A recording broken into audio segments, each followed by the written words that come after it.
Chapter 1.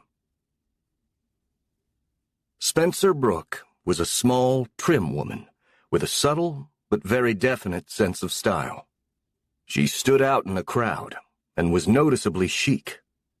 She wore her blonde hair in a bun at work and loose when she was at home. At 37, she ran a major enterprise. She was the owner and CEO of one of the most respected department stores in New York, Brooke & Son, more commonly known as Brooks. Although her more distant ancestors and her mother's family had all been bankers for generations, her father's family had been in the retail business. She was the fourth generation. It was in her blood. She loved the store and everything about it, and had ever since she was a child. She loved the smell of it, of muted perfume, the moment she walked through the door, and the elegance of the merchandise they carried, which made her proud whenever she saw it. She was 14 years old when her grandfather, Thornton Brooke, told her that one day she would run the store. It had never occurred to her before, but from then on she had taken special pride in it. Her grandfather was 80 years old then. He taught her the things she would need to know one day, and would later quiz her on the information he'd shared with her.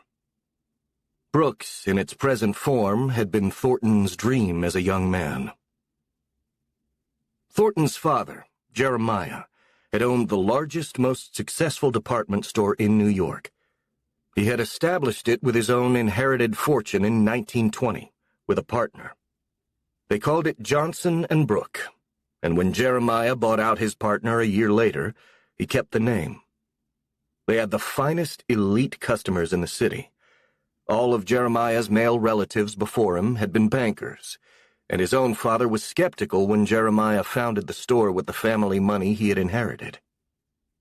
Jeremiah had an unfailing instinct for and attraction to retail.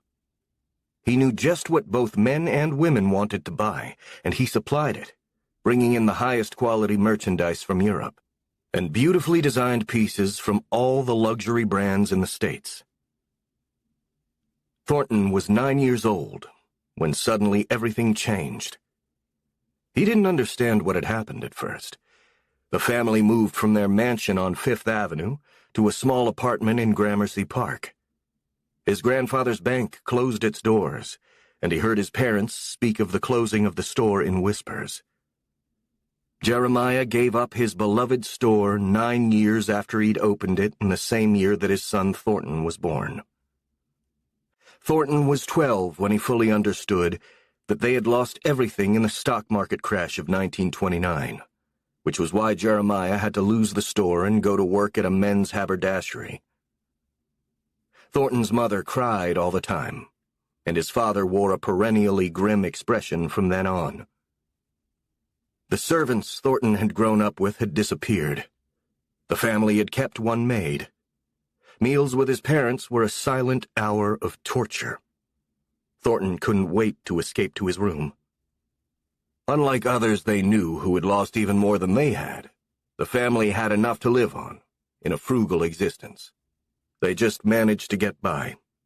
But they had a roof over their heads and weren't starving. His father had looked older instantly, and suffered from ill health from then on, but went to work anyway. Even as an adult, Thornton could remember vividly how gray his father had become. Everything about him was gray. His hair, his face, the atmosphere in the house. They had saved enough to send Thornton to college. He went to Princeton, as all the men in his family had before him. He was 21 years old and a senior when the Japanese attacked Pearl Harbor in December 1941. 2 months later, he enlisted in the army. He spent the war in Europe and survived the invasion of Normandy. His father, Jeremiah, died of tuberculosis at 57, while Thornton was away at war. He returned to find his mother looking ancient and frail, although she was only 50. The days of glory had never come again. In his spare time during the war, Thornton dreamed of opening a store, Not on the grand scale of the one they'd had, but something smaller and just as exclusive. He had no idea how he would do it, but he knew he would. He had a more outgoing, cheerful, positive personality than his parents. He came home from the war older and wiser, with a fire in his belly and a dream. Thornton met Hannibal Phillips 6 months after he got back from Europe and was released by the Army. Hannibal was a beautiful, lively girl from Virginia. Thornton was mad for her. His father had left him a small amount of money. It wasn't a great deal, but it was a start.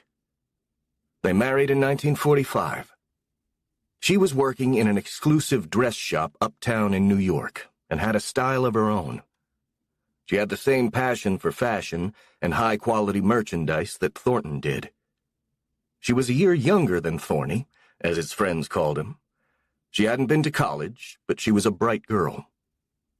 Neither of them was afraid to disagree with the other. Thornton loved a good argument, even with his wife, and she was a worthy opponent. He had strong opinions, and he never lost sight of his dreams. Their son, Tucker, was born on their first anniversary. There had been complications during the birth, and the doctors told them afterwards that Hannibal wouldn't be able to have other children, but she and Thornton were happy with their only son. Tucker was a strapping baby boy.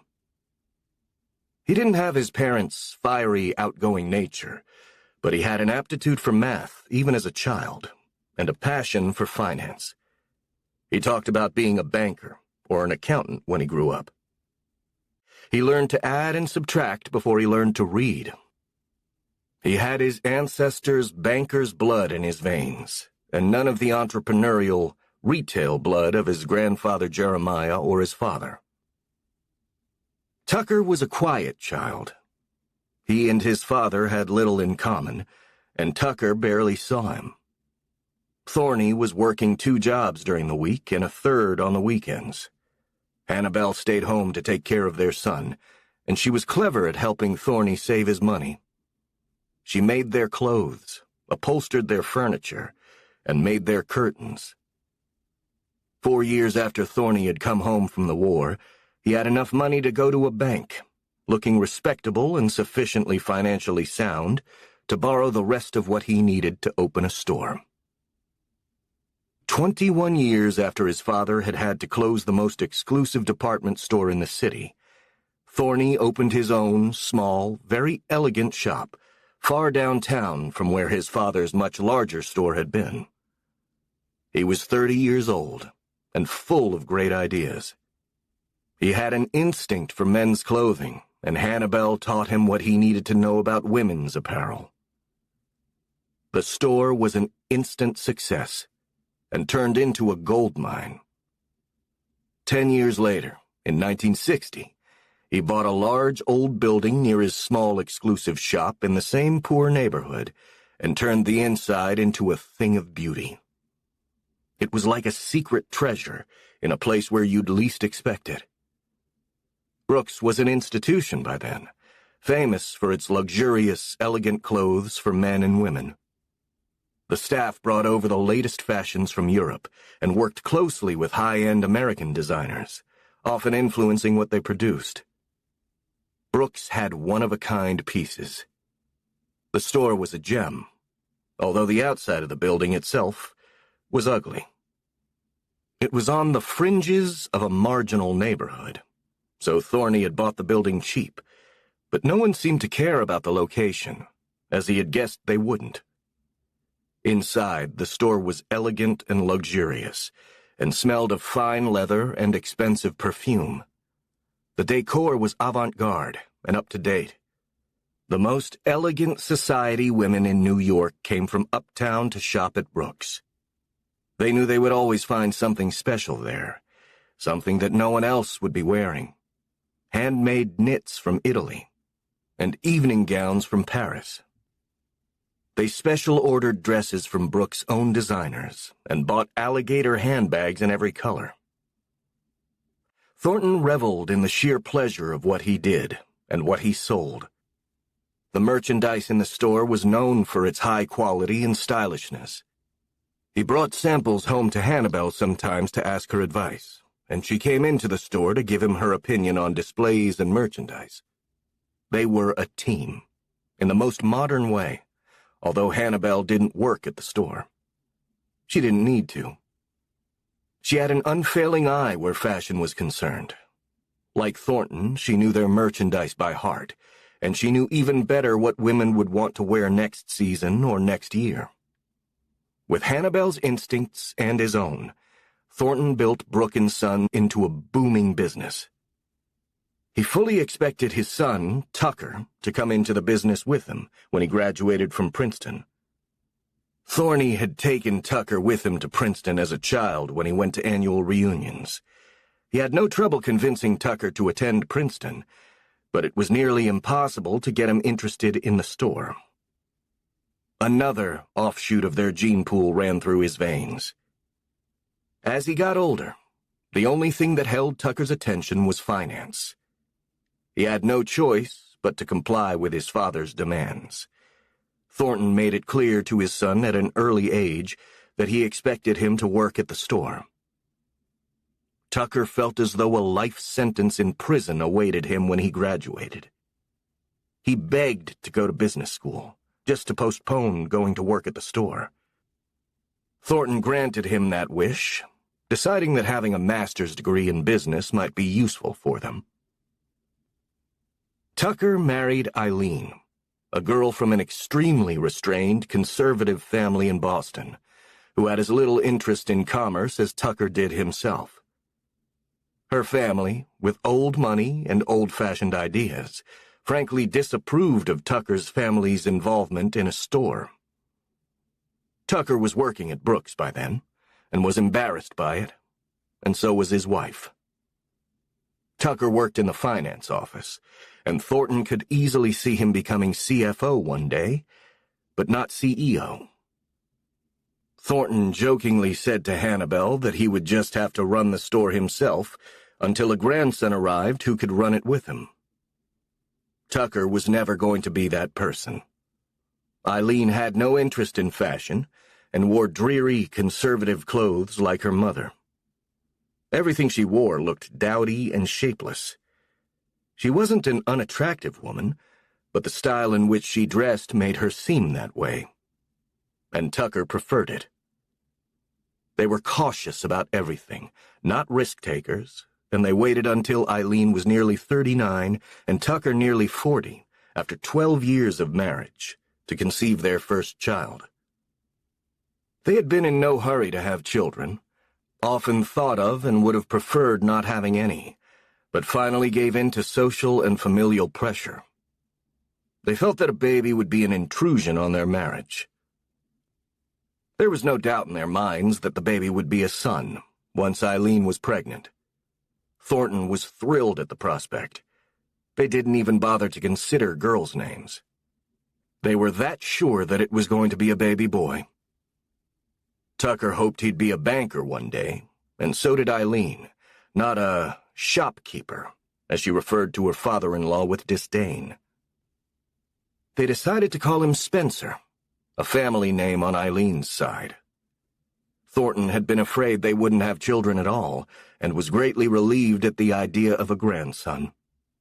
He wanted a grandson to continue the tradition of Brooks. Both Tucker and Eileen were shocked when told their baby was a girl. The possibility had never occurred to them, and they named her Spencer anyway, and were sorely disappointed. She was beautiful, without a doubt, with her white blonde hair, but she wasn't a boy.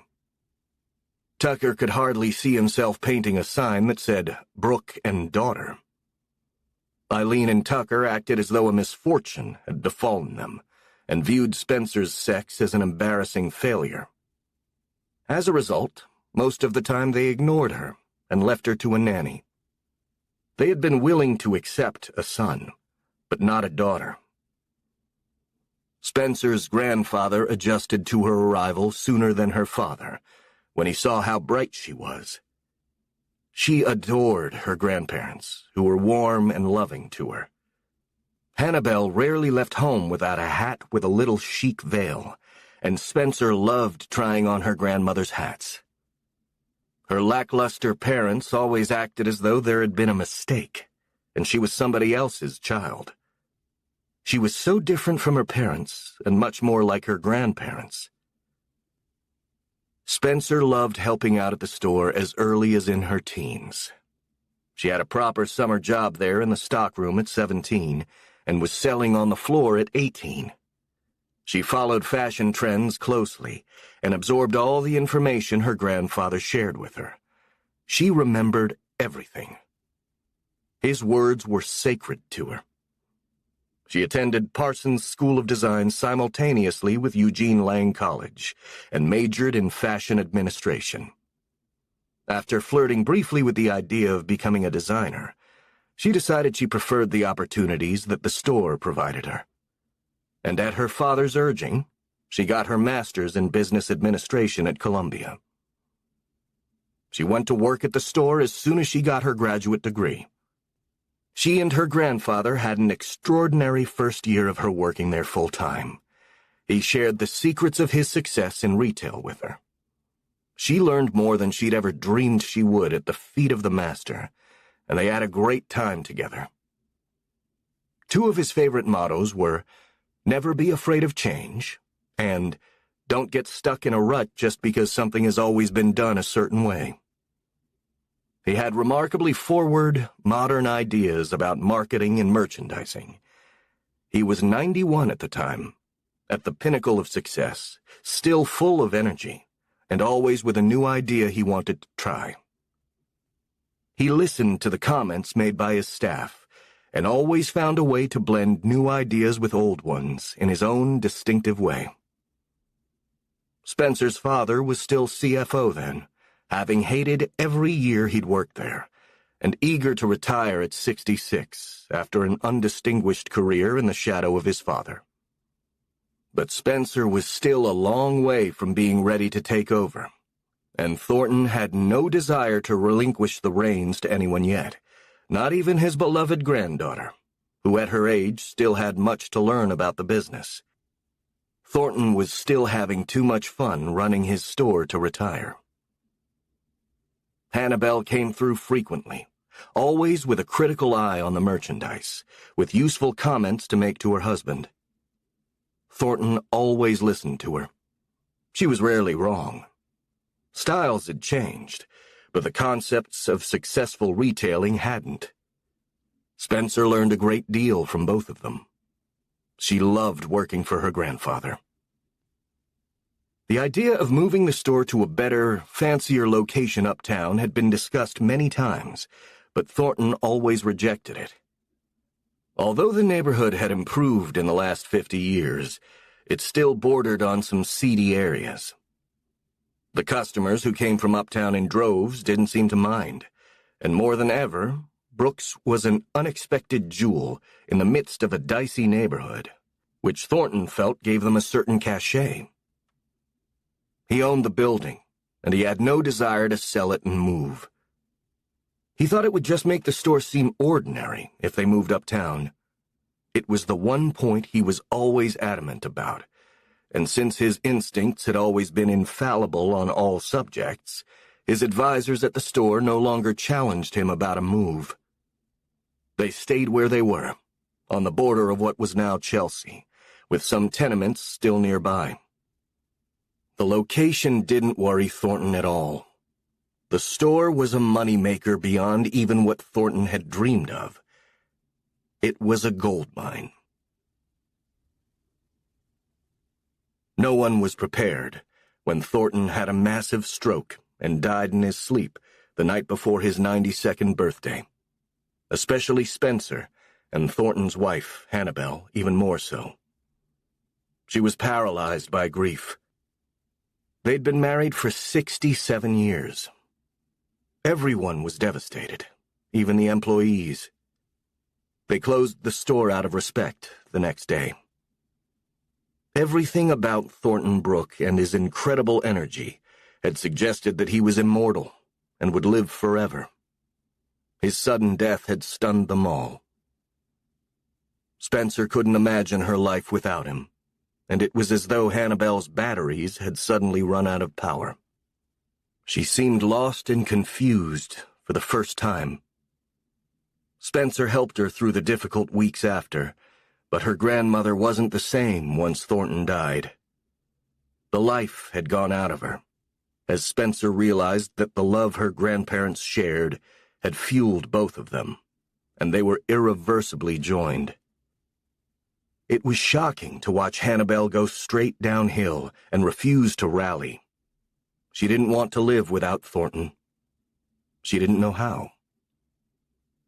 Tucker was equally distraught, for different reasons. His father had died too soon, at 92. Spencer, at 26, was too young to take over, just a year out of business school, without enough experience. Tucker was desperate to get out of the business he had hated all his life, but there was no one else to step into his father's shoes, and he resented his father for it.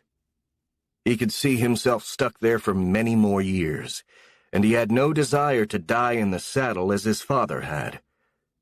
He wanted out, and there was no way that was going to happen anytime soon.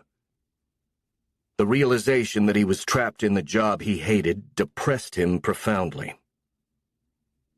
It was a dark time for Spencer. Her grandmother had stopped coming to the store once her husband died, to the store's detriment and her own. She had 2 massive heart attacks within 4 months of Thornton's death, and died the night of the second one, which made things seem even more devastating for the senior staff, who had known the Elderbrooks so well. It was the end of an era. Tucker made a series of rapid, very poor decisions, canceling several of their more important lines because he thought the margins weren't good enough.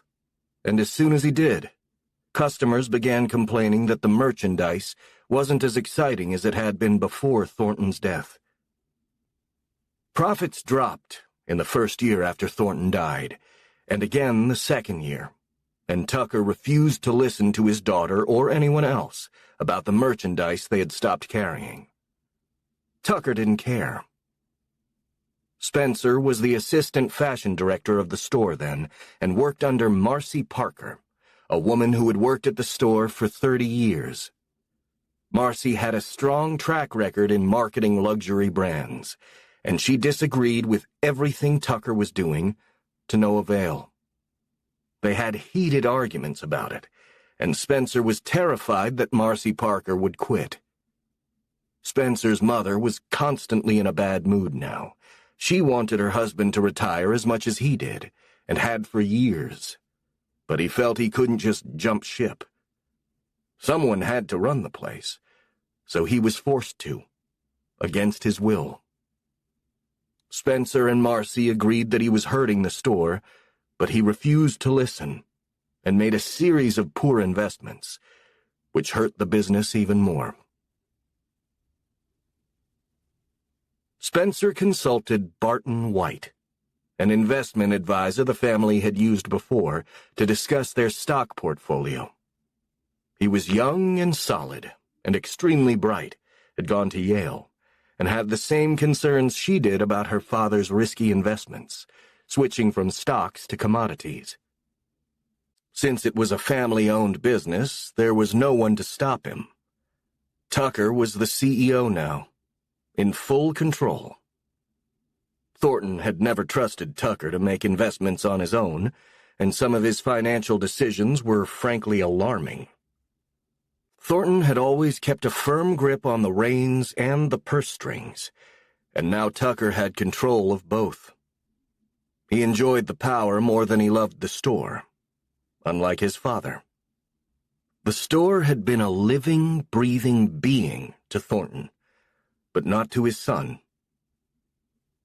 Barton White invited Spencer out to dinner in the course of discussing their stock portfolio, and needing someone knowledgeable, objective, intelligent, and sane to talk to, she gratefully accepted. Without her grandfather, she had no one to talk to anymore or advise her, or whom she trusted, other than Marcy, who understood fashion not finance.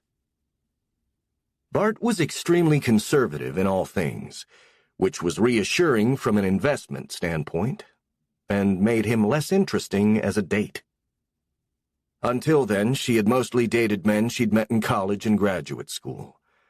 Bart was more of an adult, although only 6 years older than she was. He was solid and stable, though not exciting. Spencer had had a disappointing romance in college that had soured her on long-term commitments. Her greatest commitment was to the store. She felt so lost without her grandfather's good advice that she got more deeply involved with Bart faster than she might have otherwise. She felt vulnerable and alone. She was constantly at odds with her father, and her wonderful grandfather was gone. He was so much to lose, and left a terrible void in her life. Spencer felt wide open, and even scared some of the time, which was unlike her. It speeded up her relationship with Bart dramatically, and she clung to him and relied on him. Spencer got close to Bart at a moment of fear, need, and isolation in her life.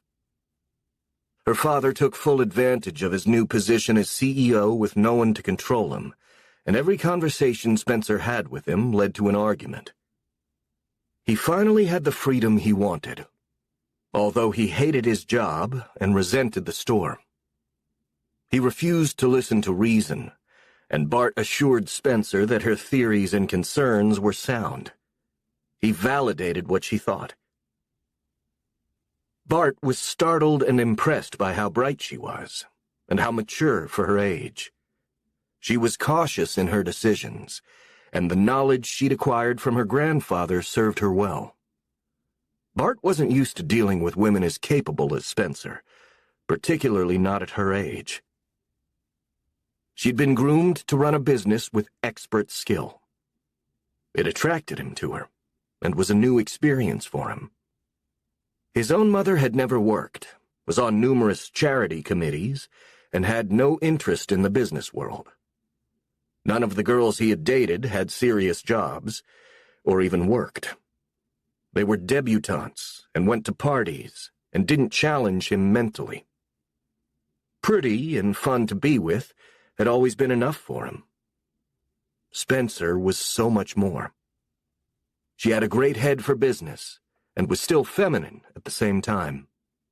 He could talk to her about his own job, and hers as well, and he liked advising her about her father's constant mistakes, which she spotted every time.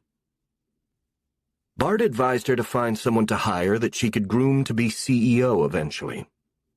Sooner or later, her father would retire, and she'd need someone to run the store for her, so she could lead a life of her own. She laughed at that idea. That someone is me, Bart. The store is my life. He never realized to what degree she meant it, and didn't believe her at the time. You say that now. You won't want to do this forever. One day you'll want to be married and have kids. She never shared with him her profound belief that you could do both, have a family and run a business. She was sure that she could do it, but was afraid to say it to Bart, for fear he'd think her unfeminine or tough. But one day she hoped to have a husband and children and still run the store. After watching her father mismanage it, she had no desire to turn it over to someone else one day when her father finally did retire. She did everything she could to learn all she'd need to know later on. She was quiet and methodical, and Bart had no idea how serious she was. He thought that running the store was just a time passer for her before marriage, and that she never considered it a long-term career.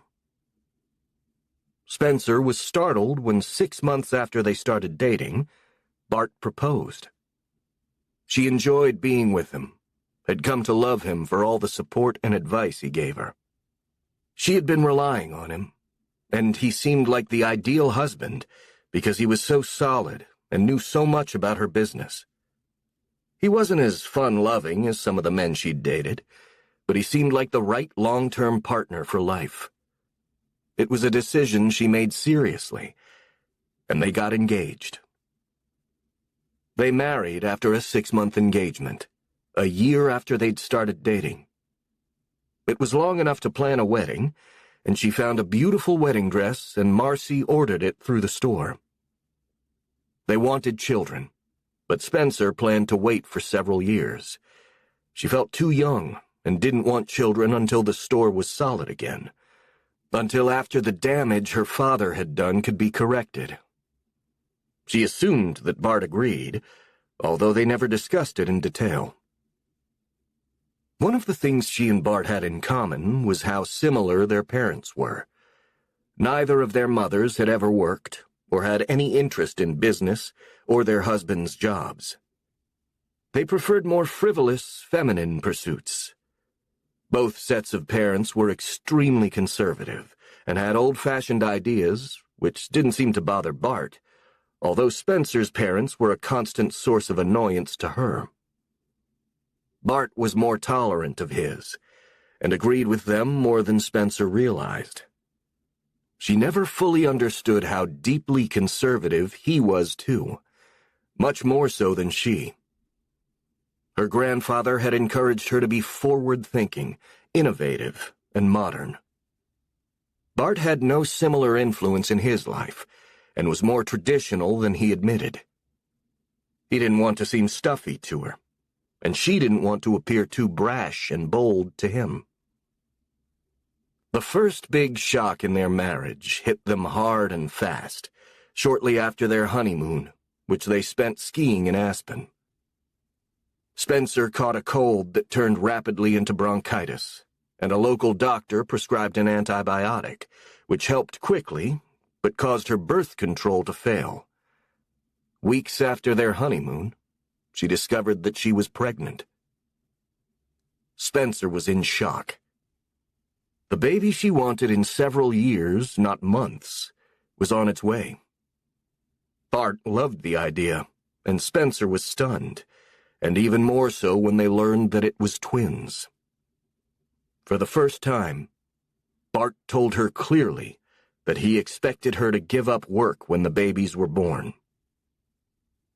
He wanted the kind of mother for his children that he'd had, one who stayed at home, not one who ran a store. The battles began then. Spencer refused to quit her job and worked for the entire pregnancy until 2 weeks before the twins were born. There was a raging battle between Spencer and Bart for 9 months. She refused to abandon her grandfather's store and didn't see why she should. Bart's parents were in full agreement with him and disapproved of her. Her own mother sided with them. Spencer felt constantly guilty, but stuck to her beliefs and stubbornly refused to quit her job. It was a chronic source of arguments between her and Bart. She gave birth to identical twin boys 10 months after she and Bart were married. They named them Ben and Axel. They weighed 5 pounds each, and due to the rapid pregnancy, the shock of having twins, the pressures of her job, constant battles with her father, worrying about the store and the way her father was running it, and fights with Bart about not quitting her job, the marriage started to lose altitude almost as soon as it got off the ground. They spent their entire first year and their first anniversary arguing, with Spencer in tears when Bart told her he thought they should sell the store. Her job was too much for her, he said, and he felt it was incompatible with marriage and trying to raise twins. Her father hated his job, and it was only a matter of time before he would retire, and Bart didn't want her to run the store. He wanted her at home with their boys. Tucker agreed with Bart that they should sell. "I'm not going to sell the store just because we had twins," she said to Bart, outraged. "That's ridiculous." Feeling guilty, she had gone back to work 8 weeks after the boys were born. She and Bart had hired a competent baby nurse who was experienced with twins. "It's more ridiculous that you went back to work after 8 weeks and you stopped nursing them." He had child-rearing ideas she didn't agree with, since his mother had never worked and had taken care of him and his brother herself, without a nanny. Spencer had grown up with a housekeeper who took care of her. She had spent more time with her than with her mother, although her mother didn't work, but went to lunch a lot and played bridge with friends. "What are your priorities?" Bart asked Spencer angrily. He seemed to disapprove of everything she did and criticized her constantly. She already felt guilty enough leaving her babies to go back to work, but she had a responsibility to the store, too. She was determined to manage both roles successfully. "My priorities are the same as they were before. You, now our babies, and the store," she said heatedly. She'd made no secret of it. "You can't do it all. You have to pick a lane," he said angrily. "You can't be a mother and work." "Yes, I can. I can do all three. Work and be a wife and mother."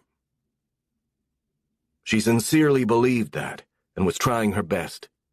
It was hard at times, but there was room in her heart for all of it. "It doesn't look like it to me. You come home at 8 o'clock every night, and when was the last time we went to dinner or a movie together?" he asked her. He had a point. She felt even guiltier when he said it. She came home exhausted every night from everything she did at work. She kept an eye on everything and was diligent about her job, and she wanted to be a good wife and mother, too. "We're still adjusting to the twins," she said defensively. And Bart was adjusting to Francine, the nanny, and hated having someone living in the house with them. But without the nanny, Spencer would have had to be up all night, feeding and changing the babies. This way, at least she got some sleep, so she could function at the office. "This isn't going to work unless you change something, Spencer," Bart warned her. "And your father is going to run the place into the ground before you can get your hands on the controls. You might as well sell it now, while you can still get top dollar for it." It broke her heart to hear him say that. She didn't want a war with him, or an ultimatum, telling her to quit her job and sell the store, and she could see that he was working up to it. In a way, Bart was jealous of the store, and always had been, because it meant so much to her, and she didn't try to hide it. She had explained it to him as soon as they started dating, and he had claimed he didn't mind. But now that they were married and had 2 babies, he had changed his tune and wanted her to get rid of the store, and was trying to convince her father, too. It was a choice she didn't want to have to make, for him or anyone else. She was convinced she could do it all. It became his battle cry every time they had a fight, which was an increasingly frequent occurrence. Then the bottom dropped out of her world again. When the twins were 4 months old, her father was diagnosed with pancreatic cancer. He died in 3 months. It was a rapid descent into hell, and a merciful end when it came quickly. She barely had time to adjust and take over, but once she did, she was surprised how comfortable she was running the store. She loved it, and remembered everything her grandfather had taught her. It was as though she could hear his voice in her head every day, telling her what to do in each situation. With Marcy Parker's help, she reinstated most of the lines her father had eliminated, and the increase in sales was almost immediate. By the time her father died, she was in full control of the store. Her mother, Eileen, blamed the store for Tucker's death at only 70, so much younger than his own parents. He had run it for only 4 years, as a duty he hated every single day. Eileen had always wished she had married a banker, or a man involved in finance, like her own father. Spencer had begun to realize that she herself had married one of them. Someone like her parents, not someone like her grandfather, or like her. It was a thrill for her every time the store did well, or some marketing plan or special merchandising had borne fruit. She loved seeing the people shopping in the store, excited by what they'd found, and leaving the store with smiles on their faces. Thornton had taken pleasure in that too. He genuinely loved what he did. It wasn't just a money-making machine to him. It was a way of helping people find real pleasure in what they bought, whether it was a woman with a new bracelet from the jewelry department, or a new hat, or a man with a cashmere or alpaca topcoat from the best tailor in London, or a pair of exquisitely made riding boots. Spencer had initiated a new department with Marcy Parker, consisting of some lovely items at more affordable prices, and it had done extremely well, attracting a slightly broader range of customer, many of them young and on smaller budgets than their parents. Spencer and Marcy took real pleasure in offering them quality goods too, at lower prices. The department was a huge success. Marcy was a smart, lively, energetic, chic woman, long divorced with no children, who was 100% dedicated to the store, and a good friend to Spencer. Brooks still had the millinery department Hannibal had inspired in the beginning, and a counter where customers could order custom-made gloves from France. The store was a treasure trove of beautiful items which gave people a thrill to own. There was no way Spencer could give that up. It was a labor of love, not just a job.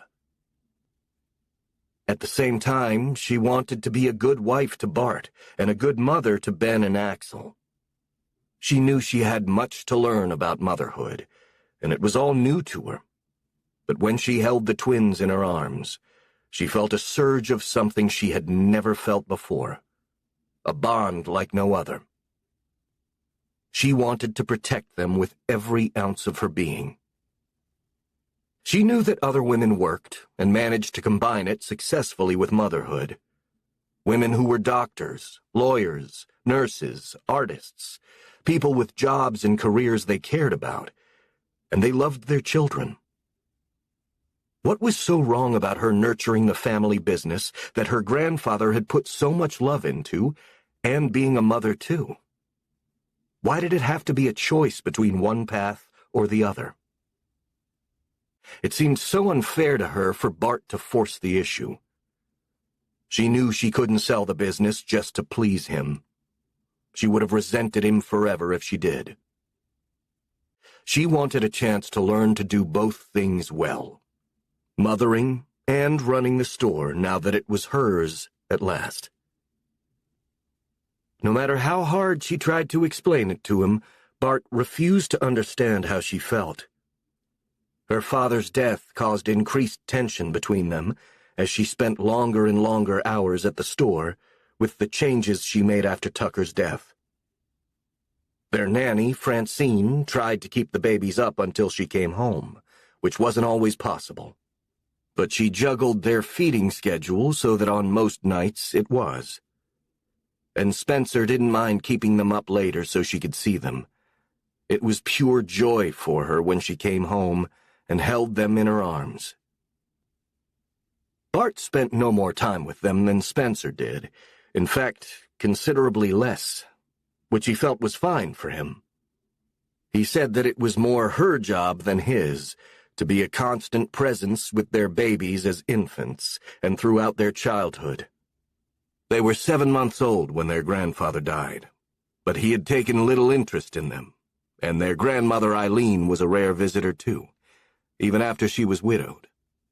She played more bridge with her friends, and was too depressed for several months to make time to see the twins. In fact, despite how hard she worked, Spencer was the only family member who engaged with the twins. Bart's parents weren't attentive either. Spencer tried to be available to her mother and felt sorry for her, but they were no more compatible after her father's death than they had been before. Her parents had always been closer to each other than they had been to her. She had always felt like an intruder. Their uncertainty about wanting children had persisted even after she was born, and Spencer had always felt how tentative her parents were about her. Unlike her grandparents, who welcomed her into their lives, even after her grandfather's initial disappointment that she wasn't a boy. Thornton had set a standard of excellence for her that she had never failed to meet. She had never disappointed him, and he recognized early on, and had been willing to admit, that she was as smart as any man. Tucker had been far less willing to acknowledge his daughter's accomplishments, and was far more old-fashioned and chauvinistic than his father, who recognized the competence of the women who worked for him, and rewarded them accordingly, as he had Marcy Parker, who had one of the highest-paying jobs in the store. It was daunting at first for Spencer to take over as CEO at 30. Then she remembered that her grandfather had been exactly her age when he first opened his store. But it had been much smaller then.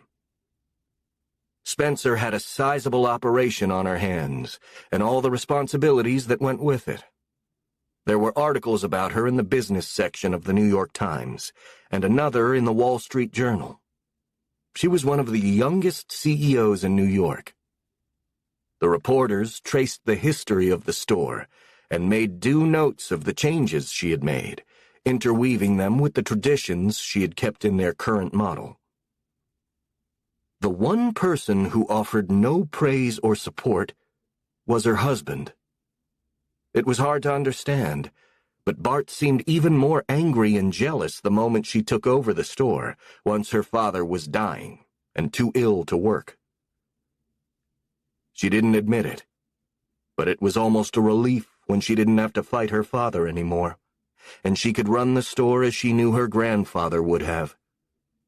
She promoted Marcy Parker to president almost immediately, instead of just fashion director, and brought in a new fashion director she hired away from Neiman Marcus in Dallas. It angered some people that she hadn't filled the position internally, but she thought some new blood and a fresh eye would be good for the store. And she was right.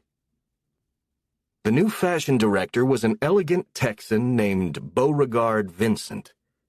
He had spent 10 years working for Christian Dior in Paris, and 4 at Neiman Marcus. He was 39 years old, and his credentials were impeccable. Miraculously, he and Marcy got along. She was 55 years old, born and raised in New York, and had a few sharp edges. She had worked her way up through the ranks, and had a great eye for fashion and an instinct for new trends. She was loyal to Spencer, as she had been to her grandfather. Beau's point of view was more traditional, very influenced by high-end French brands. They balanced each other well. Spencer was pleased with her new hire, and said as much to Bart, but despite his own skills in business, he had no interest in the store. He was adamant about wanting her to sell it. Nothing she did or said changed his mind. "I'm not going to sell," Spencer finally said to Bart 6 months after her father died. The twins had turned 1 a month before, and she had just turned 31, was hitting her stride as CEO, and felt comfortable in her new role.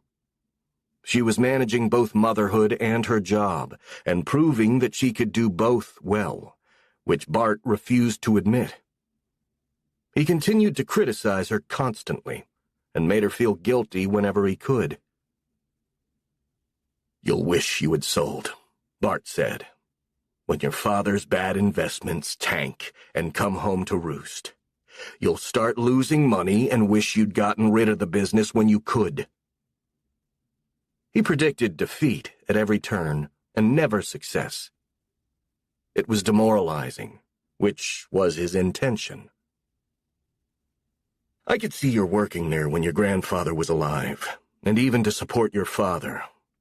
But running the store now is a whole other statement, he said. It makes you look power-hungry and tough. He never had a kind word to say about the job she was doing, or acknowledged how hard it was at times. His own job on Wall Street was demanding, but not exciting, and not as big a job as hers. He was an anonymous investment advisor in a large investment firm. He had none of the glory and attention she was getting as a young and promising CEO. He was angry at Spencer all the time, jealous of everything she did. I'm the 4th generation in a family business, Bart. Why does that bug you so much? She was kind and loving to him, and he never had a decent word to say to her. I wanted a wife and a mother for my children, not a CEO. It's like being married to a man. Some of the things he said cut her to the quick, and she tried not to let it show. She didn't crow to him about her successes so as not to bruise his ego, but she didn't want to be beaten down by him either. It was all he did now. I'm not going to sell, she reiterated, holding firm. What do you want to do about it? She said to him softly one morning over breakfast. She kept hoping he would adjust to her new position. She tried to make it as unobtrusive for him as possible, but it was what it was.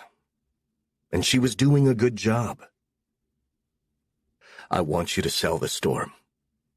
If you want to save our marriage, he said bluntly. And she looked shocked. He had never put it quite that clearly. Are you telling me you'll divorce me if I don't sell the store? She asked, looking him directly in the eyes. She didn't like the anger and jealousy she saw there, and she was tired of it. I guess I am, he said coldly. It's only going to get worse between us if you keep the store. Their sex life had dwindled to nothing once she became CEO. It was as though the very idea emasculated him, and he no longer found her attractive. If anything, he found the whole idea repellent. She didn't want to force herself on him, and although she was young and beautiful, he never wanted to make love to her anymore.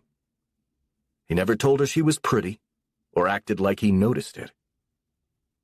You're not giving me much choice, she said with a chill in her voice.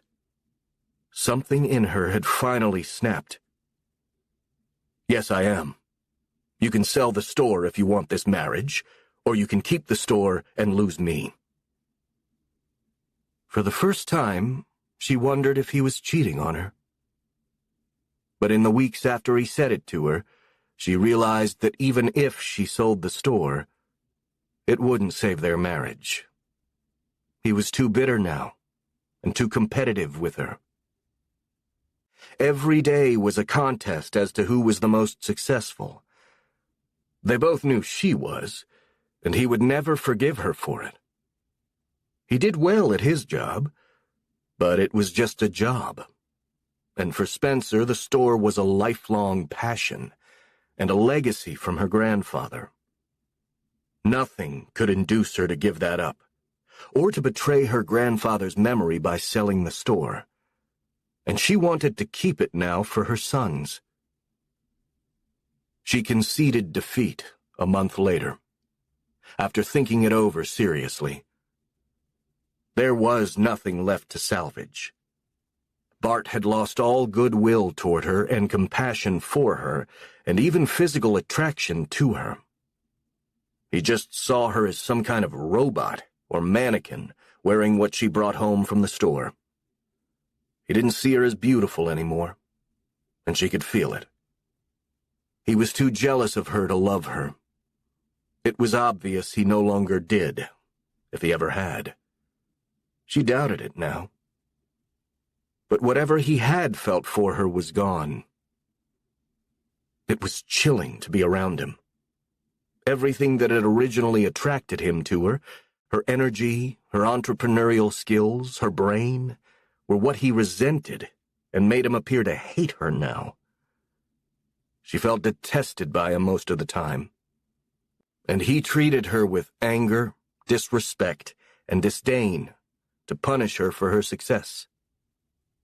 The idea of bringing up the twins alone was daunting, but being married to a man who resented her every hour of every day wasn't appealing either. In the end, it was Spencer who filed the divorce. By the time she did, she had accepted the demise of their 2-year marriage as unavoidable, and maybe even predictable, although she hadn't seen it in the beginning. He wanted to control her and deprive her of the store.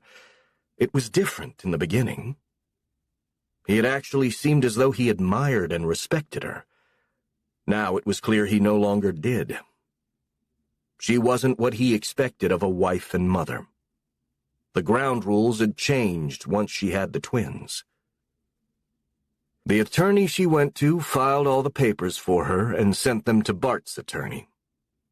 There was no set visitation schedule for the twins, since they were too young for regular visitation, and she stipulated that with advance warning, Bart could visit them at her home whenever he wanted. He had moved out temporarily and was staying at his club, since Spencer had bought the apartment where they lived. She had had the funds to buy it. Bart hadn't. Bart's attorney asked for the apartment as part of the settlement, and she gave it to him. She bought a small townhouse in Chelsea, not far from the store, and decorated it the way she wanted. She loved it. It was just big enough for her and the twins, with a room for the nanny and a garden. The twins seemed happy there, too. She was working even harder than before once she and Bart split up, and rushing home to see the twins after work. She felt like a robot sometimes, going from one problem to the next. She was the only parent at home, and the ultimate decision-maker and the final word at the store on every subject. It was an awesome responsibility, and she took it more seriously than ever. She took her parenting of the twins seriously, too, and managed both her career and her mothering, just as she had promised herself she would. She was surprised by how little Bart wanted to see the boys. She invited him to visit them whenever he hadn't been to see them in a while, and most of the time he said he was busy and declined. He hadn't formed a strong bond with them to begin with, and it seemed to lessen over time. He was enjoying his single life again, and dating. Spencer had no time to date, between the store and the twins, and she had no interest in dating. She didn't have the energy or the time to meet men and go out with them. Her mother had been very vocally opposed to the divorce as soon as Spencer told her. As usual, she was critical of Spencer. Her views were more similar to Bart's than her daughter's, and like Bart, she hated the store and was jealous of it. He's right, you know. You don't have time to bring up children properly. They'll end up juvenile delinquents if you're never around, she predicted. Eileen had never been around either, and Spencer had never gone wild. She'd been a serious child and a good student, despite little attention from her parents. Spencer was a much better, warmer mother than her own had been, and spent more time with her children than her mother had.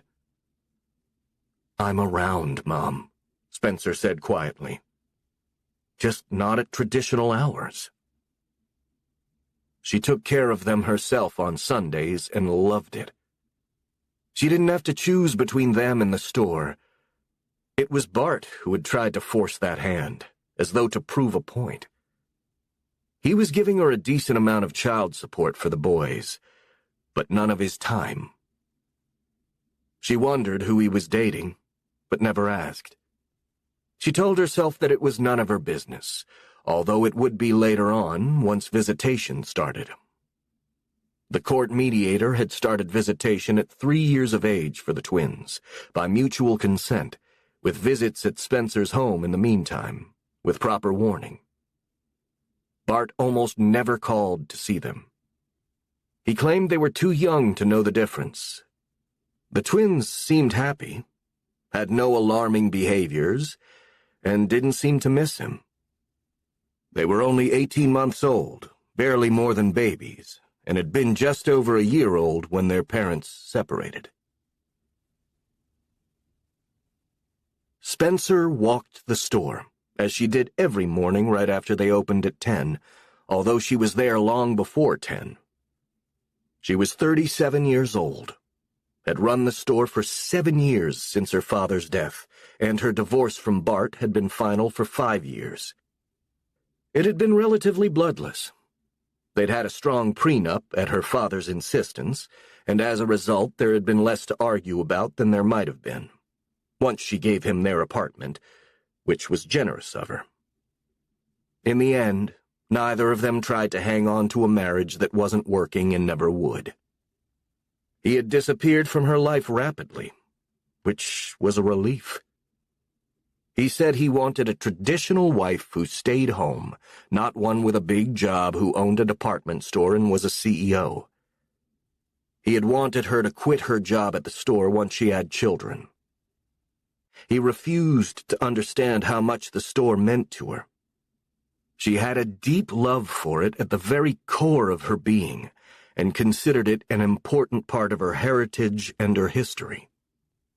It was almost sacred to her, and a mission bequeathed to her by her grandfather. Bart still didn't see the boys often enough, in her opinion, but they weren't suffering. She had fun with them on Sundays, when Francine was off, and she tried to get home several times a week to have dinner with them, or at least tuck them into bed. And she saw them every morning before work. Francine, the nanny, had stayed with them, so she was a constant. Bart had been seeing the same woman for the past year, as the boys reported to her after the rare times when they saw him for dinner or a brief visit. He never had them spend the night, and didn't want to. He said they were too hard to manage and too exuberant. He still couldn't tell them apart, and didn't try. She expected him to get married again at some point.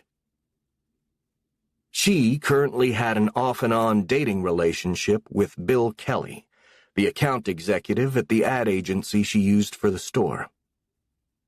Bill was 40 years old, had never been married, and enjoyed his freedom. The relationship was more of a convenience for both of them than a serious romance, and company when it suited them both. Neither of them wanted to get married or made strong demands on each other. They were both busy. Spencer had her hands and her life full with the store and the twins. For now, she didn't need or want more than occasional companionship. Her marriage to Bart hadn't inspired her to want to try again. The marriage had been a major disappointment. She was afraid now that any man she got seriously involved with would have issues about her dedication to her job. Her boys and the store were more important to her than any man she had met so far. She smiled as she went from floor to floor on the escalator, casting a quick eye into each department, just to make sure that all was going smoothly, and so that the store personnel would see her. It was a good reminder to them that she was a hands-on CEO, and that customer service was very important to her. She wanted every customer happy while they were there, and delighted with their purchases when they left. Walking the store every morning was something she had learned from her grandfather. He had warned her not to get tied up in her office and forget to show her face every day to the staff and the customers. She had often walked with him on his morning rounds. She had grown into her role in the past 7 years, although Thornton's shoes were hard to fill. But 11 years after his death, she was still trying, and hoped he would have been proud of her. Her father's tenure had been brief, and of no benefit to the store. It was Spencer who added her own vitality and love to it. When she reached the ground floor, she took the elevator back up to her office. She walked past her secretary in the reception area with a smile, closed her office door, and sat down at her grandfather's desk. She could almost feel him smiling at her as she started her day in earnest. She had lots to do today. She always did, and liked it that way. She loved being busy and feeling as though she had accomplished something at the end of every day when she went home to the twins. The store met her needs almost like a human being. It had a heart and a soul, which had been infused into it by the people who loved it. It was her turn to nurture it now, protect it and help it grow, until one day, one or both of her sons would be old enough to run it, and she would pass the torch to them. Until then, it was her mission, and she rose to the challenge every day. She could see herself growing old there, as her grandfather had, and someday it would be her legacy to Axel and Ben. It was the best gift she could give them, just as it had been the greatest gift her grandfather left her, when she inherited the store from her father. She could already imagine changing the name of the store one day to add Axel and Ben's name to hers. Brooke and White. But for now, until they grew up, the magical world of Brooks was hers. Chapter 2. Mike Weston was a man who moved quickly and made rapid decisions. Good ones, most of the time. Harvard-educated, he was the son of hard-working middle-class parents. His father, Max, had made a fortune from managing his money well, building small businesses into big ones, and selling them at an enormous profit. Max had an entrepreneurial spirit and an unfailing eye for money-making opportunities with simple ideas that others overlooked. He had made his first fortune buying lots in bad neighborhoods and turning them into parking lots and later garages. He sold them at a high price when the neighborhoods became gentrified. He had bought into the fast food industry early on, franchise by franchise, and made a fortune on that. Mike's mother, Beverly, had gotten involved in the internet shopping craze with appealing, low-priced goods. With her husband's help and sound advice, she had turned her business into a mammoth venture with minimal overhead and maximum profit, and was among the pioneers of the business. Now there were trucks with her name on them in every major city, and her own fortune rivaled her husband's. Mike's sister, Stephanie, worked for her. Mike came by his knack for picking great opportunities with a Midas touch. He loved talking business with his father. He always learned something from him. Max had never gone to college, but he was brilliant at making money. And so was Mike. Mike didn't build businesses from scratch the way his father did. He invested in them, in widely diversified fields. He invested in high tech, the pharmaceutical industry, large real estate developments, minerals, and oil. He had learned something about fashion from his mother, and had done very well buying low-priced brands and multiplying their volume of sales exponentially before he sold them or took them public. He had a nose for great deals, and was highly respected for his successful ventures. He had a group of solid investors, desperate to get in on his deals. By the time he was 34, Mike had made his own fortune, which was even greater than his father's. He was more willing to take risks, within reason, and chase industries he studied carefully, and so far he had never gone wrong. 10 years after he had won his reputation as the golden boy of the investment world, his corporate involvements were as diversified as his interests. At 44, he was still moving at lightning speed and on the rise, and along with his brilliance, He was a strikingly handsome man. He appeared to have it all. He made a fortune for his investors and himself. Mike wasn't some crazy wild man jumping off a cliff. He calculated everything he did with infinite precision, assessed the risks, and then took the leap, which was why the investors who followed him trusted him implicitly. They'd ridden the internet wave early, at the right time, and he'd played with some fun investments too, but only if they made sense financially. He had made astonishingly few mistakes. He was relentless to deal with, and honorable. His competitors and his allies respected him, even though they said he was tough. But he had to be, so he didn't let his investors down. He hated to have anyone lose money on a deal. He wasn't the young golden boy of Wall Street anymore. He had grown up, and he was said to be brilliant and an honest man. Time had flown while he was working hard, always chasing deals, and he couldn't believe how old his kids were now. His daughter, Jennifer, was 19 and a sophomore at Stanford. She wanted to go to law school after she graduated.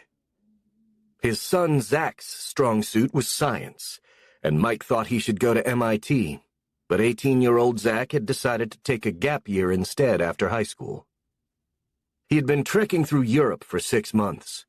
He'd been in Turkey, Italy, Spain, Poland, and Germany, and was currently in France.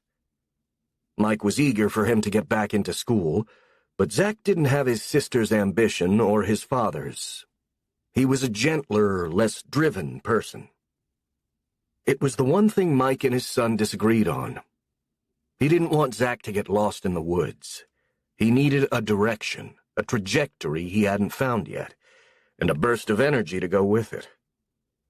Mike wasn't sure that discovering the wonders of French wine, the churches in Italy, and the beauty of the wild horses in Camargue were going to be a part of a career path for him. He was a sweet boy with a warm heart, searching for a sign from the universe about what direction to go. Mike hoped he'd find it soon. He worried about Zach a lot and couldn't wait for him to come home. He missed him terribly. It was one of Mike's many disagreements with his wife, Maureen. She thought Mike pressured Zach too much to find a career path. Maureen was the keeper of Mike's long list of past sins, and there were many, according to her. Most of them related to his career and success, which she listed among his crimes. More specifically, that he worked all the time and never came home except to sleep, spending more time on his deals than with his wife and kids, which he conceded was not entirely untrue. But he would never have achieved all that he had if he'd been around more. You didn't craft a success like his by going to Cub Scout meetings, ballet recitals, and cocktail parties with your wife, which were all low priorities to him and always had been. But then one day the kids grew up and left, and you'd missed the boat. He was well aware of that now. He had regrets about it, and he loved them, but he couldn't turn back the clock.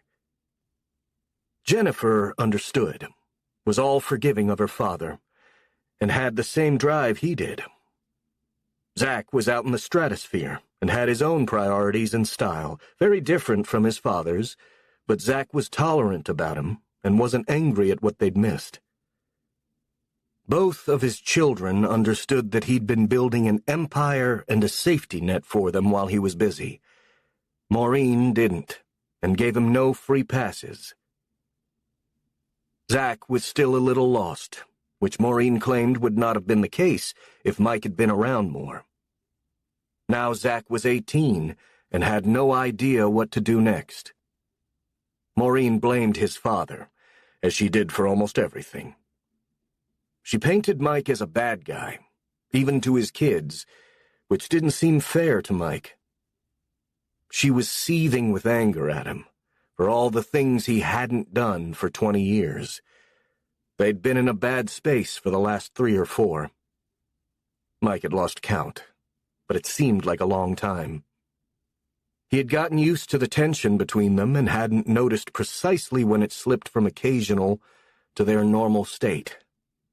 She was angry all the time now, whenever he came home. They had drifted apart even further since the kids had been gone. Zach to Europe for the last 6 months, and Jennifer to Stanford the year before. Ever since the kids left, Maureen had dropped the pretense that she even liked him. As a result, Mike had given up, and they had stopped making any effort with each other. She was always burning with anger about something. With the kids gone, they no longer had to pretend that they got along. Their animosity was a poorly kept secret anyway, and Mike was sure it was part of why Zach had taken a year off and left. He couldn't stand the tension at home anymore. Mike was used to it, and he was away a lot for work. And Maureen's constant sarcastic remarks and complaints no longer hit their mark, nor wounded him as deeply. Most of her complaints were ancient history, since the kids were gone, but she complained anyway. It had been the language of their relationship for years. She claimed that he expected too much of the kids and said that not everyone was as driven as he was or wanted to be. He believed in hard work. Mike could no longer pinpoint when things had started to go wrong in their marriage. It happened when he wasn't looking, making deals somewhere, taking one of his companies public and on the road for the IPO, or rounding up investors. There had been years when he'd hardly been home. He readily admitted it now. He'd been building a future for them. Maureen wasn't wrong about his being away too much, and somewhere along the way she had become bitter and had given up. She resented him with every fiber of her being now. It came through her pores like venom. It had all been so promising when they started out. She was from San Francisco, the daughter of a major venture capitalist, so a busy, ambitious father was familiar to her. She was the junior assistant to a junior editor at a fashion magazine in New York, young and beautiful, and he was in business school at Columbia. She'd gone to college at NYU for 2 years and decided to stay and play. Mike was dazzling when she met him, and her father had approved of the match as soon as he spoke to him, when Maureen brought Mike home for a weekend in San Francisco. He liked Mike's drive and energy and ambition, and thought he'd be a great husband. He was a serious, hard-working young man with impressive goals. Maureen had loved Mike's good looks and ignored the rest. He hadn't hidden his career plans from her. She just didn't listen, pay attention, or believe him. He had become exactly what he said he would. A big financial success like his own father and hers. And then she came to resent him and hate him for it, because he worked hard and was always busy. He loved their children, but spent too little time with them. He saw that now, and regretted it. She wouldn't forgive him. She was relentless in her listing of his failures and remembered them all. It was hard to live with, being constantly reminded of the countless times he had disappointed her.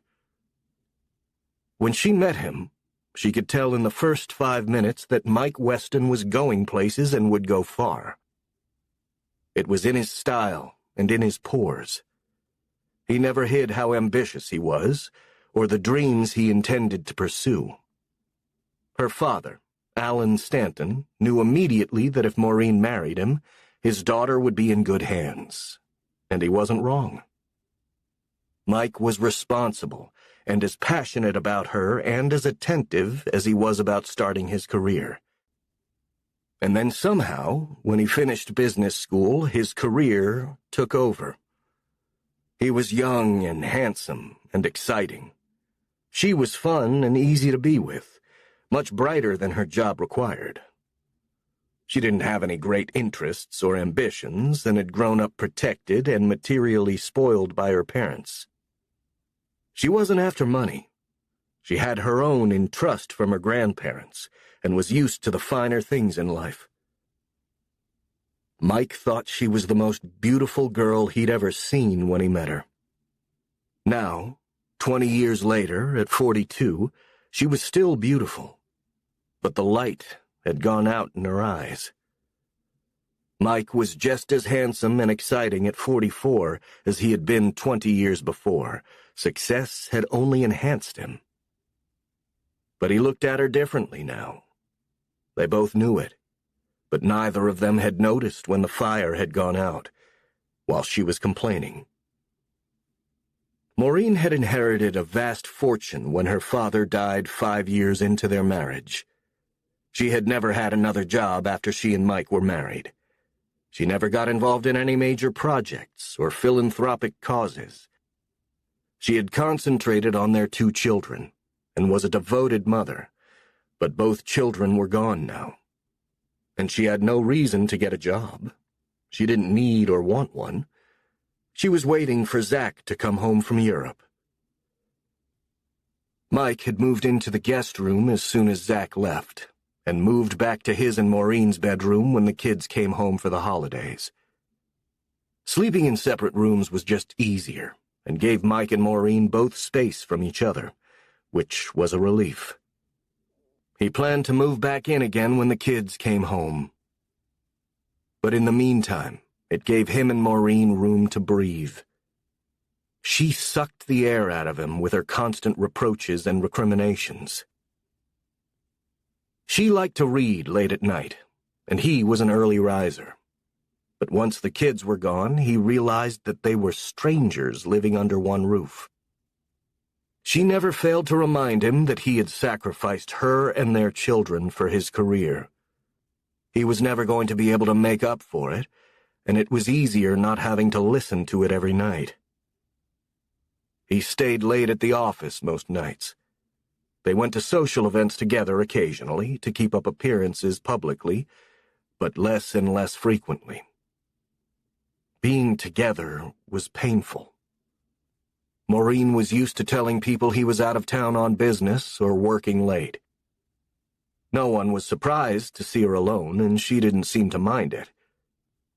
People sometimes wondered if they were still together, but no one dared ask. Mike told himself they had stayed together for the children, but he wondered if it was true. Jennifer and Zach weren't babies anymore. They would have adjusted if their parents divorced. But Mike and Maureen were used to each other. They knew who they were dealing with and where the bodies were buried. It seemed infinitely simpler to stay together than to cause a major upheaval and start a new life. Mike never thought about leaving her, and contented himself with what they had. She was a good mother to their children, and they had intelligent conversations when she wasn't angry at him. She was a bright woman, even though she had done nothing with her intelligence. He wondered if things would have been different if she had. Unwinding 20 years now would be difficult, and there was never a good time to do it. So he stayed late at the office, and she was still asleep when he left for work. After sleeping in the guest room, as he had for months, he hardly felt married to her. That had been a big change, but she never even commented on it. Having separate bedrooms suited her too, although they never admitted it to each other. When he came home at night, she was often out with friends. She had a circle of people she went to parties and the theater with. He went to business dinners without her. They led parallel lives, which intersected as seldom as they could arrange. He missed the children now that they were away. It had come much faster than he expected. Maureen had warned him of that, and he hadn't listened. He called Jennifer in California 2 or 3 times a week. Zach was harder to reach, floating around Europe, and half the time he forgot to buy a SIM card when he moved to a new location, and his family couldn't call him. He had come home for Christmas for 2 weeks, and gone back to Europe with his 2 friends who were taking a gap year with him. They were good boys, and didn't get in trouble. but Mike wanted Zach to be in college and get an education. This wasn't Mike's dream for him, but for now, everything was on hold. The three friends were having a good time, and Zach didn't seem eager for it to be over. And who could blame him? Floating around Europe for a year sounded good to Mike, too. It was something he had never done. His father would never have let him. In his youth with his parents, you either went to school or you worked. He didn't drift around Europe with a Eurail pass and a backpack. Mike's parents were shocked that he'd let Zach do it, but Maureen had been a strong influence and fully approved of Zach having fun for a year before starting college. She didn't want him becoming driven like his father. Jennifer was already so much like him, Maureen didn't want their son to be too, sacrificing his home life and family for a career. She thought it was the worst lesson Mike had taught them. Her own father had been like that, and Mike's parents were too. Mike's father was nearly 70 and still building his empire because he enjoyed it. His mother was running her mammoth business at 67. Maureen had nothing in common with any of them, not even Mike. And her mother had been like her, never engaged in anything, and she had died relatively young, having never done anything except indulging herself and spending money. And her husband never objected. Maureen had friends she enjoyed, some of whom Mike didn't even know, and she didn't introduce him. She had had an absentee husband for most of their marriage. It was just the way things had worked out. They let it happen. She didn't ask herself the difficult questions, like if she still loved him. It didn't make any difference now, and she didn't want to know the answers, and by now, neither did he. It was best not to think about it. Mike started his morning meeting at 9 o'clock sharp every day to bring his close associates up to speed on the projects they were working on, the new investments they were considering, and work in progress on various deals. He arrived at the office at 8 a.m. himself. He liked a quiet hour to gather his thoughts and get organized. He was up at 6 every day and read the New York Times and the Wall Street Journal before he came to work. He read the London Financial Times on the weekends. With the children gone, he had more time on the weekends. No basketball games to attend for Zach, or parties to drive Jenny to, or pick her up from at midnight. He had made more of an attempt to be attentive to them in their final high school years, but it was late in the day, and whatever he did was never enough to satisfy Maureen, and even if the kids didn't complain, she always did. The kids were close to their father when they saw him, and didn't object to his busy work life and frequent trips. They were proud of what he'd accomplished. Maureen wasn't. Now he had more free time to play tennis and golf on the weekends, usually with business associates or important investors he was courting. Almost everything he did related to business somehow. Maureen considered that a cardinal sin, too. They had a house in the country that they seldom used now, with the kids gone, and hadn't for several years. The kids' weekend activities kept them in town, and he didn't want to get trapped in the country alone with Maureen. Their house in Connecticut stood empty all the time now, and he didn't miss it. Maureen had moved there in the summer for a month or two, while he stayed in the city to work. They went to Maine for 3 weeks every summer with the kids, to sail and have barbecues. Jenny had taken a summer job in San Francisco for the coming summer, so the trip to Maine was uncertain this year, unless Zach came home and wanted to go. This was a whole new chapter in Mike and Maureen's lives. They couldn't count on their children to distract them and keep them together.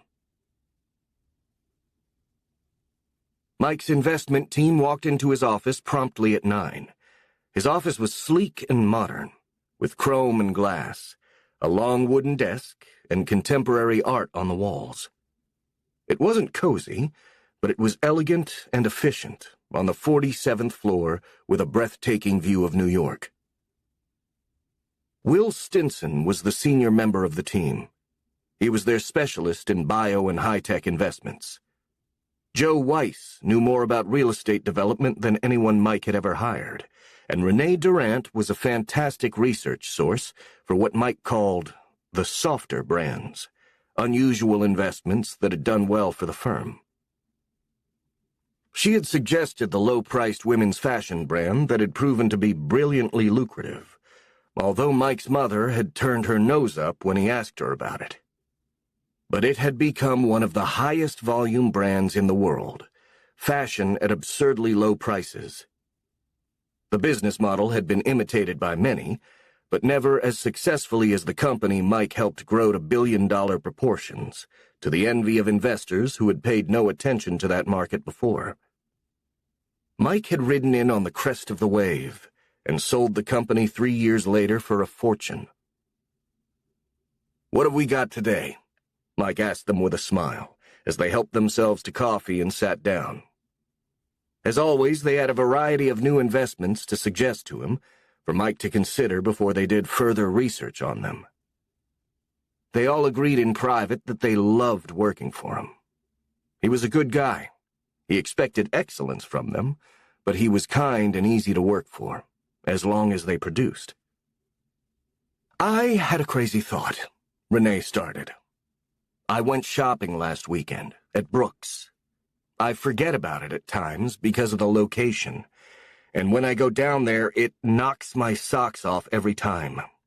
It's amazing. A treasure trove of high-end brands and one-of-a-kind merchandise, which is so rare today with globalization. It's family-owned in a lousy neighborhood. But if you ever want a small jewel of an investment, if you got it out of that neighborhood, moved it to a big new location uptown, and helped it grow into something bigger, you could wind up with something like Chanel or Hermes, even open stores in other cities. It's a gold mine waiting to be discovered. Right now, it's kind of a secret for the elite. Multiply that, and it could be a huge moneymaker." Her eyes were bright as she said it. "Chanel and Hermes are family-owned, too," Joe Weiss reminded her. "I'd like to be part of those families," Renee commented, and they all laughed as Mike listened. All 3 members of his prime research team were in their 30s and full of bright ideas. All of them had gone to top colleges and had had high-level jobs before they came to him, with excellent references and credentials. Renee had gone to Yale undergrad and Harvard Business School. "It sounds a little precious to me," Mike commented, unenthused so far. "I've heard of it, but I've never been there. Where is it?" "Sort of south and west of Chelsea. It's been there forever, 2 or 3 generations." "What's it doing there?" He looked puzzled more than intrigued. "No idea," she answered. "The building is beautiful inside. Looks like nothing outside, and the street is awful, and full of homeless camps now. Inside, it's very elegant and distinguished, kind of old school, with up-to-date merchandise. It's sort of a hidden secret. People come from all over, but they don't talk about it. I think people who are addicted to it want to keep it a secret. I go there a few times a year. I spend a fortune every time, and love everything I get. The comparison to Chanel and Hermes is a good one." "Is it profitable?" Mike asked, slightly more interested. That was always the bottom line for him. "It must be. Most of the merchandise is very high-end luxury brands. There's a section of less expensive, very chic merchandise, but most of what they sell are very high-flying brands, a lot of them from Europe. You should take a look sometime," she said to Mike. "If you can afford it," she added, and they all laughed. It wouldn't be a high-volume investment, like a shopping mall or our low-cost, high-volume brand, but it might be an interesting acquisition, and it might intrigue some of our investors. I have no idea if the owners are looking for investors or want to sell. They may not be interested, and be doing just fine without us. But I thought of it when I was there, and I loved the idea. You'd have to get them to expand and move uptown if they'd be willing. Their location now is awful, although it seems to be working for them. If they're not in trouble, family businesses are a beast to buy into. They're usually pretty rigid about how they run things if it's working for them. They may not want to grow and move uptown, Mike said. And make more money? Renee looked startled. Who wouldn't want to do that? She commented, as Mike jotted down the name of the store. He wanted to ask his mother and daughter about it. Jennifer loved to shop and knew every store in New York, and his mother knew the fashion business from the inside, although she didn't carry high-end luxury brands at her online store. The low prices had been the secret of her success. You'd be surprised. Family businesses aren't always about money. Mike answered her, and they moved on to 3 suggestions offered by Joe Weiss. They were mineral deals in the Pacific Northwest, and an interesting oil deal in Norway. Will only had one biotech suggestion. It was a short meeting, and they left Mike's office an hour later to start their day. Mike had given Joe the green light to research the oil deal and one of the mineral opportunities, and had discouraged Will from pursuing the biotech deal. They had others that were more lucrative at the moment. Renee had half a dozen other options she was working on, but they weren't far enough along to present to him yet. They were a busy group of bright young minds, always on the hunt for new investments for him and the people who invested with him. Mike had lunch with one of their major investors, a land developer in Oklahoma who had made a fortune in oil, thanks to Mike. He had meetings after that for a company they had bought, and which was about to go public after 4 years of grooming, and at the end of the day, before he left the office, he called his mother. She was still at her office at 7 o'clock, and was pleased to hear from him. He didn't call her often, but tried to have dinner with his parents every few weeks. Neither of his parents had slowed down despite their ages, and he had the same constitution they did. Mike had been full of energy since he was a boy, and his sister Stephanie claimed they all wore her out. Older than Mike, she worked for their mother, had 2 sons in college, was divorced, and had a boyfriend Mike liked who owned a construction firm.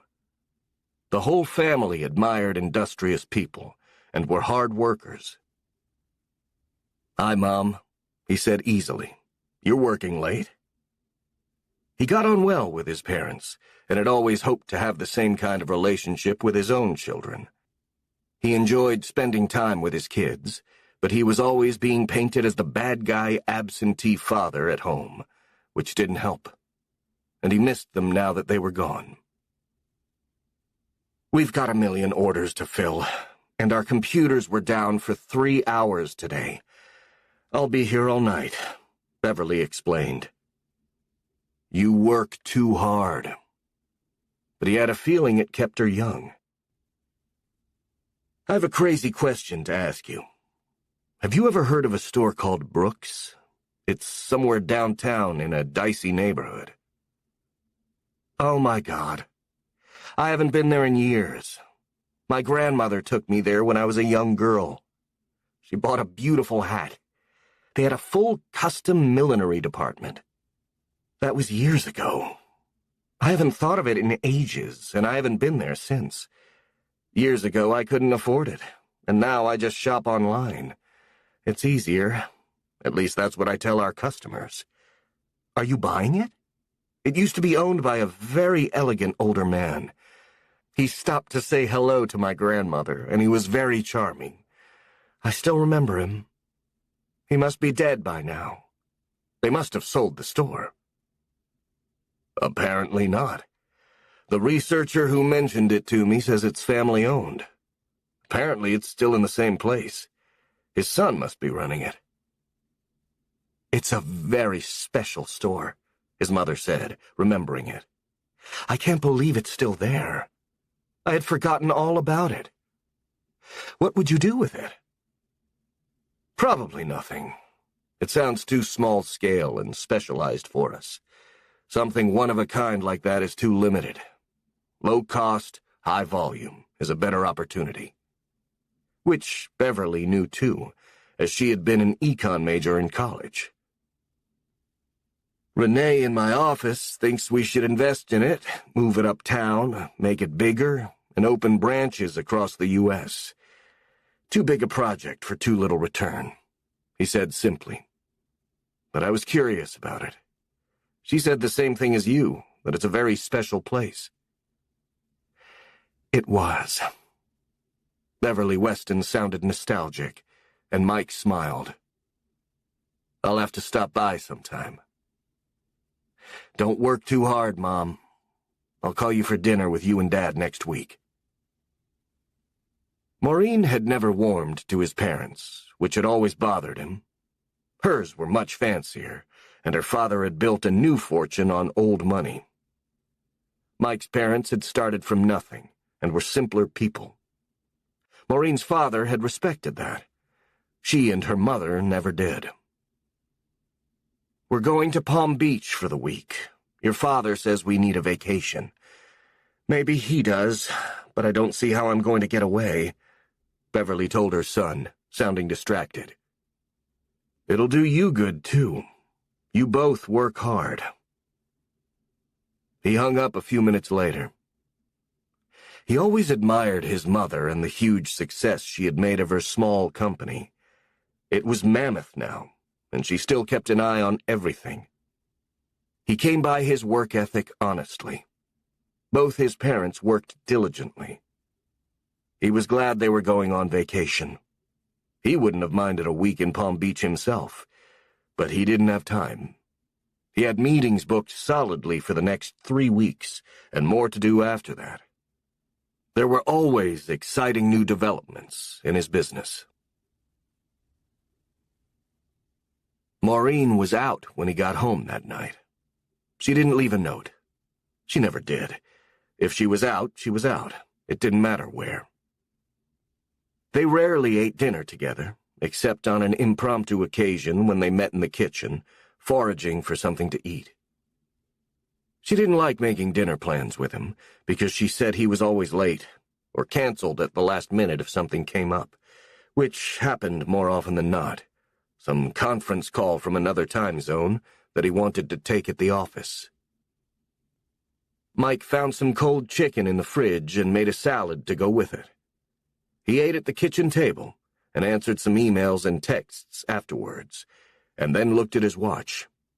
It was still early in California, and he decided to call Jenny, his daughter. He hadn't spoken to her in 3 days. She loved her college life at Stanford, the classes she was taking, and the friends she had made there. Jenny answered as soon as she saw Mike's name come up. "Hi, Dad. I was just thinking about you.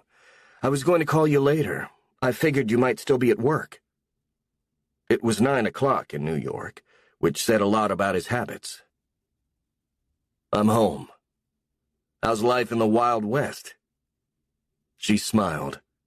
She loved talking to her father. He had been busy a lot of the time when she was growing up, but she admired his work ethic and his success, despite what her mother said about him, that he didn't care about anyone but himself, and that his family meant nothing to him. She hated it when her mother said things like that about him. It had put a wedge in her relationship with her mother, much more than with her father. She was his staunchest defender, which made her mother even angrier at Jennifer and her father. She wanted the kids to be as angry as she was and support her position. "It's not so wild," she answered him. "I've been in the library all week." "Trying to meet guys or studying?" he teased her. She was a diligent student and had graduated from high school at the top of her class with honors. She took after him, and he knew she'd be a fine lawyer one day.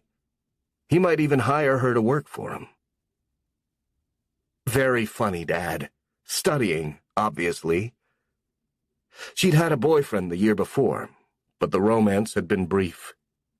She was a pretty girl and looked like Mike, with shiny dark hair and cornflower blue eyes.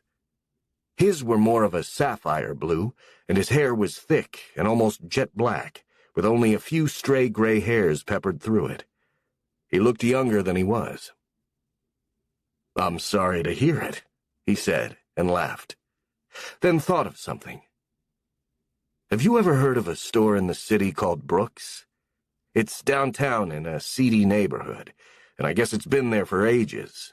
Your grandmother was telling me tonight that her grandmother took her there as a young girl." "Oh my God, Dad. It's the coolest ever. It looks like nothing from the outside. Inside, they have the best stuff I've ever seen. I went there with Mom once. It's super expensive, but everything is really beautiful. They have special one-of-a-kind stuff and the fancy luxury brands. Are you buying it?" she asked, and he laughed. "I don't just go around buying stores. Maybe I wanted to shop there. They have cool men's things, too. If you buy it, I want a big discount. I can't afford it on my allowance." "We'll go together sometime. Someone mentioned it today at work, and I was curious if you'd heard of it. I don't know how I managed never to hear about it. Although he wasn't a big shopper, he never had time. It's kind of like a fabulous secret." Jenny endorsed her grandmother's description of it, from a younger generation, which intrigued him. Whatever the Brooks style, the store seemed to leave a lasting impression on anyone who went there, even once. It made him curious to see it for himself, not even as an investment, but just intrigued by what his mother, daughter, and researcher had said. Mike and Jenny talked for a while longer about her classes, her roommate, and the summer internship she had landed, although it was only March. He was going to miss her during the summer, but she was coming home for a month before going back to Stanford for her junior year. "Have you heard from Zach?" he asked, worried about his son, the great adventurer, wandering around Europe. "I had a text from him a few days ago. He was back in Munich. He said the sausages and the beer gardens are great." "Sounds like a very cultural tour he's on," Mike said with the usual tone of concern when he spoke of his son. "He's fine, Dad. It's good for him to figure things out on his own." "That's what your mother says. I just hope he figures out that going to college is in his plans for next year. He should have applied by now." "Maybe he applied from Europe," she said to calm her father.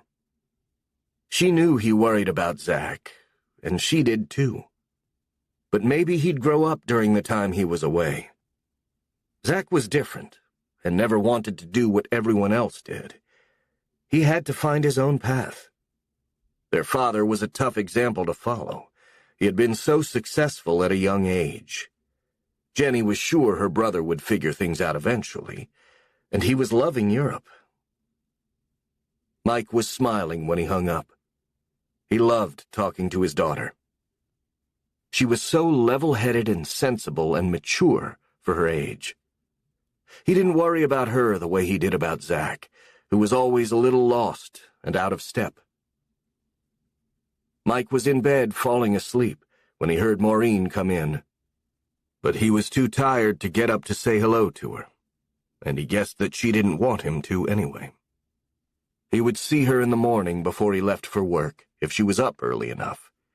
If she wasn't, they'd catch up sooner or later. As he thought that, Mike fell asleep, alone in the guest room bed, where he was happy to sleep on his own and have the room to himself. Chapter 3. Mike was in a cab on his way uptown from his apartment on Lower Fifth Avenue, just a block from Washington Square.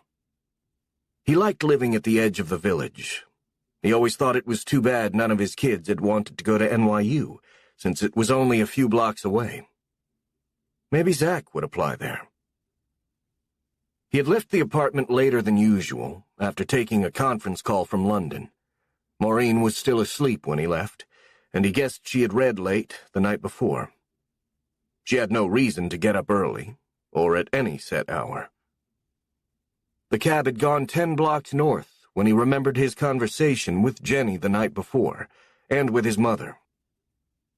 He Googled the location of Brooks on his phone and gave the driver the address. They had gone only half a dozen blocks by then.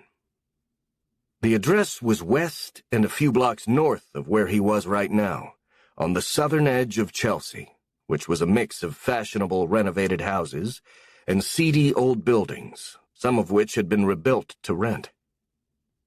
There were lots of young people in the area, and a few of the old tenements remained. It was a very mixed neighborhood, most of it trendy and fashionable, and some of it not gentrified yet. He noticed a number of homeless people roaming around pushing shopping carts, and a few camped in doorways. He was surprised by the store when he saw it. It was a rambling old building with turrets that looked like a small fortress. It was weather-beaten and ugly. From the outside, it looked like an architectural mistake.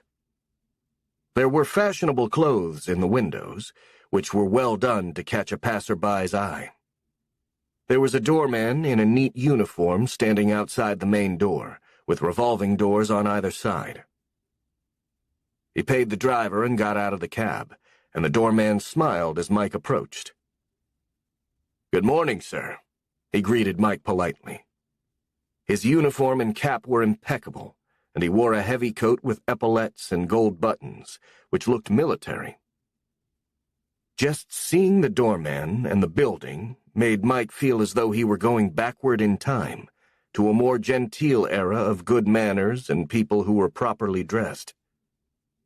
The female employees he saw as he went into the store were wearing simple black dresses, stockings, and high heels, and had neatly combed hair. It looked like a world he remembered seeing with his mother when he was a little boy. As he glanced around, he saw elegant luxury items beautifully displayed. There was a rich smell of fine leather, and a hint of delicate perfume in the air.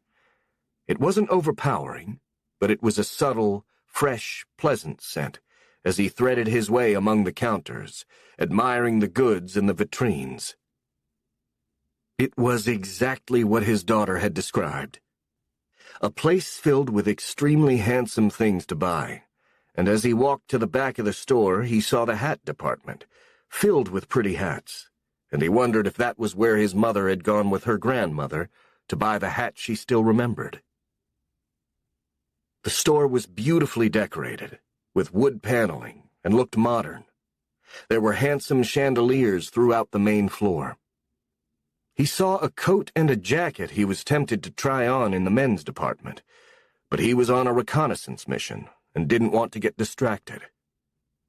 He recognized most of the brand names, although some were more obscure European brands, and he could see why Renee loved it and compared it to Chanel and Hermes. There was a pride of ownership that leapt out at him, unlike any comparable commercial store. He could feel the love that the family who owned it had for their store. It was almost like visiting someone's home, and had a warm, welcoming atmosphere. He went upstairs and saw the neatly laid-out departments. Everything he saw looked appealing, and he saw a number of things he wanted to buy. He was just leaving the men's department, where he had admired a very elegant pair of well-made brown suede shoes. If he hadn't been on his way to work, he would have tried them, but he didn't want to be any later than he already was getting to his office. He noticed an impeccably neat, beautiful blonde woman watching him.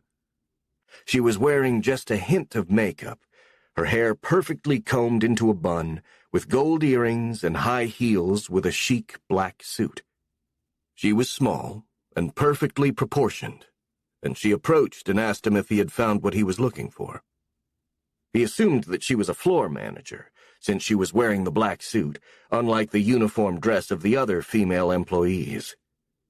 The men wore blazers, gray slacks, and shirts and ties. There was no sign of the familiar casual dress of the day, No jeans or sweatshirts or running shoes on the staff.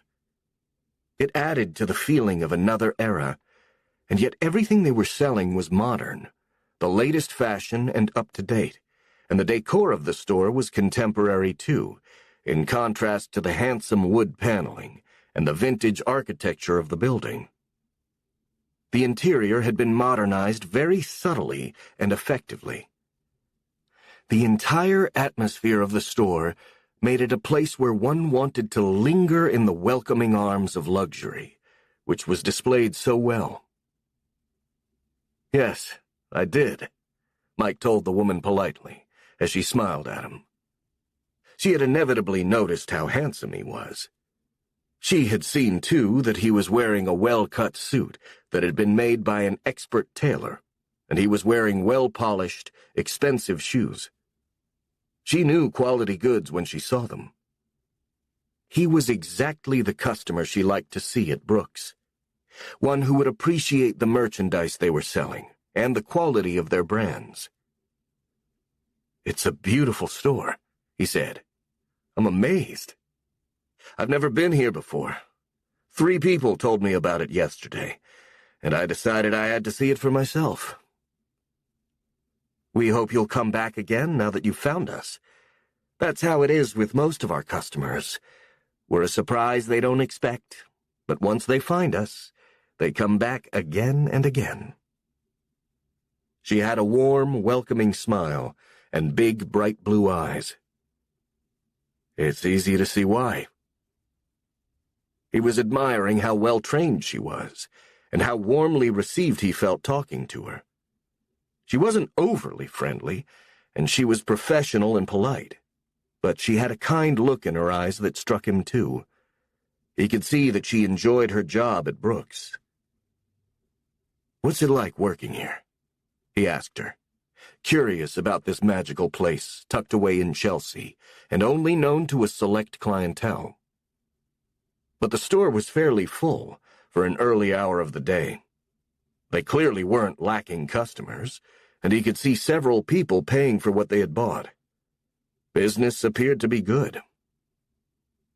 "It's wonderful," Spencer answered his question. He had no idea he was speaking to the owner, and she preferred it that way. She expected all her salespeople to be discreet, polite, and professional, and she was the role model for them all. "I love coming to work every day," she said, and he could see that she meant it. "You're lucky. Not many people feel that way about their jobs," Mike said, and she agreed. "I feel that way about my job, too," he volunteered. "Then we're both lucky." She smiled warmly at him and didn't ask him what his job was. "It looks like a good-sized staff," he commented, not wanting to leave just yet and enjoying talking to her. There was something about her that made him want to linger and chat for a few minutes. "It is. We don't like to keep our customers waiting, so our ratio of sales personnel to customer is higher than most stores. Service is very important to us, and personnel who genuinely enjoy serving people. I can't stand rude salespeople," she said, "which is so common in so many stores." "I agree. They let you stand there while they talk to their friends on their phones, or aren't helpful when you're looking for something. We want our customers to leave satisfied, wanting to come back to us soon." "Well, I certainly will," he said, smiling at her, having run out of excuses to keep talking to her. He had enjoyed their brief exchange. "I'll come back soon, and my daughter made me promise I'd bring her, too." "We'll be happy to see you both," Spencer said, and meant it. She'd enjoyed talking to him, too. He was well-spoken and intelligent. She wondered who he was. He had an air of power and success about him, which he didn't abuse, but it was there. She could easily sense it about him. "Thank you for your visit. Come back soon," she said, as he walked away with a last smile at her. He was still thinking about the whole experience as he got into a cab, and was still impressed by it when he got to his midtown office on Park Avenue and saw Renee. "Well, I can see what you mean," he said, when she stopped to talk to him in the hall. "I had a conference call at home this morning, and I stopped at Brooks on the way uptown. What an amazing place. Everything about it is perfect. The decor, the atmosphere, the sales staff, the merchandise. It makes you want to stay there all day and buy everything. They have fabulous things. I'd be broke in a week," he said, and Renee laughed. "I am every time I go there, but I always love everything I get. It's never disappointing when I get it home, and the quality is fantastic. They really pick their merchandise well. And you don't see it on everyone else. A lot of it is one of a kind." "I spoke to some woman manager, and she said she loves working there. They must be very good to their staff. They are all very pleasant and can't do enough to help you." "Now you can see why I suggested it yesterday. The place is a gem. I'm not sure how it would fare, though, if you moved it uptown. Even the building is special and has a kind of magic to it." "It's been beautifully redone. They must have used a great architect," Mike commented. He had noticed that the finishes were high quality. It was all expensive work. "They did. The architect was someone from Italy, I think, or maybe France. They don't look like they're hurting for money or customers. The place was busy. What makes you think they'd want to sell, or even need investment money and partners?" "Wishful thinking, I guess." Renee smiled at him. "I'd love to own it, and you can afford to." "I can't imagine them selling. The place just reeks of the owner's pride." "Why don't you see who owns it now, and what you can find out about their financial situation?" "I'll do some digging and see what I can find out," Renee promised, and went back to her office, as Mike went to his. The project sounded like fun to Renee. Mike had a dozen phone messages and 30 emails when he got to his desk about various projects the firm was involved in. He forgot about Brooks for the time being, although when he thought about the brown suede shoes, he was sorry he hadn't bought them. But he could easily see why Jenny loved the store, and why his mother remembered it so well 50 years later. It really was a very special place. When Mike left the store, Spencer walked around for a few more minutes to finish her morning tour and went back to her office. Her CFO, Paul Trask, called her a few minutes later and asked to come to see her. She greeted him warmly when he walked in and wondered what he had on his mind. He did an excellent job as their chief financial officer. He was one of her new hires when her father died, and she became CEO. He was very effective at running the store's finances, investing her money, and advising her. Paul dealt with Spencer's mother on a regular basis. Eileen continued to get more and more difficult as she got older. She was lonely without Tucker. She was 75 now, and not aging well. Physically, she was fine, but she was unhappy and depressed, and always complaining about something, and terrified the money would run out. She had no faith in Spencer's ability to run the store competently, and was sure she'd run it aground and they'd wind up penniless. That wasn't even a remote possibility, and Paul was patient about reassuring Eileen frequently that all was well. "How's my mother?" Spencer asked him with a look of concern when he sat down across from her. He had far more patience with Eileen than her own daughter did, but Eileen was much kinder to him than she was to Spencer, to whom she constantly predicted doom and disapproved of everything she did. "About the same. The poor thing is so sad. I tried to get her to come into the store for tea, so she could see how well we're doing, and she always refuses. She said it makes her too sad to come here. She says it's not the same without your dad running the store. That's true, Spencer said with a sigh. It had taken them 5 years to get over the bad investments Tucker had made and recoup most of the money. It was easier to replace the brands he had canceled, and the atmosphere in the store was much warmer and more congenial since Spencer had been running it, and more like her grandfather's time. She sees disaster heading toward us around every corner. She thinks I don't know what I'm doing. Eileen made no secret of it, and Spencer heard it from her all the time. She thinks I'm too much like my grandfather, Spencer said with a smile. That was a compliment, at least. I wanted to come and talk to you, Paul said, because we're really on an even keel now. The store is doing well, our investments are solid. I'd like to see us expand, though, to reach out to new clients and bring in younger customers. We have the merchandise they want. They just don't know it. I think we should do more advertising, in the press and online. I'd like to see us set up a website people could shop from. Everyone does that now. It's a major moneymaker. If we do that, they won't come into the store, Spencer said, worried. Some people can't anyway. They live too far away, or they're not well. We'd capture a whole new group of customers with online shopping. Just about every store in the world does that, but we don't.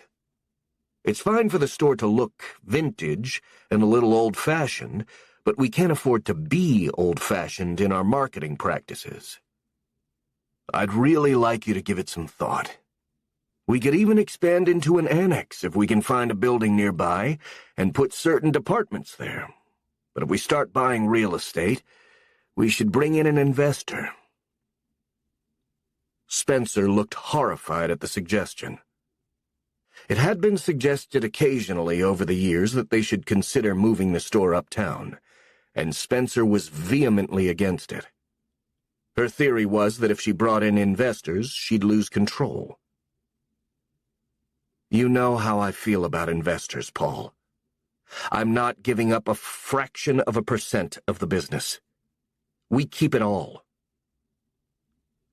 An investor with enough money could help us expand without straining our own finances. She knew that her P&L statement was looking good, their profits and losses. I'm not spending a penny we can't afford ourselves. Bringing in young people is important, and I agree with you. I want to think about online shopping. We'd need more staff to service it, but an annex is an interesting possibility if we can afford it. I like the concept, Paul said to her. What I don't like is the neighborhood. I'm not sure we can find a decent building here.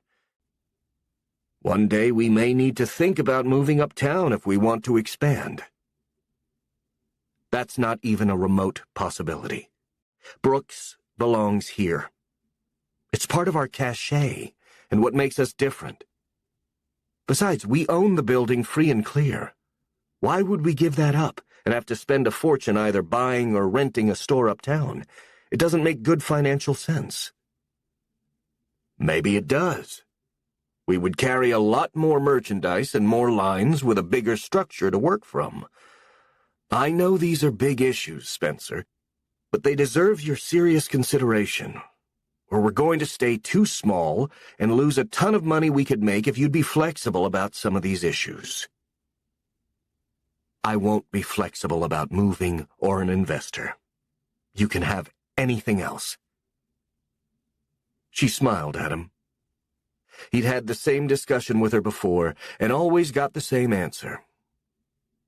My grandfather and father didn't have investors, she reminded him, and the store is much more profitable now than it was in their days. That's true, Paul said. But times have changed, Spencer. We have to expand if we want to keep growing, and we need help to do that. We can't do it alone. Then we'll do what we can, without breaking with tradition or breaking the bank. People very commonly give up a percentage these days, even a small one, to bring in an influx of money. That's how it's done. Never, she said emphatically. Paul knew he'd gotten as far as he would for one day. She was adamant about following the model her grandfather had established. Paul thought she did it out of both loyalty and fear, afraid to try something new.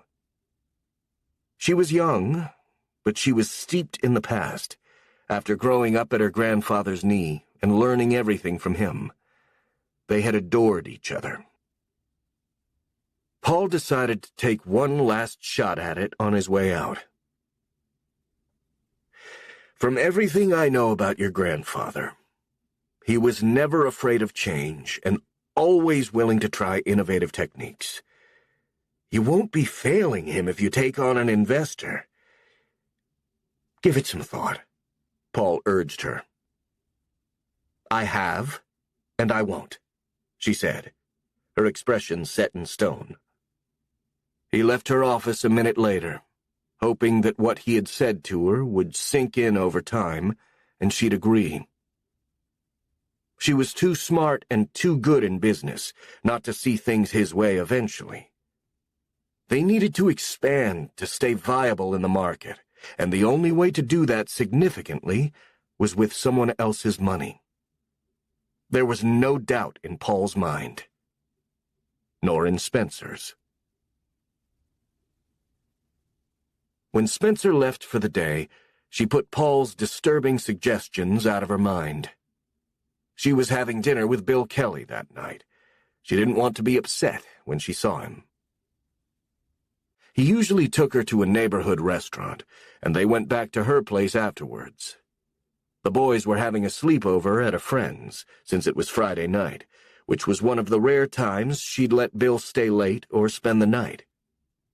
Between her work and her sons, there wasn't a lot of room for him in her life, and he didn't clamor for more than he got.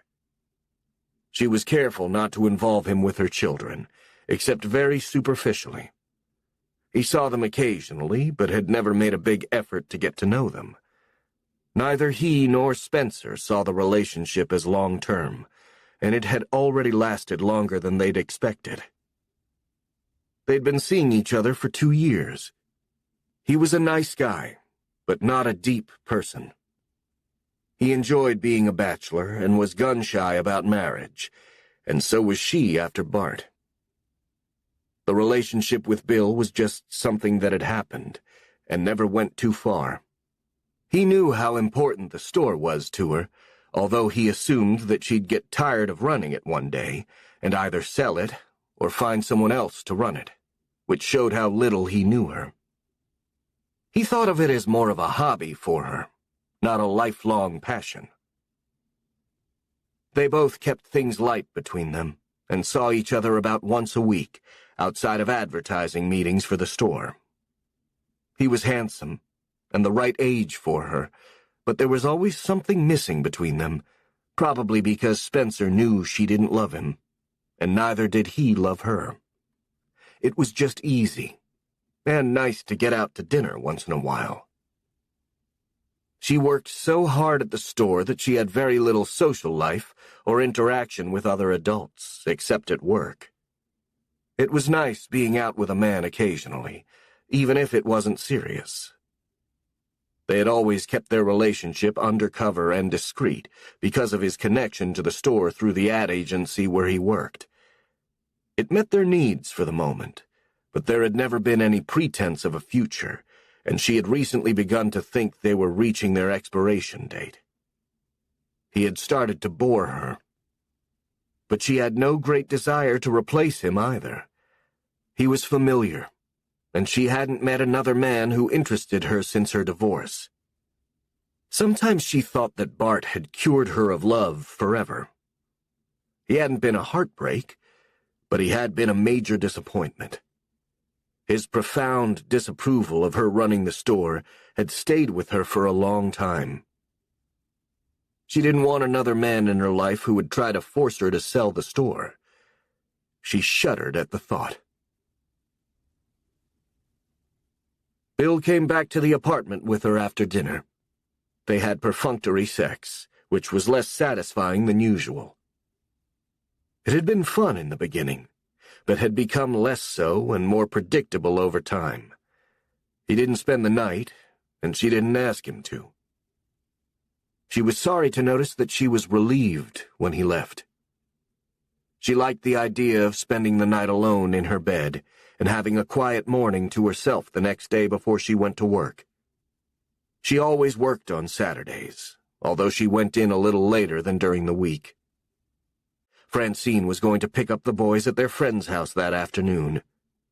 She left for her day off on Saturday evening when Spencer got home, and Spencer had the boys to herself after that, and enjoyed that too. She felt like a real mom when she was alone with them, until Francine returned late Sunday night, after spending her time off with her boyfriend. Their arrangement had worked well for 7 years. On Saturday, after playing tennis, Mike decided to go back to the store to buy the brown suede shoes he'd seen. It was in the back of his mind that he might see the young manager again. He didn't see her, but he bought the shoes, a gray cashmere sweater, and an English tweed jacket he liked, and was pleased with his purchases when he got home. Renee and Jenny were right. What Brooks carried wasn't cheap, but it was of the finest quality, and he loved what he'd gotten, and would wear it a lot. Nothing they carried was too odd or too trendy or would go out of style. Maureen had gone away for the weekend, and Mike enjoyed being alone. The chronic tension between them made solitude preferable whenever possible. It was like a brief relief from a dull ache that he had gotten used to, and was surprised when it abated for a short time. He watched a series he enjoyed on TV, and went to bed early. He thought of the young blonde manager at Brooks again, and was mildly disappointed he hadn't seen her, which seemed foolish to him. What would he have done if he had? But she had been such a pretty woman, so well put together and so pleasant to talk to. She seemed like a happy person, which had made her more attractive. It was tiresome living with Maureen's bitterness and complaints, but they were married and intended to stay that way, for their children. It seemed like the right thing to do, to both of them. It was one of the few things they agreed on, even though a sacrifice they were willing to make. Maureen seemed to enjoy punishing him. When he had gone back to the store, he had noticed the neighborhood more clearly. It was frankly ugly, and parts of it even looked dangerous to him. Brooks really would have benefited from a better location, and he wondered why they had never moved. The building had charm inside, but as soon as you walked outside, the magic ended. He wondered if they would do better in a more upscale location. It seemed obvious to him that they would. On Sunday, after he did the New York Times crossword puzzle and got most of it, he flipped through a recent edition of New York Magazine and was startled to see an article about Brooke and Son. There was a photograph of the front of the building with the doorman standing to attention outside, and he read the article and was surprised to learn that the store's current owner was not the founder's son, but his granddaughter, Spencer Brooke. The writer explained that Spencer Brooke had an MBA, was 37 years old, and had been running the store since she had inherited it from her father at 30. According to the article, she had done a bang-up job and had improved their profits considerably since she took over. It said that she had preserved most of the traditions her grandfather had established, while modernizing subtly and effectively, which explained why she had kept the store in the original location. Although the neighborhood was less than desirable and inconvenient for most of their customers, they kept flocking to the store in spite of it. The article listed some of their most devoted customers, and the list was impressive, of socialites, politicians, movie stars, it said that several first ladies had shopped there and continued to do so.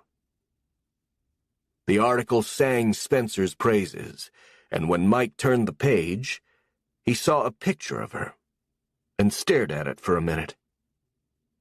It was the beautiful young blonde manager he had spoken to, who had been so lavish with her comments about the store and the staff, and he grinned when he saw it. He thought it was bold of her to have been so enthusiastic about Brooks without admitting she was the owner.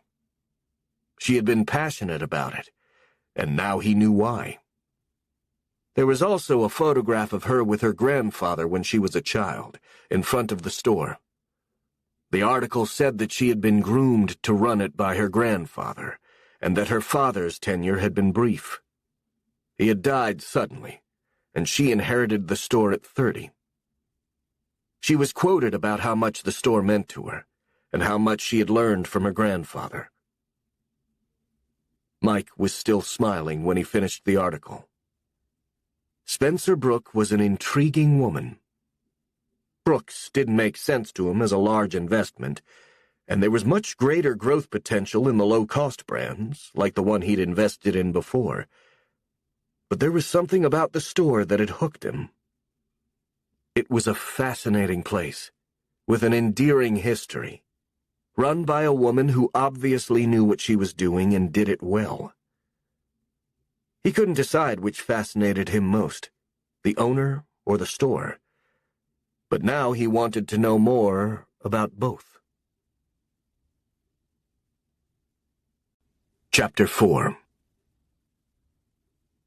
Mike took the copy of New York Magazine to his meeting on Monday and handed it to Renee. "The place is bewitching," he admitted to her. "I saw a pair of shoes I liked there when I went the other day. They gnawed at me, so I went back for them on Saturday, and also ended up buying a sweater and a tweed jacket made by an English tailor. I never do that. I spent a fortune, and was happy as can be about it when I got the stuff home. The manager I spoke to on the floor the first time turns out to be the owner, who cruises the place every day, checking on things. She sounds like a force of nature. I still think another high-volume brand would be a better investment, but there's something intriguing about this place. See what you can find out about her, and what their profits look like. Maybe it would be fun, as a modest investment, if they're interested in an influx of money to expand." "I'll check it out," Renee promised. It seemed like an atypical investment to her, too, but she loved the idea. There was something so appealing about the store, and she was fascinated by Spencer when she read the article. She sounded like such a strong woman and a decent person. She was only 3 years older than Renee, but had done so much with the store to honor her grandfather's memory. The article also mentioned that she was divorced and had twin 7-year-old sons. She had a very full plate and seemed to be managing it all. The article also said that her father's regime had been brief and somewhat colorless, and Spencer had put life back into the store when she took over. She was a very attractive woman. At the end of the meeting, Mike assigned Renee to assess both options, a high-volume, low-priced brand similar to the first one that had done so well for them, and a possible purchase or investment in Brooks, although he would want the current owner to continue to run it, since she seemed to hold the secret to their success and was apparently part of the magic. Mike was sure that the other option would be a better investment for them, but there was something about Brooks that had enchanted him, just as it had all their loyal customers, according to the article. Spencer had her own staff meeting that morning, and Paul brought up the subject of investors again, for all the reasons he had mentioned before. Spencer shut him down very quickly. Their fashion director, Bo Vincent, agreed with Paul, and said so to Spencer. He felt that they needed to develop an online presence and sell through the internet, and he loved Paul's idea of an annex, although finding a suitable building in the neighborhood, not too far from the mothership, would be challenging.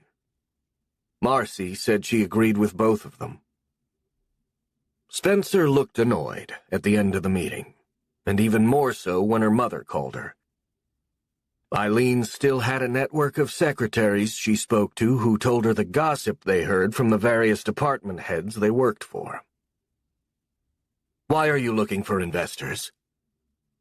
Her mother landed on Spencer's nerves with both feet, as she usually did, with half-truths and rumors.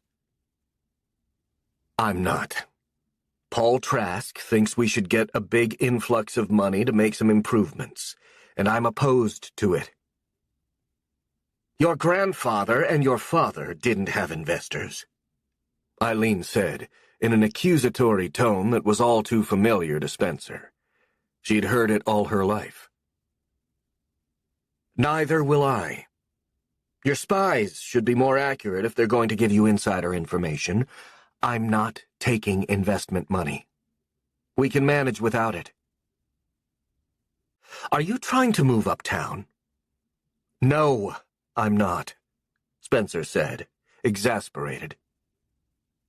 Her mother never showed any interest in the store, except to gossip and criticize it and her daughter. "I wish you'd stop listening to gossip, Mother.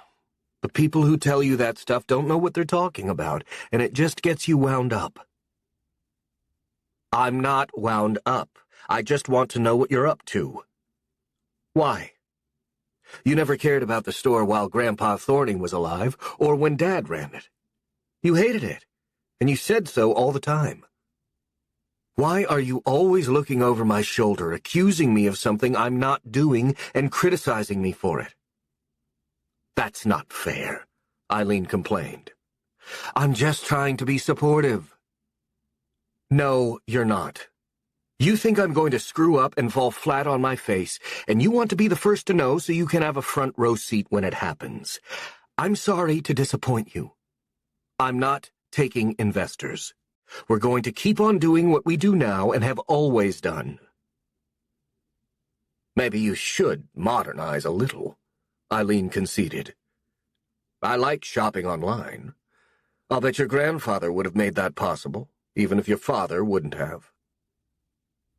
Spencer knew she had that right. Her father hated change of any kind. There had been no improvements during his tenure, and too many good things he had eliminated. She got off the phone as quickly as she could, and was exasperated for the rest of the day. She was distressed by Paul Trask's ideas about an investor, and his persistence about pursuing them. They were valid suggestions, but not if it required an investor to make them happen. God knows who they'd get, or how much of a percentage of the business an investor would want. Spencer didn't intend to give up a single percent to anyone. She was certain her grandfather wouldn't have. Spencer had a dozen problems come across her desk that afternoon, most of them relatively easy to solve, but annoying anyway. And at 5 o'clock she got a call from the White House, from the First Lady's personal secretary. She was coming to New York to shop the next day. She wanted to come to Brooks, but it was a massive project for her to go anywhere on a personal mission, even shopping. Security measures would have to be in place. All employees in the building had to be vetted and cleared by the FBI, or they couldn't be there. The building had to be carefully checked by the Secret Service, and all exits guarded.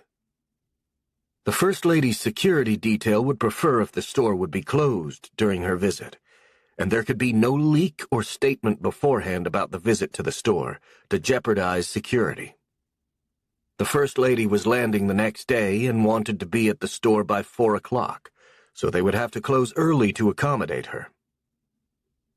After 6 phone calls between Spencer and the First Lady's secretary, they were able to compromise on a 5 o'clock visit, so Spencer wouldn't have to close the store too early and upset their regular customers. They would still be annoyed by an early closing, but the First Lady's visit was an honor Spencer didn't want to refuse. She wanted to make it work for everyone, and after the fact, It would be another coup for Spencer and the store to say she had shopped there. Several first ladies had. The wheels were set in motion by 6 that night. Marcy was going to meet with the FBI with all the employee files. Bo was meeting with the Secret Service early the next morning while they checked out the building, and Paul Trask was standing by to help in any way he could. It was chaos at the store the next day, with confidentiality agreements to be signed by everyone and the Secret Service to satisfy. Spencer assigned 4 of the best sales staff to help the First Lady choose a dress for an event she was going to, and Spencer herself intended to stand by to help smooth down all the interactions and solve any problems without intruding on the First Lady. Spencer was waiting at the front door when the First Lady arrived. The store had been cleared only minutes before, and all the customers had to leave early but weren't told why. They were told simply that there was a scheduled private event, which would begin shortly. In the end, the First Lady's visit went smoothly, with an enormous entourage around her. She found 4 dresses that she liked and wanted to purchase. To her credit, she insisted on paying for 2, and Spencer made her a gift of the 2 others. She bought shoes to go with them, and a black satin evening bag. She had gotten everything she came for, and was delighted.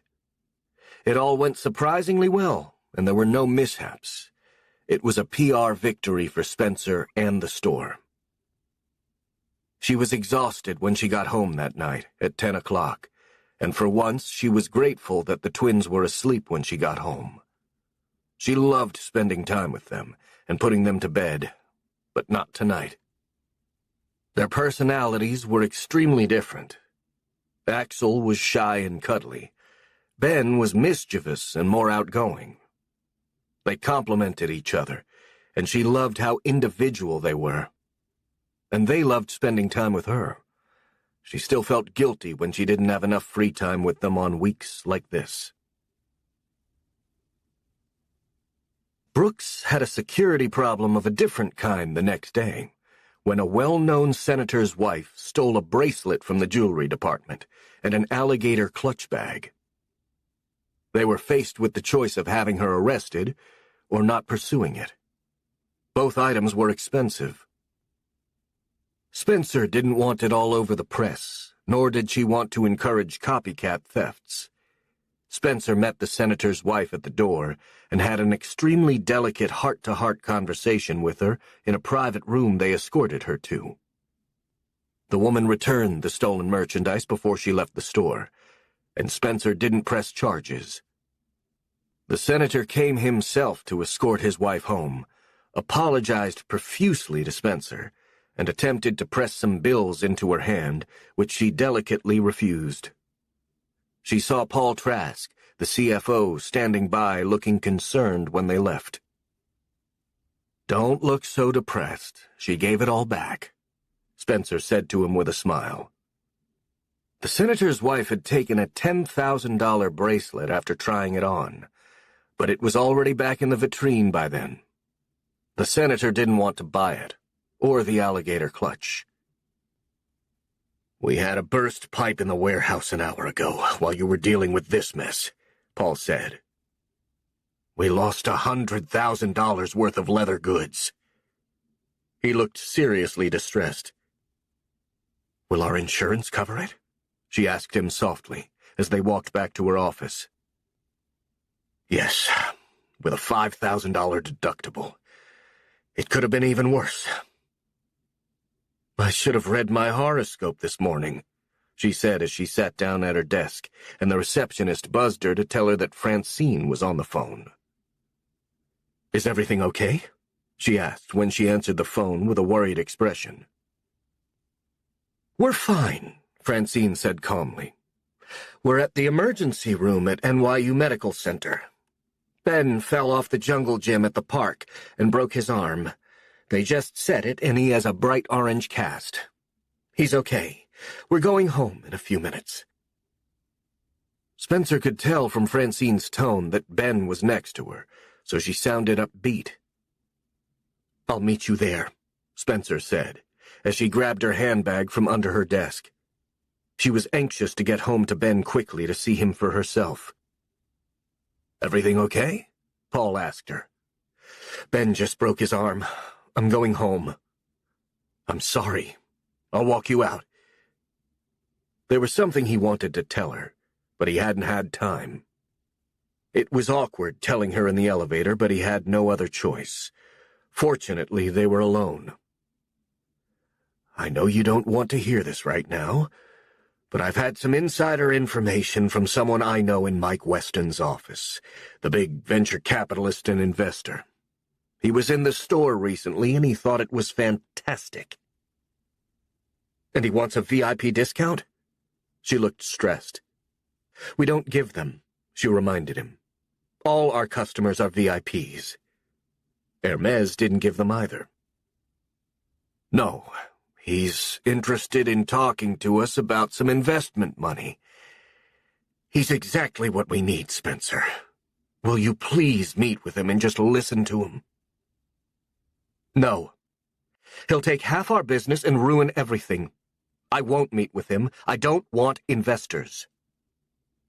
Her voice was sharper than she intended it to be, but she was worried about Ben's broken arm. "I don't want investors. Just tell him no." She raced across the main floor then, hailed a cab outside, and headed home to the small townhouse in Chelsea that she shared with her boys. Francine texted her while she was in the cab that they were on their way home. Spencer would get there first, but it had been a hell of a day, and she wanted to focus on Ben and not the store. She put Mike Weston right out of her mind and forgot about him. Mike was talking to Renee in his office as Spencer settled Ben into his bed and told him what a brave boy he was. He had already had his twin sign his cast, and he was in better spirits than she was. It had been a trying day, and at times like this, she had no one to lean on. She had texted Bart to tell him about Ben's arm, but she knew he wouldn't come. He never did. She sat and stroked Ben's silky blonde hair until he fell asleep. Axel was downstairs with Francine. "What do you mean she won't see us?" Mike said to Renee with a look of amazement. "I put some feelers out through a contact I have who knows the CFO at the store. He's all in favor of an initial meeting. He thinks it could be a good thing for the store. She doesn't want investors, and she flatly refused to see us to even discuss what might be possible. The CFO would like to meet us, but the owner doesn't even want to hear anything we have to say." Renee couldn't say it in terms he'd like any better. Spencer Brooke wasn't interested. No one had ever refused to see Mike Weston, and he looked annoyed for a minute. Then he laughed. "She must be a very independent woman if she won't even meet us. That's pretty ballsy.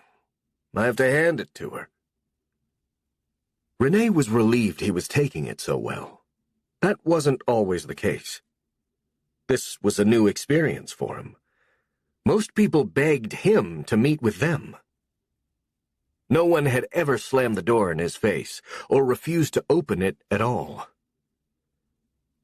"Keep trying. Maybe we should just meet with her CFO."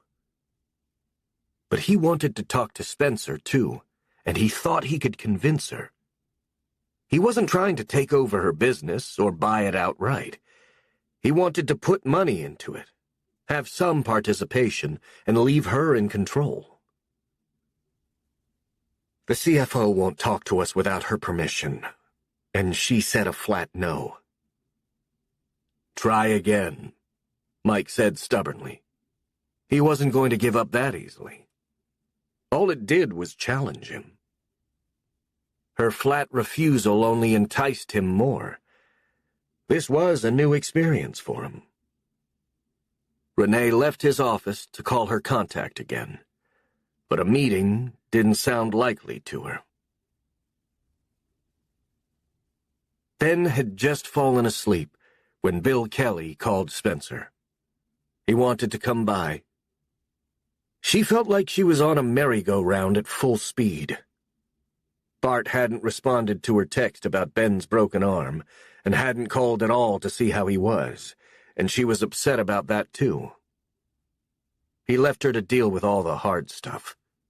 Everything rested on her shoulders. The store, the boys, the decisions, the crises, the senator's wife stealing and how to handle it, the loss of $100,000 worth of merchandise damaged at the warehouse. And now Bill wanted to come by.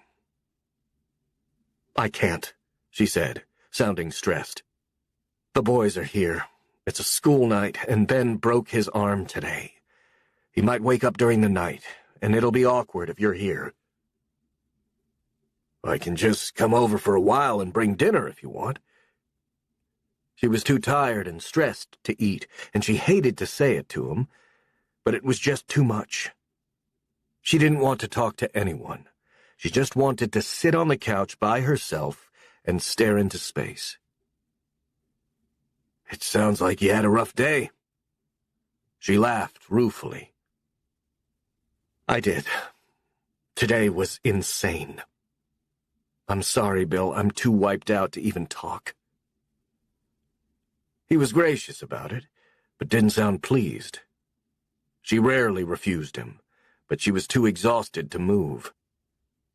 She ended up falling asleep on the couch without having dinner.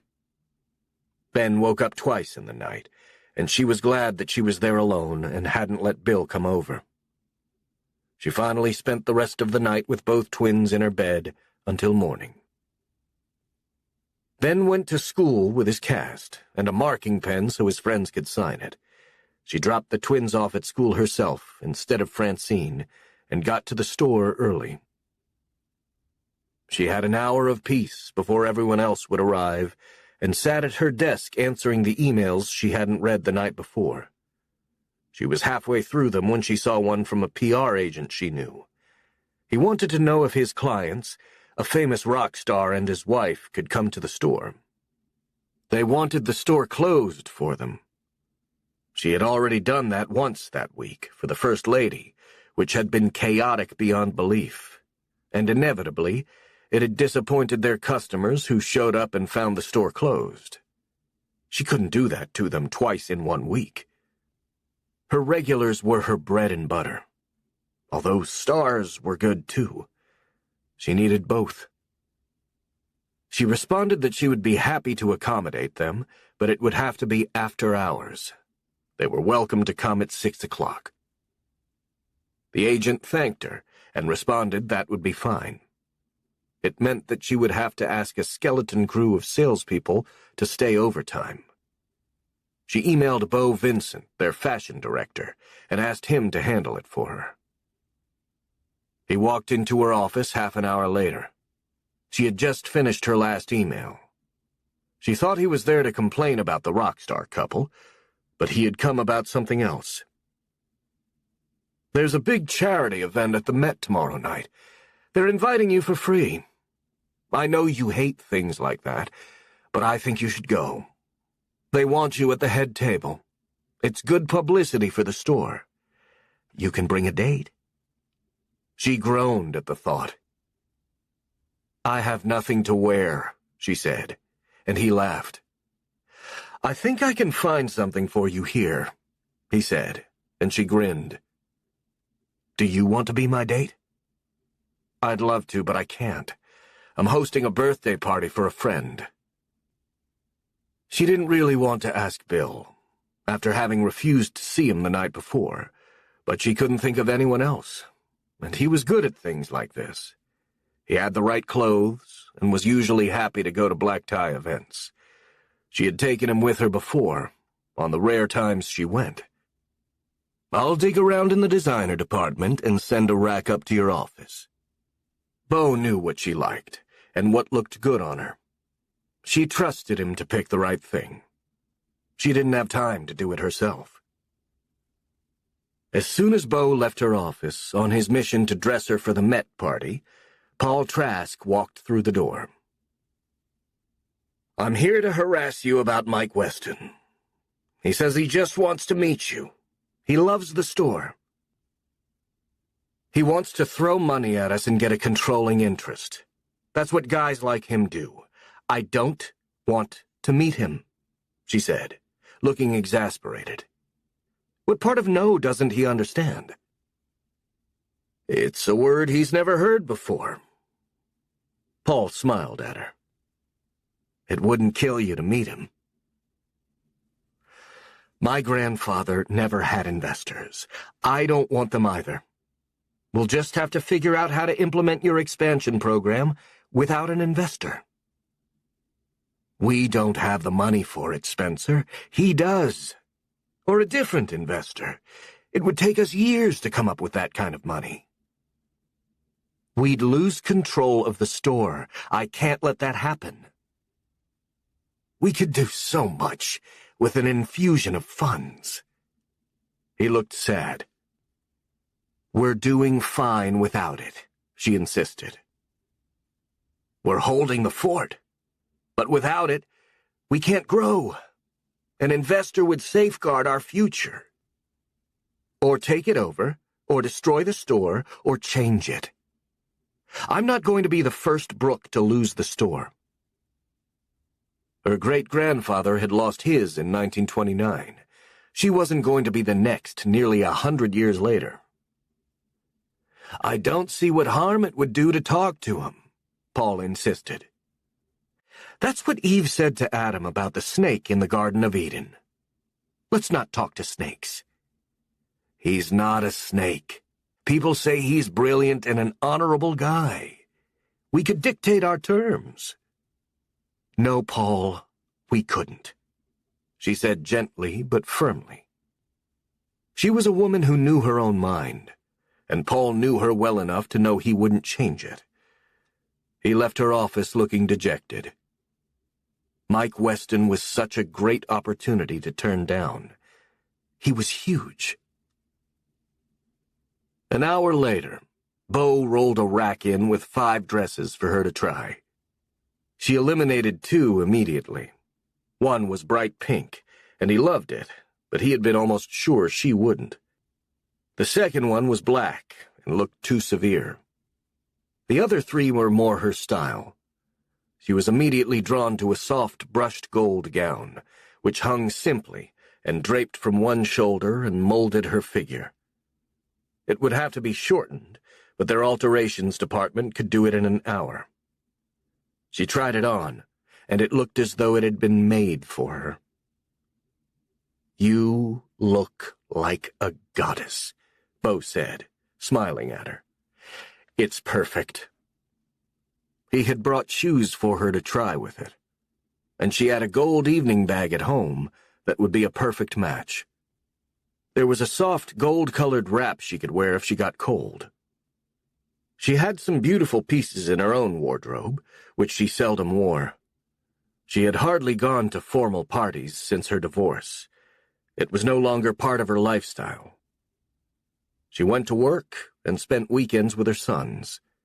She didn't need an evening gown to have dinner with Bill Kelly. They rarely went anywhere, except to the Italian restaurant near her house.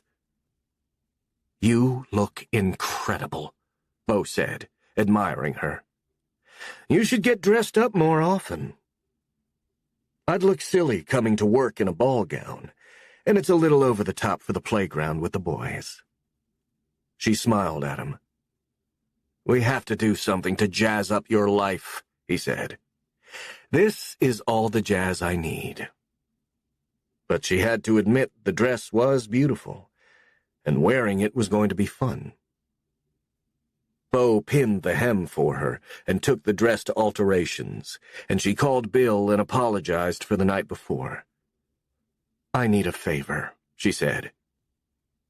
Will you go to a black tie event at the Met with me tomorrow night? I have to go for the store.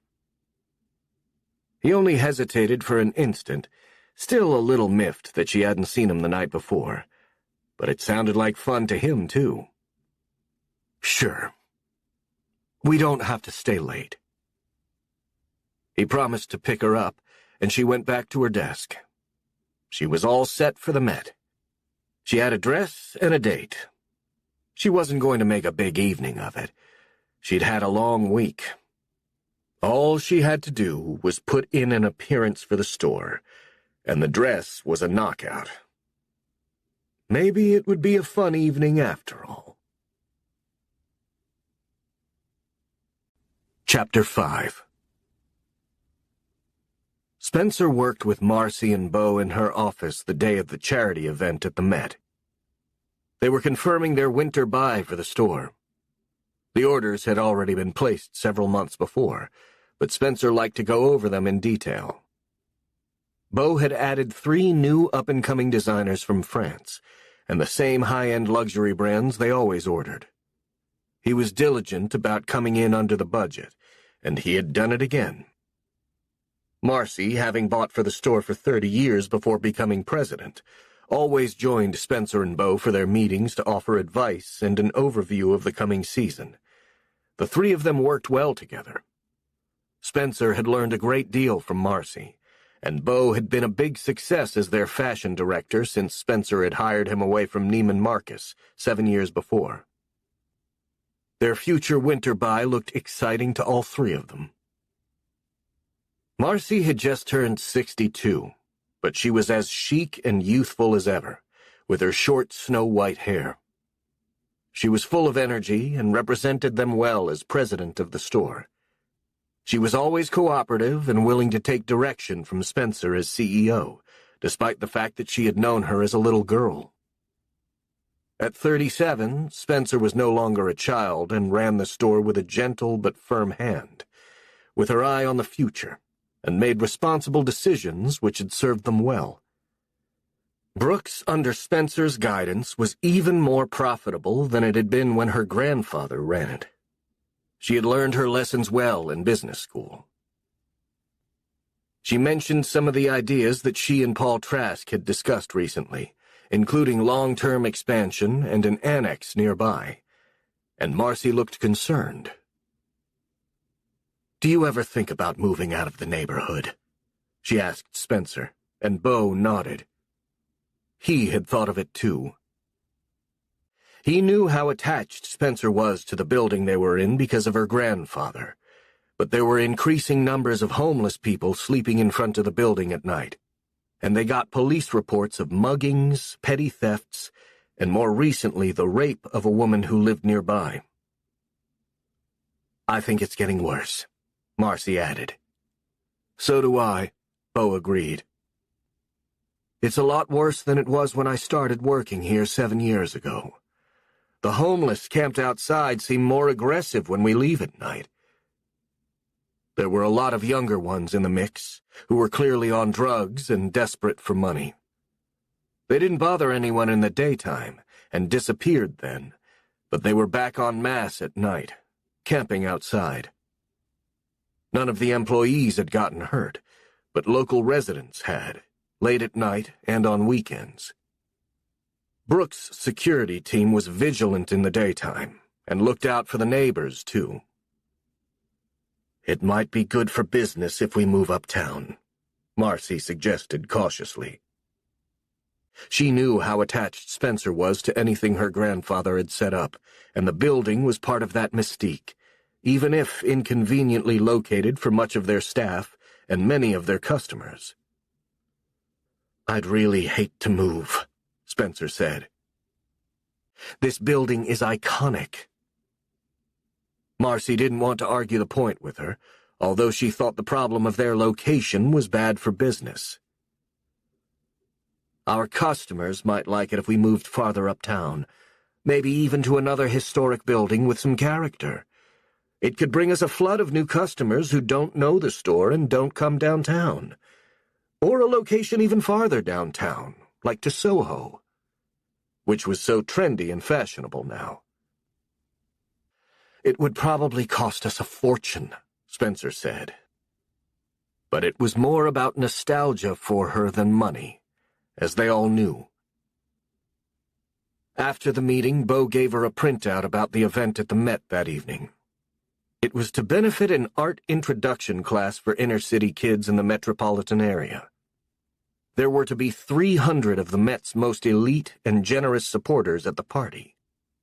Seats were $10,000 per person, and they had given her 2 free tickets. "I wonder why they invited me," Spencer mused as she glanced at it. The guest list of those who had accepted was included on a separate sheet. She didn't bother to look at it, sure that she wouldn't know anyone there. The guests were among the city and the museum's biggest donors. "You're an important person," Bo said to her. "Brooks is an institution and a legend. The name has been important in retail for more than a century. I'm surprised you don't get invited to things like this more often." "I throw everything out," she said sheepishly. "I'm not going to spend $20,000 for an evening, even for a charity event. I'd be broke if I did, although it's a good cause." "Well, have fun tonight. There will be press there, and you're going to look fabulous. Who's doing your hair and makeup?" Spencer laughed at the question. "Same person who does it every day. Me." "You don't want to get someone to do it? I can set it up for you," he offered. "I'll be fine." She smiled at him. Spencer had never been someone who loved attention. She preferred to be behind the scenes, in the shadows, not in the spotlight. She left the store at 5 to have a little time at home with the boys before getting ready at 6, and Bill was picking her up at 7:30 in a cab to ride uptown. The invitation was for 8 o'clock for cocktails, with seated dinner at 9. She hoped they would seat Bill next to her, since she wouldn't know anyone else there. She was ready promptly when Bill picked her up. He looked dashing in his dinner jacket, black satin bow tie, and impeccable white tuxedo shirt. He cleaned up well, and she smiled when he came to the door. Francine let him in.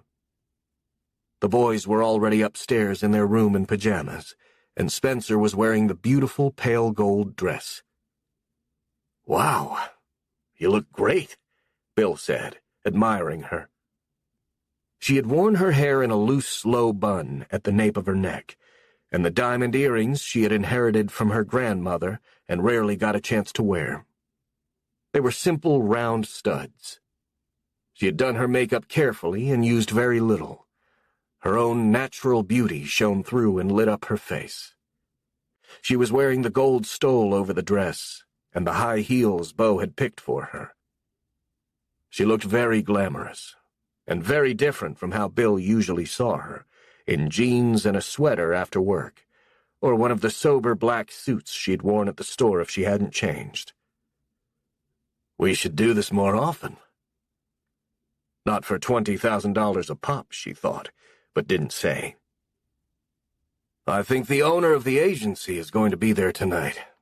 He's a big donor to the Met." Bill wondered if Spencer was, too. She hadn't told him that the tickets had been given to her for free. They chatted on the ride uptown. He was always easy company, even if they weren't in love. Over the past 2 years, their relationship had evolved slowly, more toward friendship than romance. They both knew they had no future together, although they didn't talk about it. She had talked to Marcy about him, and she reminded Spencer that continuing to date Bill was keeping her from meeting someone she might really care about. She was wasting years if she really didn't love him. Spencer knew that they'd have to stop seeing each other one of these days, but she wasn't quite ready to let go yet, and she wasn't on the hunt for a serious relationship. Her life seemed full enough as it was, and love seemed like such a high-risk endeavor. In a way, dating Bill kept her from taking any risks, which suited her. When they got to the Met, they walked up the long flight of stone steps to the main door, where security guards and young men in tuxedos were checking people in from a list.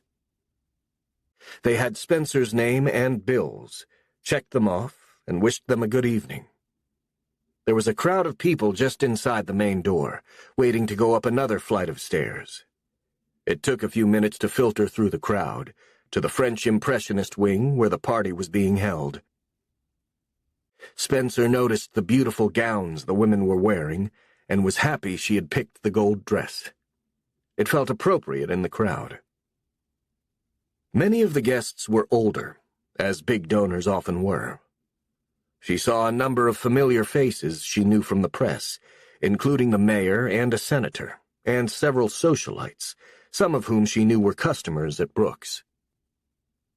There was no one she knew well enough to go up and speak to. Bill went to get them each a glass of champagne at the bar. There were round tables set up, laden with silver and crystal and fine china, seating charts in various locations so you could find your seat, and there was a dance floor and a band set up.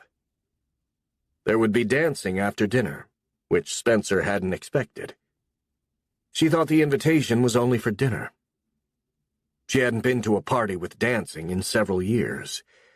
It always reminded her of how much she had loved dancing with her grandfather when she was a little girl. Bill returned with their champagne and handed her glass to her, as Spencer continued to look around. Bill told her about the famous actress he'd seen at the bar. As she listened, she noticed a tall, handsome man with a neatly cut mane of dark hair. He was looking at her, and he smiled. He looked vaguely familiar, but she couldn't think of who he was. A moment later, he disappeared into the crowd. The woman at his side was holding a martini and vanished with him. They milled around with the other guests for an hour and moved toward the tables just before 9 o'clock. Everything was on schedule and running smoothly. She and Bill consulted one of the signs on an easel and saw where their table was located. They had been given escort cards at the door when they checked in, and she'd been reassured to see that they were at the same table, but she saw on the chart that they weren't seated together and were on opposite sides of a table for 12. She didn't bother to read the other names, since she didn't know them anyway. When she and Bill got to their table, she was surprised to see that the tall, dark-haired man was seated next to her. The men were all standing, waiting for the women to be seated. Spencer noticed that the dark-haired man's companion was seated next to Bill on the opposite side. Husbands and wives and couples who had come together were seated at the same tables, but not side by side. The man smiling down at her still looked familiar. She knew she had seen him somewhere, but couldn't remember where. She had a feeling it might have been at the store. Spencer was seated at the head table, to the right of the dark-haired man. He was impeccably dressed in a tailor-made tuxedo she guessed had been made for him in London. She could recognize a custom-made suit anywhere. He introduced himself as Mike. They shook hands, and she sat down and glanced at the place card in front of him, as all the men took their seats, since the last of the women had taken theirs. Her eyes opened wide when she saw the name Mr. Weston on his place card, and she stared at him in disbelief, just as she remembered where she'd seen him. It had been at the store. He was Mike Weston, the potential investor she had refused to meet. For an instant, she thought about walking out before the dinner started, but she didn't dare. It would have been too rude. She wondered if he had tricked her into coming so he could convince her to let him invest in her business. If he had, she would have thought him a total boor to take advantage of a social situation to corner her. She was trapped, seated next to him at the table for the next several hours. "Did you invite me tonight?" she asked him with a look of shocked disbelief, and he nodded. "I did," he confessed. "I just wanted to meet you, so you know I'm not a total savage. I actually met you once at the store, but I didn't know who you were. I'm the honorary chair. This is a project I care a great deal about, and I give you my word of honor. I will not speak a word about business tonight. This is purely social. I thought you might enjoy it." If we never meet again, if that's what you decide, I promise never to bother you again. I give you my word." She was still staring at him, and she smiled at what he said. He was certainly determined, and had given her free seats to a very expensive, glamorous event. She remembered him perfectly now. "I'm going to hold you to it," she said. "And if you break your promise, I'll leave. But thank you for the very generous seats." It had been an impressive gesture, and he was much more gentlemanly than she would have expected of Mike Weston, although she had heard that he was brilliant and charming, as well as clever in business. "You found a pair of brown suede shoes you liked, but you didn't buy them," she said, remembering him distinctly. He had struck her as handsome then, and he had asked her if she liked working there. "I went back and bought them the next day," he said with a grin, surprised that she remembered. "I looked for you, but I didn't see you.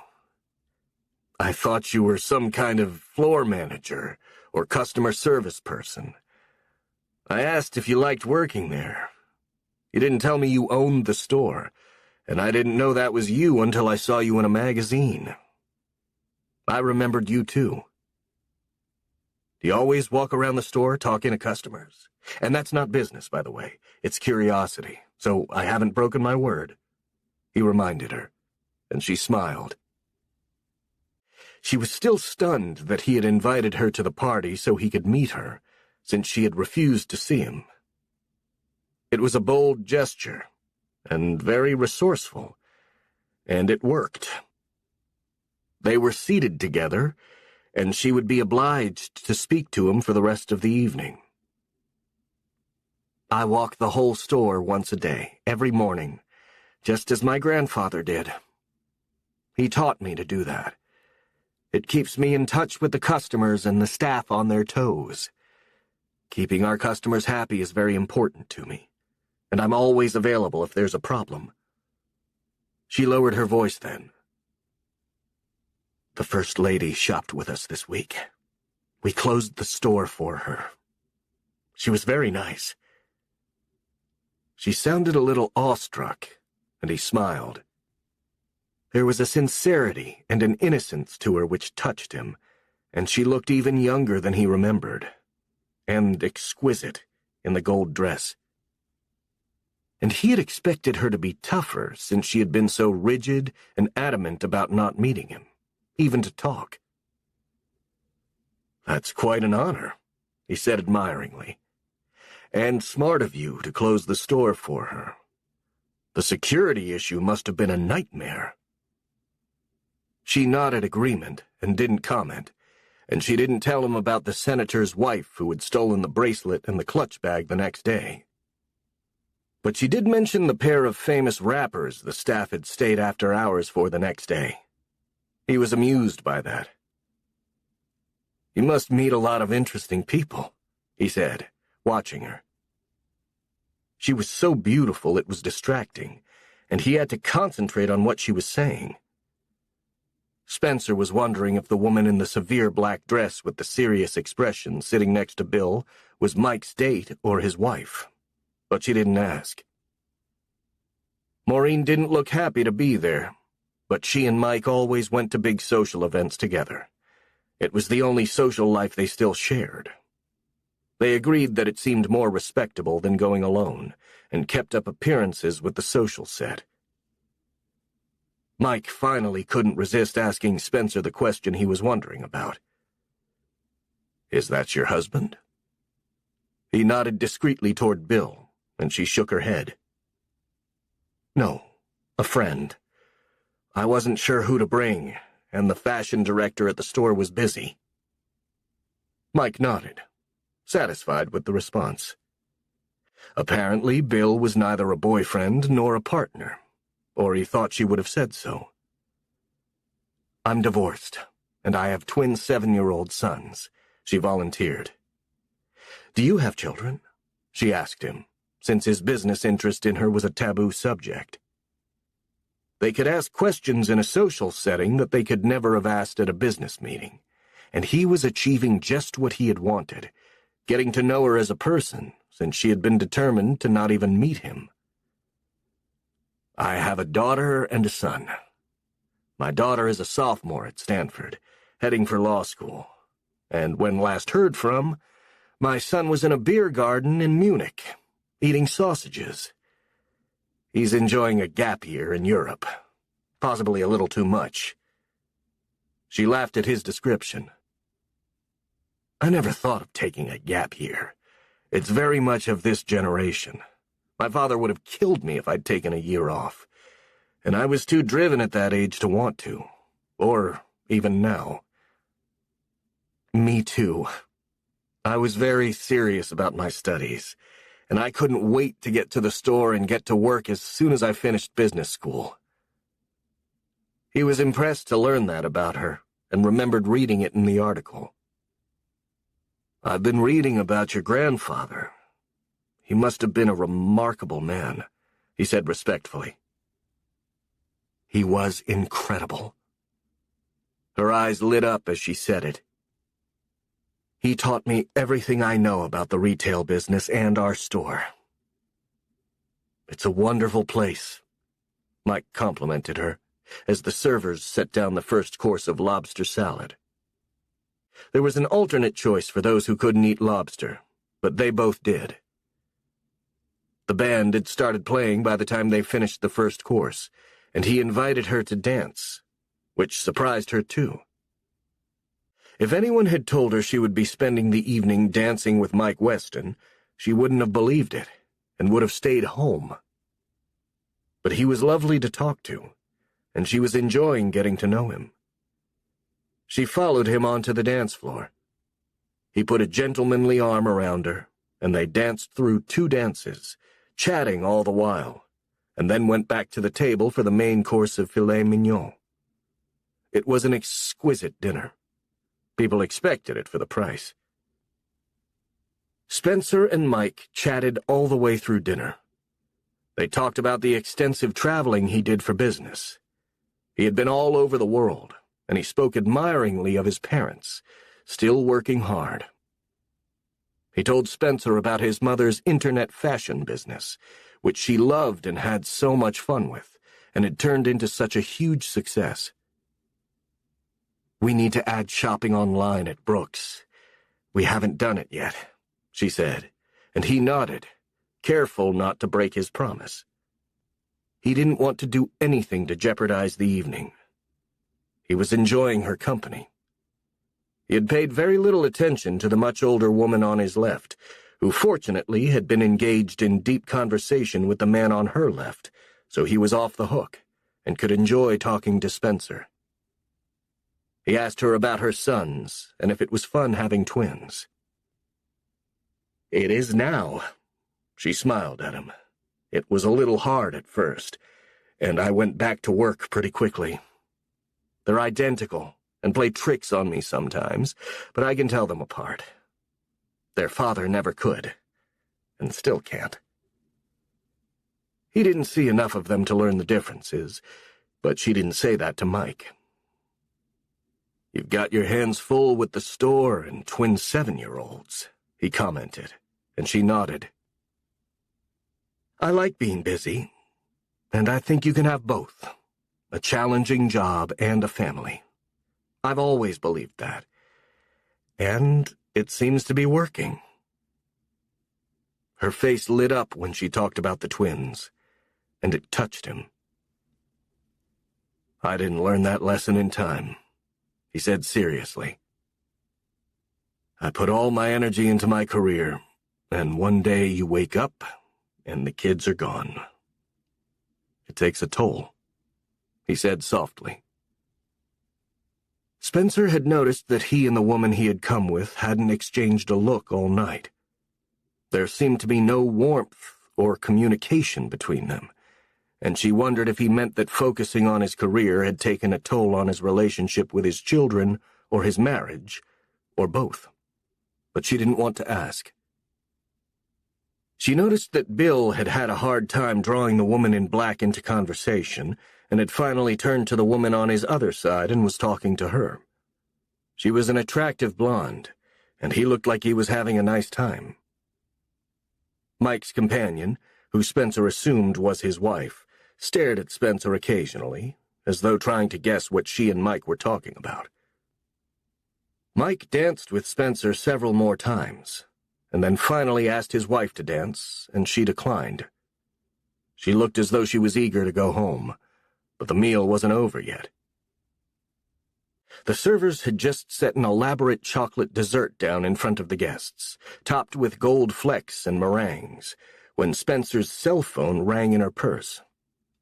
She always left it on because of the boys, in case there was an emergency at home. She apologized to Mike, took out her phone, and answered, looking worried as he watched her. She asked a series of quick, staccato questions. When? How did it start? When did they get there?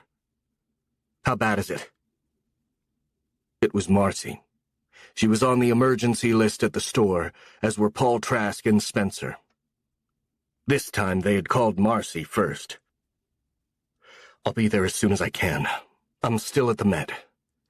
Thanks, Marcy, she said, and hung up and looked at Mike with huge, worried eyes. Are your boys okay? He looked worried for her. He could see that she was trying not to panic as she set her napkin down on the table. She answered in a low voice so no one else would hear her. There's a fire at the store. I've got to go. He could see terror in her eyes and wanted to reassure her. Of course, he said, standing up as she went to whisper a few words to Bill to explain. He was having a great time with the blonde next to him. They were both laughing and drinking more champagne, which was being served with dessert. She told Bill about the fire. I've got to go. You can stay if you want, she said. I'll be fine. There's nothing you can do. The fire department is there. Is it bad? He looked concerned, but not panicked. I don't know. I hope not. You don't mind if I stay? No, don't worry. She patted his shoulder, nodded at the blonde, and hurried back to her side of the table to say goodbye to Mike. She was in a rush. Thank you so much for a wonderful evening, and for keeping your promise. Come on, he said swiftly. I'll walk you out. Do you have a driver here? She shook her head as she half ran beside him in the high heels. Take mine, he said quickly. No, really, I'll take a cab. Are you sure? She nodded, and he hailed one for her and helped her into it, in the long gown and high heels. I had a great evening talking to you, he said. Now go. I hope everything will be okay. But it was a very old building, with lots of wood and full of flammable garments. He was worried for her, and the store, as the cab pulled away, and he walked back inside, thinking about her. She was nothing like he'd expected. He had imagined a dragon from her stern refusals, and she had turned out to be a lamb. In wolf's clothing, perhaps, but she was clearly a good person, dedicated to her children, her business, and her grandfather's legacy. He understood much better now why she was afraid of investors who might try to take the store from her. She was the keeper of the flame, the guardian of the Holy Grail her grandfather had left her. They hadn't talked business all night, but he understood her now, and he liked her immensely. He admired her, which made him even more interested in her store. She was an intriguing woman of many facets and great competence, he could guess. The party lasted for another hour, with speeches and thanks and an explanation of the plans for the new program, and then they all got up and the party ended. Mike noticed that Bill left with the blonde, and he had a feeling that Spencer wouldn't have cared, or at least he hoped not. He had already made a quick assessment that Bill wasn't worthy of her. She was an amazing woman, and he didn't deserve her. He seemed like an ordinary guy with nothing special about him. Maureen made a dry comment in the car on the way home. "You seem to be having a good time with the girl in the gold dress." "It was business. We've been researching investing in her company." He didn't explain that she owned Brooks. He didn't feel he needed to. Maureen was never interested in his business. "She doesn't want us to invest. She's afraid she'll lose control." "Smart girl," Maureen said, and lost interest in the subject, as he wondered how bad the fire was and hoped it was only a minor scare. They went to their respective rooms when they got home, having said goodnight in the hall. "Thanks for going with me," Mike said, and she just looked at him and nodded, and closed the door a minute later to what was now her bedroom, and no longer theirs. Chapter 6. Spencer gave the cab driver an extra $20 for getting her home as fast as he could. She paid him and raced inside to change out of her evening clothes. Francine and the boys were asleep as she pulled on jeans, a warm sweater, and running shoes, and raced out again, hailed another cab, and was at the store minutes later. There was gray smoke coming from the roof, which Beau explained meant the fire was in the process of being put out. The fire had been on the top floor that held the restaurant, some of the offices, and the lower-priced department. But there were also locked storerooms where the staff kept some high-priced goods. As well as fire damage, Spencer was worried about water and smoke damage, which could be just as bad. Marcy and Beau had come, and they stood on the sidewalk with Spencer, talking to the fire chief.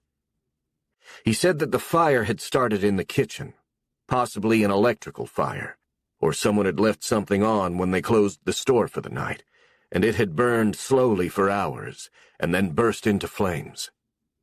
The firefighters weren't sure of the cause yet. The store had lost merchandise. The question was how much. It was too soon to know. The three of them, Spencer and Marcy and Beau, huddled together, waiting for news, and wanted to go inside to assess the damage, but the firefighters said it was still too dangerous to go in, and the fire could become more active again. The risk was not entirely over. The homeless people who clustered around the store at night had been scattered by the police and had taken refuge elsewhere. It was a grim scene as the charred furniture from the restaurant was thrown onto the street, and the firefighters were still inside hosing things down and causing more damage, although for a good cause. They had to be sure the fire was out and wouldn't reignite. Spencer looked grim as a cab stopped near where they were standing, and a tall man in jeans and a baseball jacket with disheveled black hair got out. Spencer saw immediately that it was Mike Weston. He headed toward her with a serious expression. The other two didn't know who he was, but he was a striking-looking man, and it was obvious that Spencer knew him. Beau raised an eyebrow questioningly at Marcy, and she gave a small shrug. She didn't recognize him either. "How's it going?" the man asked Spencer in a warm tone of concern, as though he knew her well. He felt as though he did now, and this was an intensely personal moment of fear and worry for her. "The fire is almost out. We're waiting to assess the damage, but they won't let us go in yet. It started in the kitchen of the restaurant. It was burning for hours before it burst through the roof. Thank God it did, instead of going down to the lower floors. But the smoke and water damage may be bad. We don't know yet." "And what are you doing here, by the way?" She smiled gratefully at him. "I wanted to be sure you were okay, and I don't have your number." "Thank you," she said softly, and introduced him to her associates, who looked shocked once they knew who he was. They would have questioned her about it, but they couldn't with him standing there. "Mike invited me to the Met party tonight. I didn't know before I got there," she explained to them. "Or she wouldn't have come," he added, and Bo and Marcy laughed, since they knew the situation and that Spencer had been refusing to meet him. "Hopefully the damage won't be too bad," he said, and they all nodded. It was 2 in the morning by then, and he stayed with them until 3, when they finally left. They couldn't go in until morning. It was still too hot and dangerous. Mike had stayed with them and took Spencer home in a cab. "Do you want to come in for a cup of coffee?" she asked him when they got there. She looked exhausted, and they both had soot on their faces from ash floating in the air.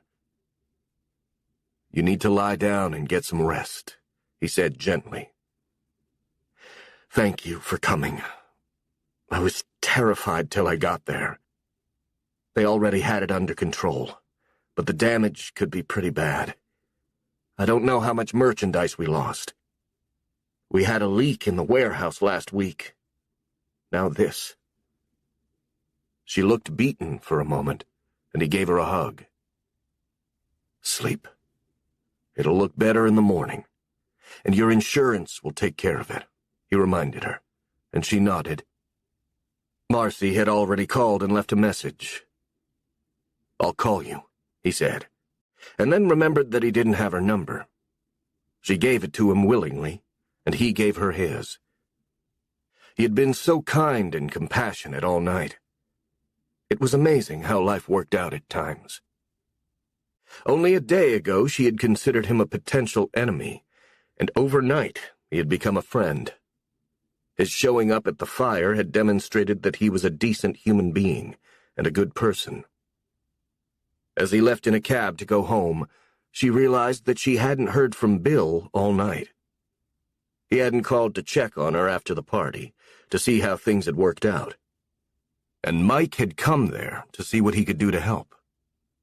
Bill hadn't given any sign of life. It was a big statement about how little he cared about her. And it wasn't lost on her. She went back to the store that morning, after she'd slept for a few hours. There was burnt wood and charred furniture piled up in the street. Marcy had called a cleaning crew to take the debris away. They were already working. There were 2 firefighters on the scene who escorted Spencer and Marcy into the building to survey the damage. The top floor was frightening. The other floors had been untouched by the fire, but there was noticeable smoke damage, and some water had gotten to the lower floors. The store would probably have to be closed while they made repairs. The insurance adjuster was coming on Monday morning to assess the damage. Bo Vincent and Paul Trask came that afternoon, but there wasn't much they could do on their own. They all went to a nearby coffee shop after they had toured the store and surveyed the damage. It could have been much worse, and Spencer was grateful it wasn't. They had just ordered coffee when Bo looked at Spencer with a quizzical eye. "Excuse me, Miss Brooke. Would you like to explain how Mike Weston happened to show up here last night, acting like your best friend?" She looked embarrassed for a minute and smiled at them. Paul looked like he was about to keel over when he heard it. "The Mike Weston you've been refusing to meet?" "The very same," she admitted. "He invited me to the event at the Met last night. He was the honorary chair. He sent me 2 tickets I didn't know were from him, and he had me seated next to him. I told him that if he said a word of business, I'd leave, so he didn't, and he was very nice to talk to. He was sitting next to me when I got the call about the fire, and he showed up on his own." "Are you willing to talk to him now?" Paul asked her. "Maybe. I haven't decided yet. I'll concede that he seems to be a nice person, but that doesn't mean I want to be in business with him. I'll think about if I want a meeting with him." "Well, let me know," Paul said, still stunned by the latest development. They left after that. There wasn't much they could do. She had a text from Mike that afternoon when she got home, just asking how she was and offering anything he could do to help her. He had been nothing but kind since they met. He wasn't at all like what she had expected. She didn't hear from Bill until 10 o'clock that night, and she was profoundly shocked by that. He called her while she was lying on her bed, watching TV, trying not to worry about the store. It had been a deeply upsetting 24 hours, with no word from him. "So how'd it go last night?" he asked blithely, as though inquiring about another party she'd gone to after the Met. "How'd it go? My store was on fire, and we lost most of the top floor and the roof, with water and smoke damage on the other floors. How do you think it went? It didn't occur to you to call a little sooner? Mike Weston showed up to help us, and I only met him last night. We've been dating for 2 years, and you couldn't give me a call?" She was angry at him. He sounded instantly uncomfortable. "Sorry, Spence.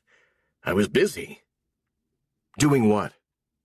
If your house caught on fire, I'd call you."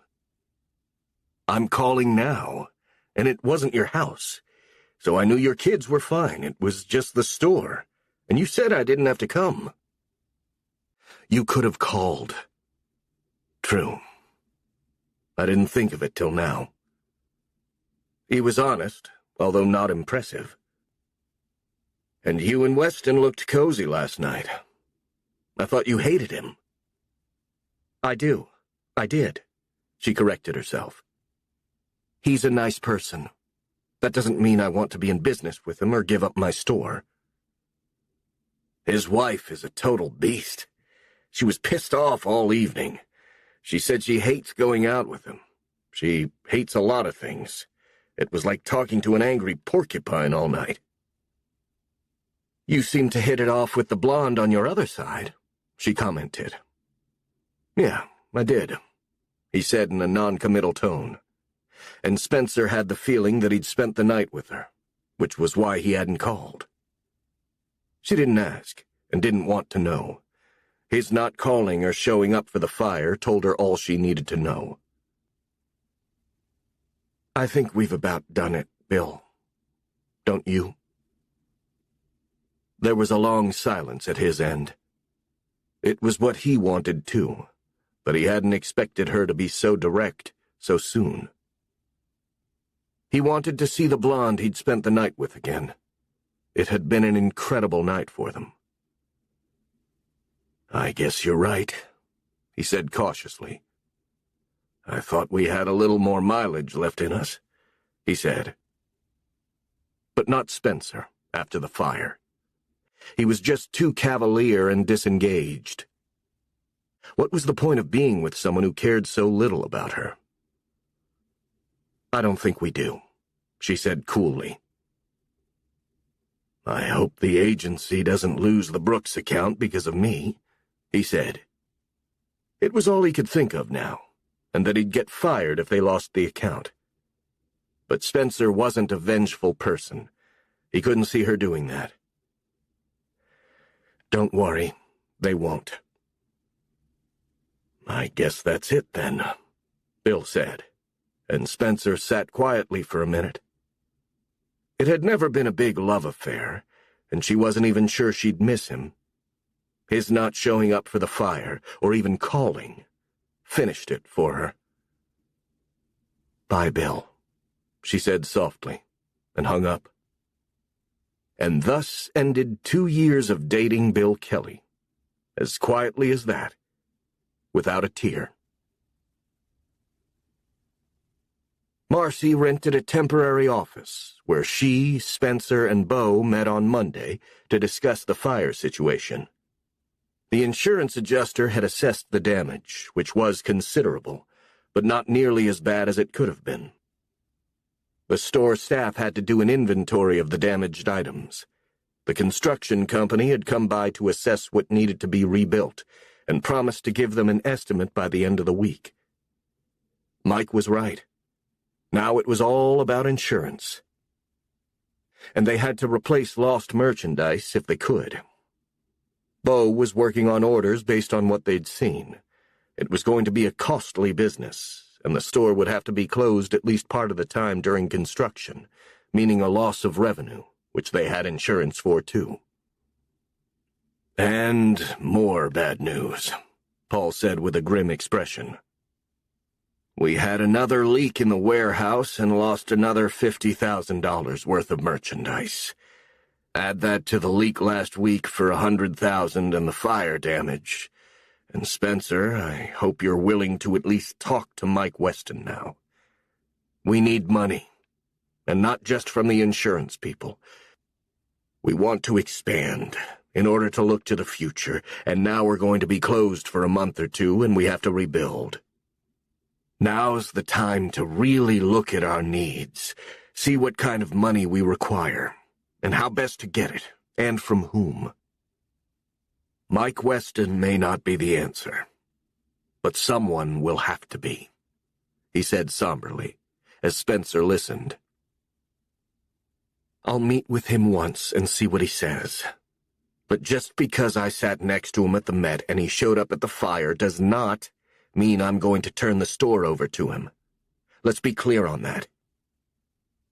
You set it up, and I'll meet him. But I'm not giving up my business to anyone.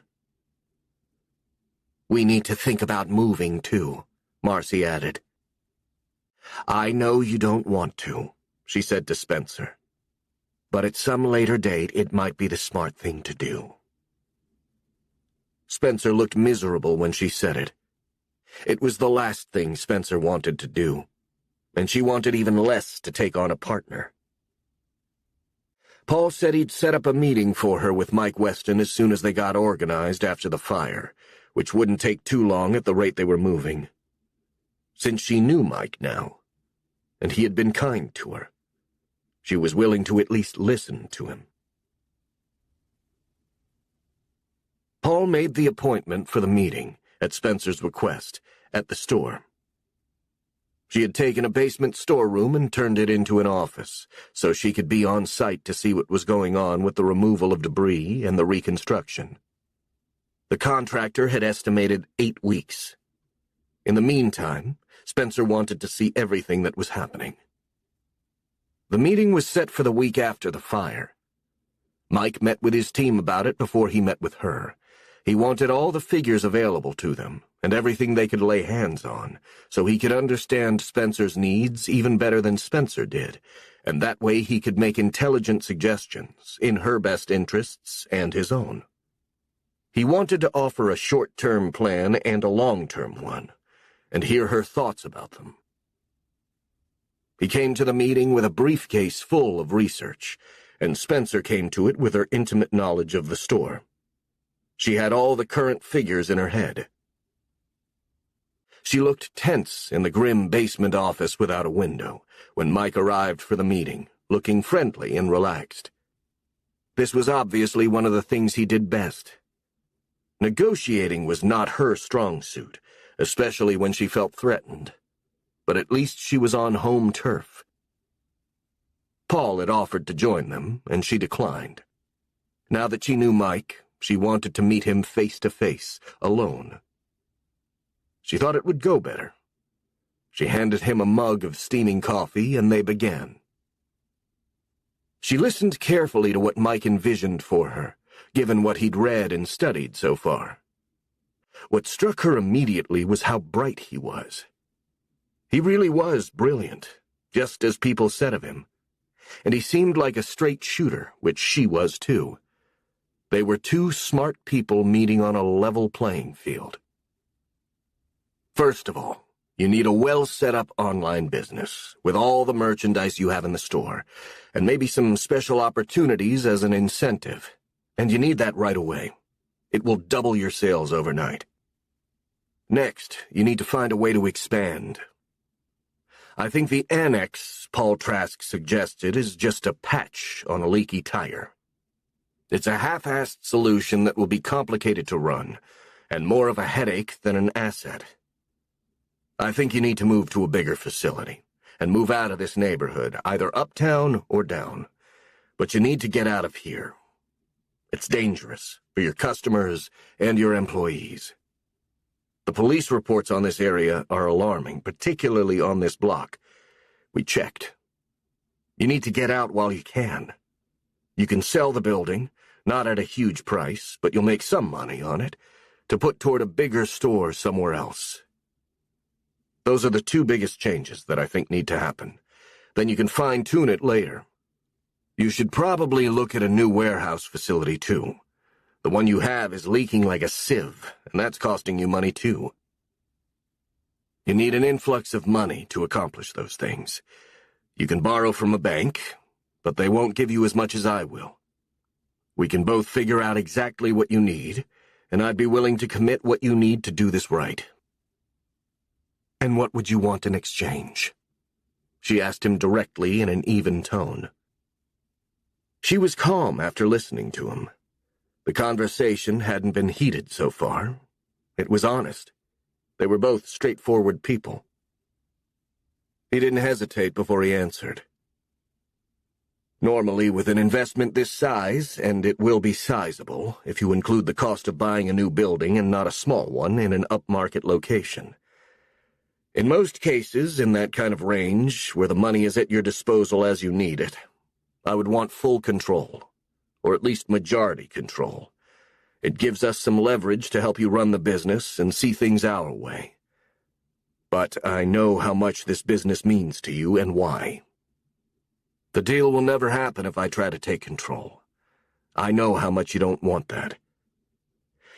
I would be willing to accept 40% ownership, which would leave you majority control because I trust you, for 2 years, with a set or sliding amount in 2 years, which would give me majority control then. I'd say an amount somewhere between 20 and 40% more, depending on how well you're running the business.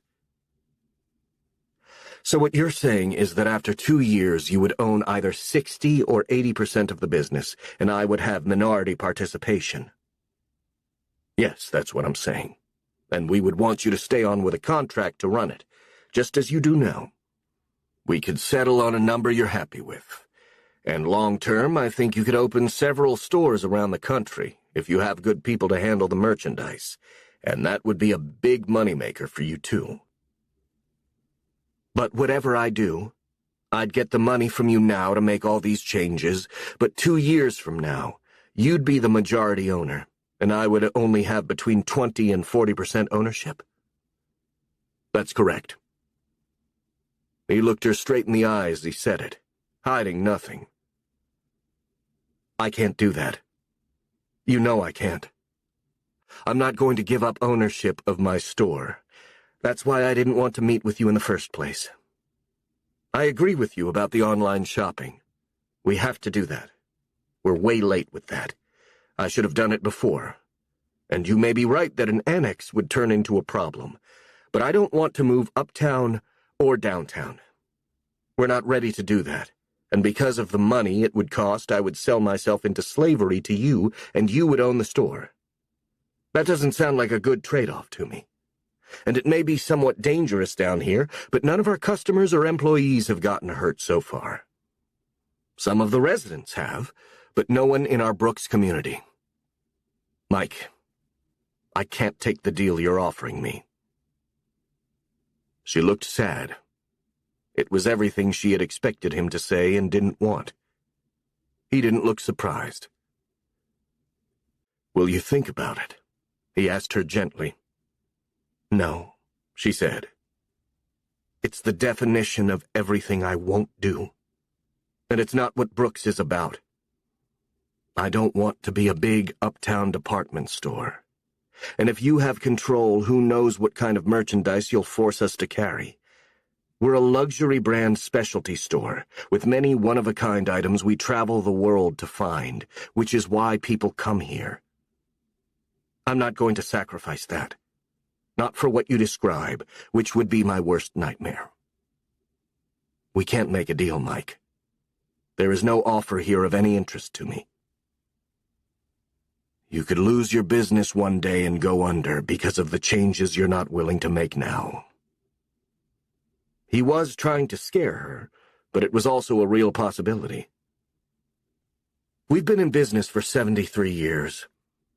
I figure we might last a while longer, doing things our way.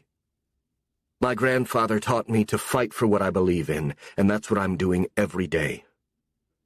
I'd love to have your money to make some big improvements here, but not at the price I'd have to pay. I might as well sell you the store outright today, instead of waiting 2 years to have you take control of it then. That would be a possibility too, he said. He wasn't trying to insult her. This was business, and he was a smart businessman. He was looking for the best deal to serve his own interests, not hers, and she knew it. You would ruin it, she said, standing. The store isn't for sale, Mike, and I don't want a majority partner. I think we're done here. He stood up and looked at her regretfully. Once he knew her, he had suspected it would come to this. Thank you for the offer, which I gratefully decline. Let me know if you change your mind, he said. I won't, she said, and he walked to the door and closed it quietly behind him. There was no deal to be made. Mike advised his team that afternoon of the outcome of the meeting with Spencer. There's no deal possible, he told them simply. She won't give up control. She needs the money, Joe Weiss said, or it'll strangle itself eventually. If she can't expand, it'll just die on the vine. She won't let it. At worst, it'll stay an unusual specialty store, the way it always has been. She doesn't want the kind of expansion we're offering her, or what it would cost her in control. In a way, I admire her. She's a gutsy woman. She has a dream, and she won't give up on it. It's a legacy she's guarding with her life. For us, there's no deal possible. We need to move on. Let's look at that high-volume, low-cost brand we were considering in the Southwest. Brooks is over for us, he said firmly. But as they moved on to other possible investments, Mike felt strangely sad to let Brooks go. He wanted to help her, and he had no excuse to see Spencer anymore. He had only seen her 4 times in his life, and he already knew that he had never admired anyone as much. She was an honorable woman to the very depths of her soul. She brought out the best in him, and he was going to miss her. Spencer was thinking of Mike, too, after he left the store. There had been no surprises in what he said to her. What he described was exactly what she had feared and had rejected all along. What he had suggested made total sense for him and none for her, unless she wanted to change Brooks completely. But it had been an honest offer for someone who wanted to get rid of the burdens and responsibilities of the store, which she didn't. She loved the store to the very core of her being, like a person or a child. She was glad she had met Mike Weston. She recognized that he was a very special man, but there was no way she would ever do business with him and make a deal. For Spencer, the dream she had was still intact and worth fighting for. Chapter 7. Mike was testy and on edge for the week after Spencer had turned down his offer. He wasn't surprised, since he recognized that the deal was stacked in his favor, but he was disappointed. He realized now how unrealistic he had been, trying to talk her into it. She was never going to accept his offer, and she had said so all along. She was above all an honest woman. He admired her more than he had expected to, and in particular her passion about what she believed in. She set herself impossible goals and expected to live up to them. He respected her all the more for that, and now he had no reason to speak to her. He was startled to realize he missed her. He had had arguments with his entire research team that week, which was unlike him, He was usually even-tempered and good-natured, but he wasn't now. He was irritated by the other investments they presented to him. They all seemed lackluster and uninteresting, and nothing to get excited about, even if they were likely to be profitable. Ridiculous as it seemed, even to him, he missed Spencer, a woman he barely knew, who had her own life and problems to deal with. He often wondered how she was faring with the repairs after the fire, and wished he could have helped her. There was no question that a large influx of money from him would have made everything easier for her, but there was no way he could make a deal, and such a small one by his standards, without having majority control. He hoped that she understood that, and that it wasn't personal. He had been completely upfront with her, as he always was. She had been as well, refusing to sell her family legacy to a stranger who would then control it, no matter how efficiently. One day it would no longer be her company or her family's. It would be his. Her grandfather had passed her the baton, and there was no way she would drop it or abandon it. It was to her credit, in his opinion, that she had stuck to her guns, so any deal between them was impossible, no matter how much fun it might have been to work on it with her. An investment of that size for him would have been a sidebar, but he did love the store and admired how she ran it. There was so much he admired about her, and now she was lost from sight. He would have felt like a fool admitting that he missed her. He barely knew her, but she had haunted him since they met. He loved the contrast between the glamorous way she looked at the Met party and seeing her in jeans with her disheveled hair and her smudged face the night of the fire. She was a real person. He had his own problems, too. He was worried about his son Zach floating around Europe.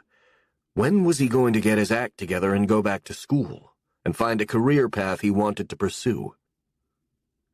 Mike was tired of Maureen blaming him for putting too much pressure on his son. If he didn't, who would? It was time for Zach to come home. He had been gone for 8 months, and he seemed no closer to finding a direction than he had when he left. And Mike worried about him being so far away. He'd been trying to reach Zach for 3 days, with no response, and complained about it to Maureen when he saw her in the kitchen one night, while they both dug in the fridge for something to eat for another dinner they wouldn't eat together. He was tired of that, too. There was a lot he was tired of these days, and Maureen's constantly hostile, critical attitude was high on the list. They sat down at the kitchen table at the same time, each with a salad. They no longer ate meals together, except if they turned up in the kitchen at the same time, and when they did, they rarely talked. More often than not, she read a book, or her texts, so she didn't have to talk to him. Their going to the Met party together had been a rare exception. They only did it because they didn't want the people they knew socially to suspect that their marriage had fallen apart. Maureen had agreed to go, grudgingly and with a long face, but she was there. "Have you heard from Zach?" he asked her when she sat down. "He's not answering me. I don't like it when he does that." "Then stop bugging him about going back to school," she snapped at him. "Maybe then he'll want to talk to you." "I asked him if he needed money. That usually works," he said caustically. Mike had come to hate who he had become with Maureen. He had begun speaking to her the way she spoke to him, which was hateful. They brought out the worst in each other, and had for years. Hers was because she was so bitter and resentful, and his responses were a reaction to hers. Whatever the reason, it was a miserable way to live, or treat another person, or be treated. "He was going to Amsterdam after Munich," she said in a more neutral tone. "I don't like his going there, with the coffee shops. They'll be stoned the whole time they're there. It's the only reason they wanted to go." "That's not true. There are some wonderful museums there," she said naively. "You have more faith in our son than I do," Mike said. "That's a lot of temptation for 3 18-year-olds. When are they going back to Paris or London?" "I don't know. Soon," she said. "That's the whole point of his being there. He's not on a schedule, and he doesn't have to answer to us." But Mike thought he did. He was just a kid. "He needs to come home. Don't you worry about him? I worry about him all the time." "That's because you don't have faith in our children," she said, accusing him again. Whatever he did or said was always wrong. "No. It's because I was an 18-year-old boy once, too. They do dumb stuff, and I was tamer than most." "So is he," she said calmly. "If you'd just get off his back, he could prove it to you. He's a great kid." "I know he is, but the world can be a dangerous place, especially today. And he's far from home." "He's done fine for 8 months." That much was true, but Mike worried anyway. He felt better when the kids were at home. He worried less about Jenny, in the regulated structure of Stanford, living in the dorm. She was more mature and less adventuresome than her brother, although they were only a year apart. "You know you ruined Zach with all the pressure you put on him to achieve," Maureen said, as Mike finished his salad and felt a fist clench in his stomach. He hated it when she said things like that. He felt instantly guilty, with a terror that she was right. "I'm trying not to do that anymore," Mike said quietly. "It'll take him years to recover, if he ever does." Mike couldn't stand it anymore. Added to the malaise he was feeling over the deal with Spencer Brooke going sour, having Maureen heap guilt on him again over their children was just too much, and more than he could tolerate at the moment. He not only felt that he had failed his children, but he felt now as though he had failed Spencer, because he couldn't make the deal work for her. "Are you talking about Zach or yourself?" he asked Maureen across the table. She hesitated before she answered. "Maybe both. You were never there for me when it mattered, or the kids." "I know you've said it 1,000,000 times, and I'm so tired of hearing it. There's nothing I can do about it now. How long are you going to punish me for that?" He was serving a life sentence with her for his crimes. "Is this really how you want to live? In separate rooms, blaming me for everything that's gone wrong in your life? What's the point of that?" He was feeling desperate while he talked to her. It never got better, only worse. "You were a lousy husband and father. That's not my fault." "No, it's not," he admitted. "But I can't rewrite history. I can only try to do better now, but you never let that happen. You'd rather beat me up for the past." "I didn't beat you, for God's sake, or abandon anyone. I was out making a living, to give you all a good life, and you're going to punish me forever. We don't even talk to each other anymore." "I have nothing to say to you," she said coldly. "Then why are we still married? What are we doing here? If we live another 40 years, is this what we have to look forward to?" "What do you expect after 20 years of marriage? Hearts and flowers? That all died years ago because you were never around." Oddly enough, he had been faithful to her, not that she cared. "I think our marriage died when I wasn't around," he said in a tight voice. He'd had enough. "And maybe I do expect hearts and flowers, or a conversation, or a smile when I come home. We live like strangers, Maureen, or enemies, which is worse. I can't do this anymore. I don't want to. What are you trying to prove? How much you hate me?" How bad I was? How indifferent we can be to each other? You're never going to forgive me, are you? She thought about it, and shook her head. No, I'm not, she said. Maureen, then I'm done, he said in a choked voice. But he was aware of a sense of relief when he thought about it. She was never going to let him out of jail. He could see that now. He had to free himself. He had nothing better to go to, and no plan, but there had to be a better life than this. He had wanted to build what his parents had, and he and Maureen had failed abysmally. What are you going to tell the kids? She didn't argue with him about it or beg him to stay. I'm going to say that it's very sad, but our marriage died somewhere along the way, and we love them, but we can't live together anymore. They're old enough to understand, and they've seen it themselves. Ending it is your idea, she said accusingly. It was another thing to blame him for.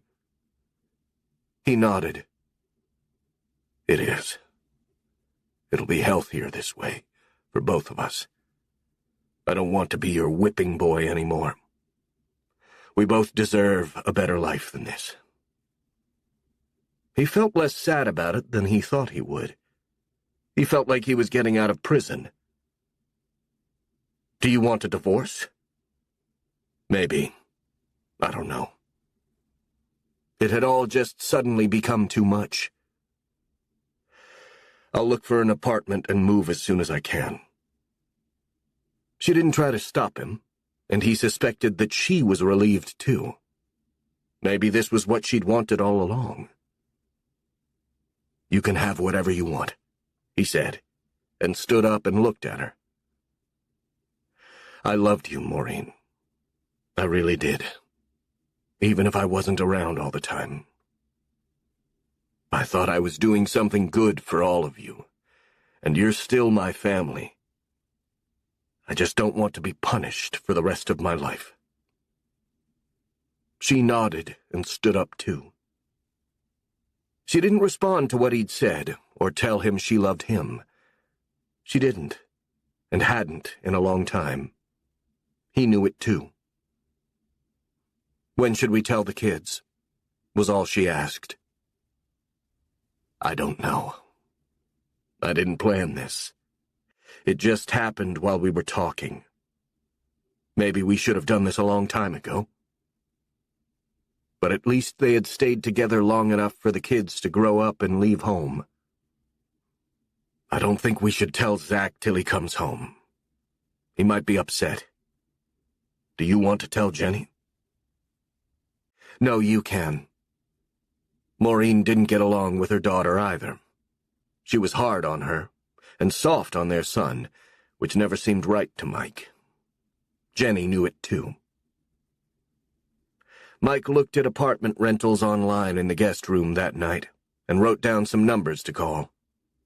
He felt like he was in shock.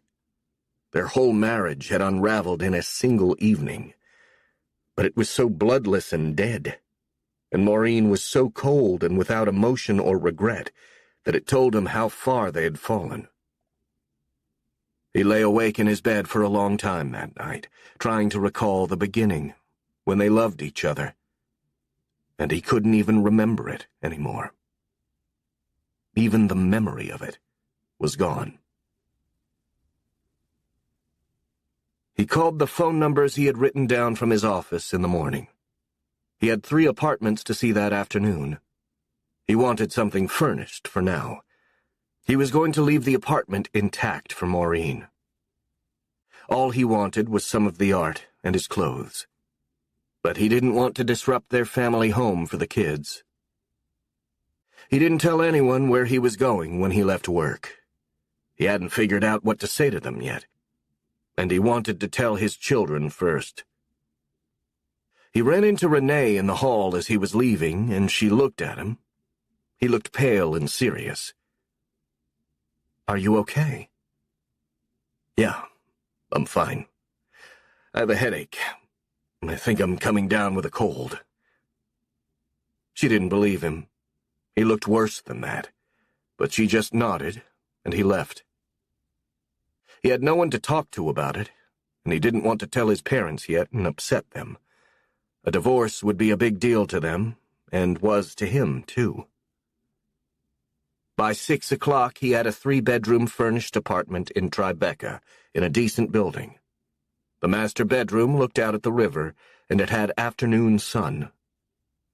The 2 other bedrooms were small, but he didn't know how much time his kids would be spending with him, probably very little.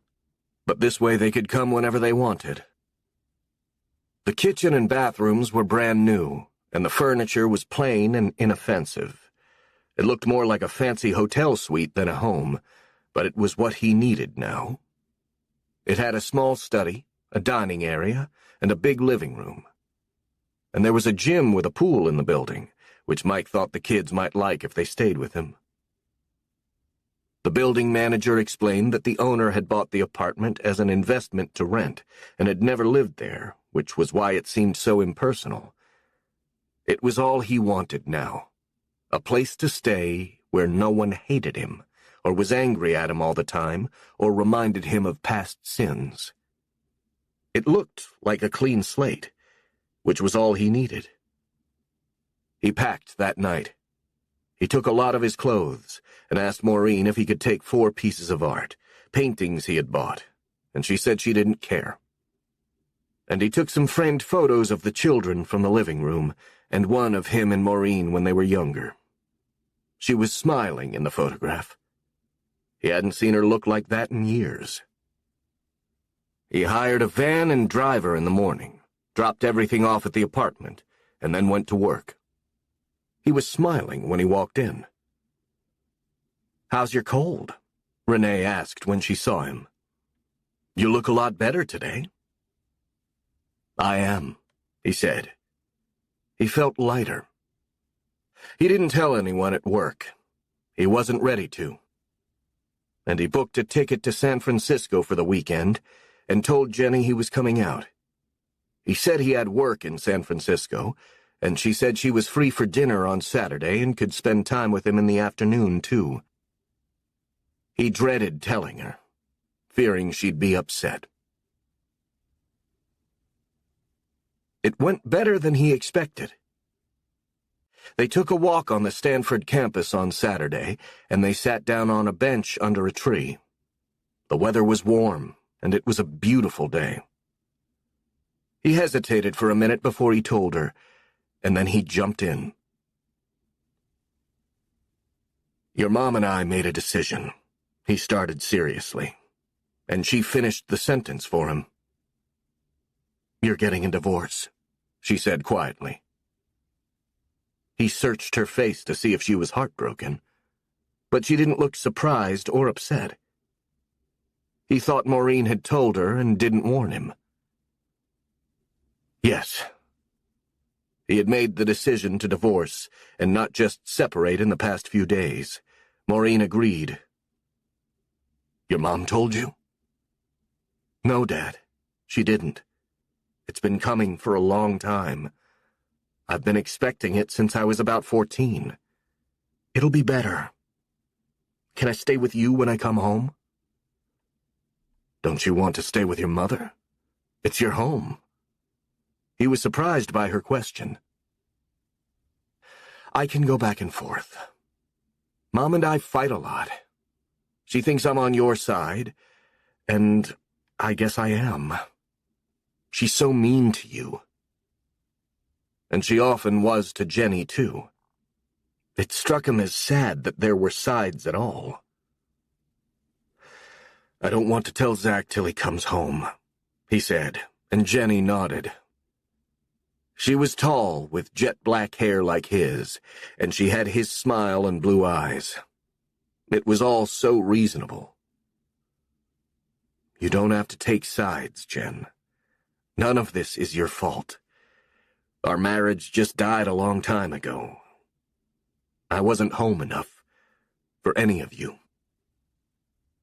You were busy, and you were great to us when you came home. Don't let Mom tell you that you weren't. She's always mad at something or someone. She's an unhappy person.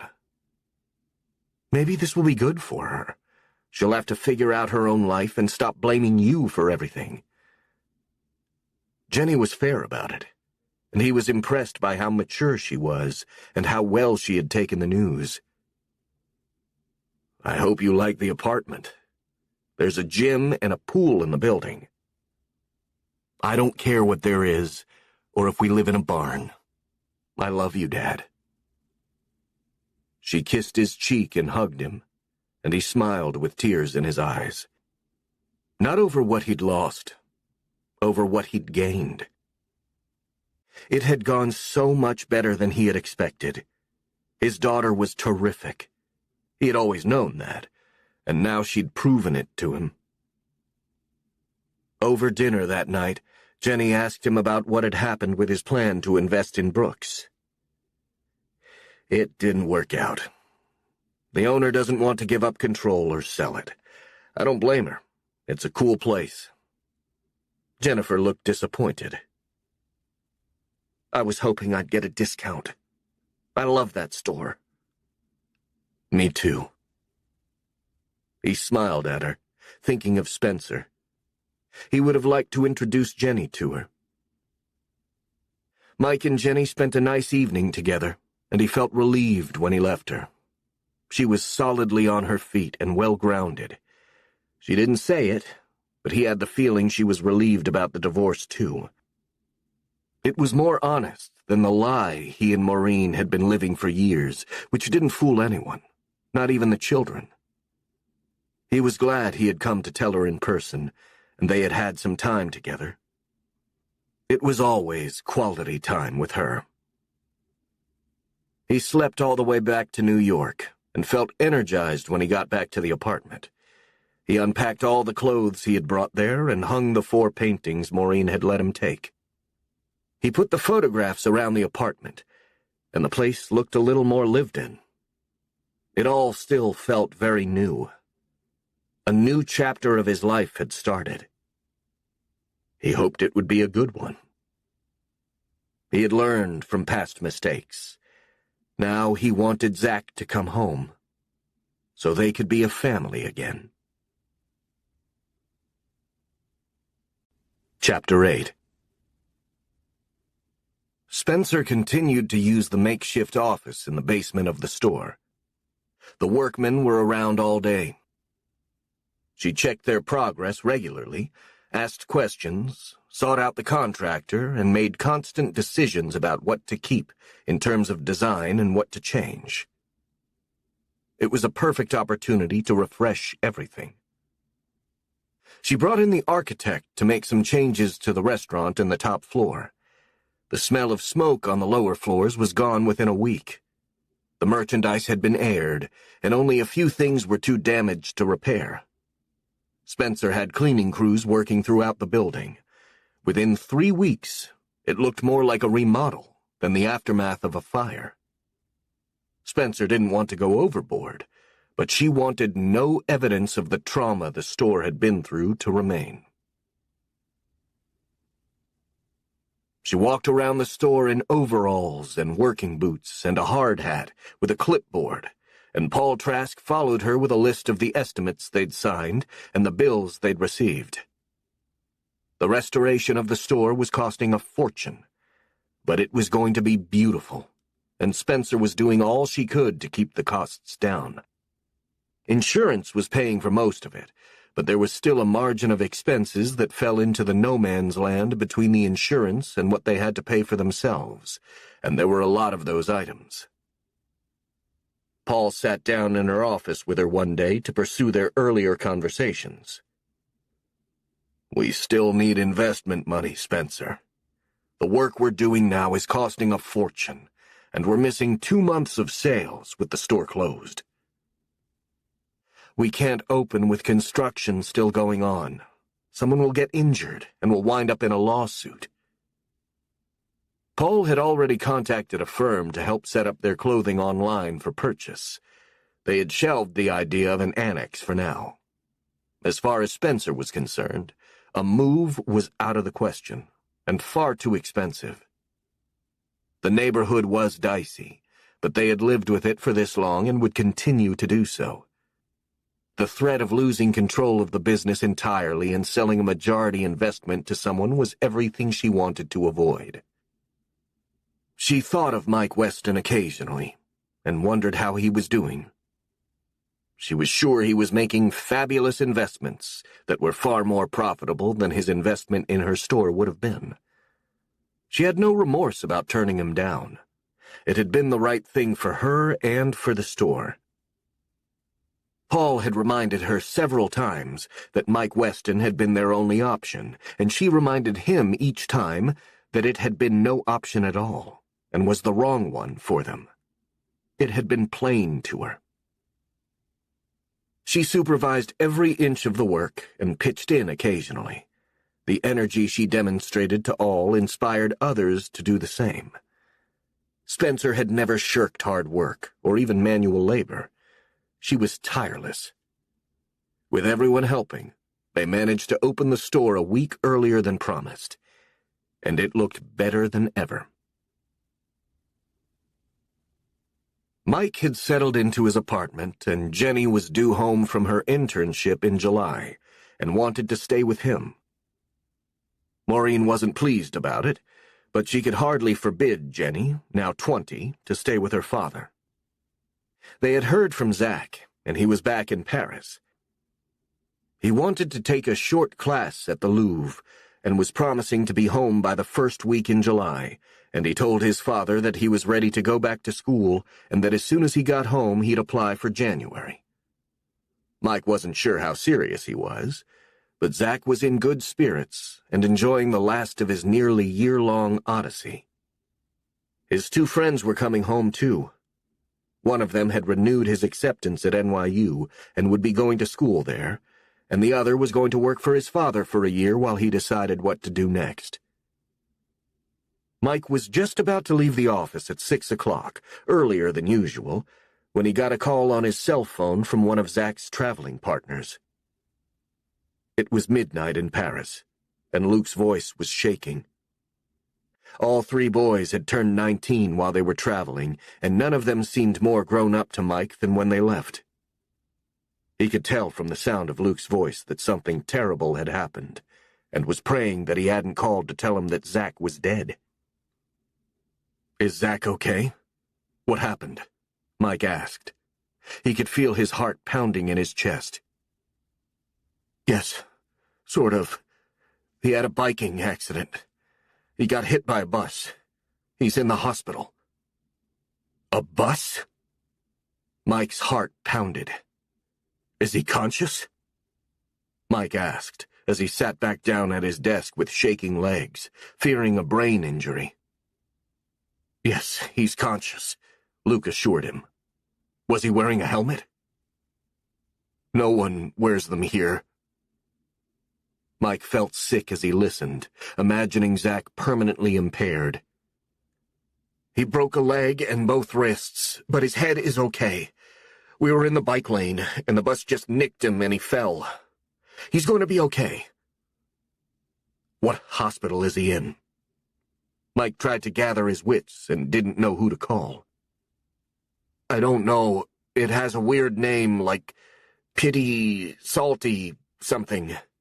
They said he could leave tomorrow, but he's going to be in a wheelchair. He can't use crutches because of his wrists." It was a nasty end to their trip, but Zach was alive, and all Mike wanted to do now was get him home in one piece. He thanked God the bus hadn't killed him and the damage wasn't worse, if what Luke said was true. "I'll try to get a flight out tonight," Mike told him. "Where are you staying?" Luke gave him the name of a small hotel on the left bank. "Greg is with him now. It just happened a few hours ago. He's all doped up and he's sleeping. We'll stay with him tonight. They said we could sleep in his room with him. We won't leave him, Mr. Weston, I promise. I think Greg and I will come home too. We'll call our parents. I'm really sorry. Everything's been fine till now. Mike had both boys' cell phones, so he knew how to contact them. It's not your fault, Luke. Thank you for calling me. I'll get there as fast as I can. He called Maureen as soon as he hung up, and she was calmer than Mike had been. Luke's quavering voice had terrified him. I'm going to try and catch a flight tonight. Do you want to come with me? Are you going to bring him home? She asked. As soon as I can. Then why don't I get everything organized and you go over to get him? He should be seen by an orthopedist here as soon as possible, to be sure they set it all right. It made sense to him, too, and he hoped Zach was in a decent hospital, but at least he wasn't in a coma or dead.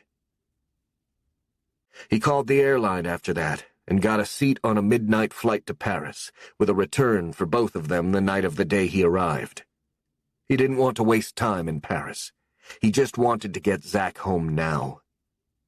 And then he called the Four Seasons where he always stayed, and booked a room for the day, and got the number for the emergency line at the U.S. Embassy in Paris. A clipped military voice answered immediately. He explained the situation and asked if they knew of a hospital that sounded like Pity Salty, and if it was a decent hospital. That would be the Pitié Salpêtrière, sir. It's an excellent medical facility. He'll get good care there. Is there anything we can do to help you while you're here? Not that I know of, but it's good to know that I can call you. Mike was relieved that the embassy people knew the hospital, and it was a good one. I'm sorry about your son's accident, the young Marine on the line said. I'm sure he'll be happy to see you and relieved to go home. Mike couldn't wait to get his son back to New York and have him checked out by doctors he knew. He asked his secretary to cancel his appointments for the next few days and told her what was happening. And then he called Maureen back and told her what he was doing and where they'd be, and reassured her about the hospital. Renee and Joe came into his office when they heard what had happened. Hopefully he'll be okay when I get him back here. It could have been a lot worse. Andy hoped that Luke's account was accurate and that there had been no head injury. Mike wouldn't be completely reassured until he saw Zach and spoke to a doctor there.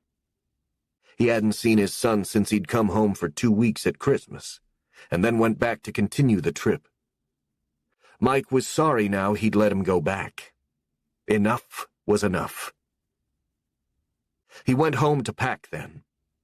By 7:30 he was ready, and he didn't have to leave for the airport till 9, to check in at 10 for the midnight flight. He lay down on his bed for a minute to unwind and try to calm down after hearing what had happened. He had never been as frightened in his life as when he answered Luke's call. He realized now that Luke must have been crying. It must have been terrifying for him and Greg, too. It was definitely time for the boys to come home, and he was grateful that Maureen was being calm. She already had an appointment for Zach with an orthopedist the day after their return. Mike was lying on his bed thinking about all of it, and he didn't even know why, but he wanted to call Spencer. There was no one he could talk to. Maureen had been sensible and efficient. She had always been good in a crisis and had handled many of them. But there was nothing warm and comforting about her, and all he wanted now was to hear the sound of Spencer's voice, which seemed crazy even to him. He hardly knew her. He still had her cell phone number in his phone, and he gave in to the impulse and called her. She answered as soon as she saw his name come up, sounding surprised. "Hi, Mike. How are you?" she asked in her pleasant voice. She sounded happy to hear him. "I'm sorry to call you. I just wanted to talk to you for a minute. It's not about business. I'm leaving for Paris tonight. I got a call 2 hours ago that my son was in a biking accident. He was hit by a bus, and it could have been a lot worse. He broke a leg and both wrists, But if that's all it is, he's damn lucky. He wasn't even wearing a helmet. His friend says they don't wear them in France. That's true. They don't, Spencer confirmed. Or at least they didn't the last time I was there. I'm so sorry. You must have been frantic when you heard. If I can do anything to help when he gets back, let me know. He could hear her sons playing in the background, shouting and laughing. It sounds lively at your house, he said, smiling. It's crazy hour before they go to bed, she explained. How's the restoration coming at the store? We're almost finished. They did it sooner than expected. It's looking good. I'm happy to hear it. There was something so soothing about her voice. He felt a little foolish calling her, but he was glad he had. Everything else all right with you? Yeah. Just working on the store day and night to get it open again. She sounded happy and relaxed. My daughter was very disappointed we didn't make a deal. She wanted a big discount. Spencer laughed at what he said. Tell her to come in and see me. I'll see what I can do. I'll bring her in when she comes home. I went out to San Francisco to see her a few weeks ago. She has an internship out there, and then she'll be home for a month or 6 weeks before she goes back to school. He wondered if Maureen would take them to Maine this summer without him. She had no summer plans so far, with everything changed between them, and he doubted that Zach would be able to go sailing now. Thank you for calling to tell me what happened to your son. Let me know if I can do anything, she reminded him. He's going to be very hampered with both wrists broken, so he can't use crutches for the broken leg. It's going to be a full-time job taking care of him. I'm just grateful it wasn't worse. I nearly had a heart attack when his friend called. I called the embassy and they said he's in an excellent hospital. I'll feel better when I see him. But for now, I'm feeling very lucky. I'll think good thoughts for you both tonight, she reassured him. And it made him glad he had called her. She was the kind of woman who always seemed to have words of comfort. He had sensed that about her. Try and sleep on the flight. It's a short flight to Paris, only 6 hours, and you'll have your hands full when you get there. Is anyone going with you to help you? She asked, concerned. No. His friends can help me in Paris, and we're flying back tomorrow night. His mother is organizing things here. He's going to be a lot for her to manage. He's a big guy. Mike didn't explain that he was no longer living with Maureen. It didn't even occur to him to say it, but she thought that what he'd said was odd and didn't want to pry. He had called her. That was enough. Maybe he meant that his son would be a lot to manage in the daytime while Mike was at work. She had thought of Mike several times since she'd last seen him, when she'd rejected the deal he had offered her. She had wondered if he was angry at her, but he didn't sound it. Can I call you when you get back? She asked him, just to find out how he is. Of course. I'll give you a full report. And Spencer, thanks for being there and listening. No worries, Mike. I'm always here if you need to talk.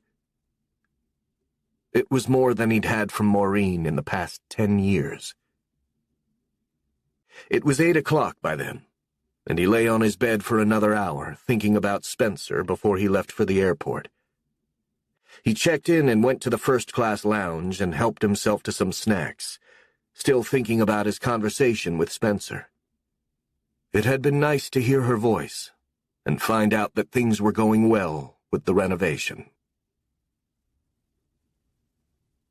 Mike boarded the flight and ate a light meal before going to sleep for the rest of the flight. The steward woke him with croissants and coffee right before they landed at Charles de Gaulle Airport. The flight was on time, and it was noon in Paris. The car and driver his secretary had hired were waiting for him, and drove him straight to the hospital. The staff at the information desk spoke English, and they gave him directions to the ward where Zach's room was. He found it easily a few minutes later, knocked on the door, and found Zach sitting up in bed with a grazed cheek and a black eye. Both wrists in short casts, his leg in a cumbersome cast, and a wheelchair at the foot of the bed.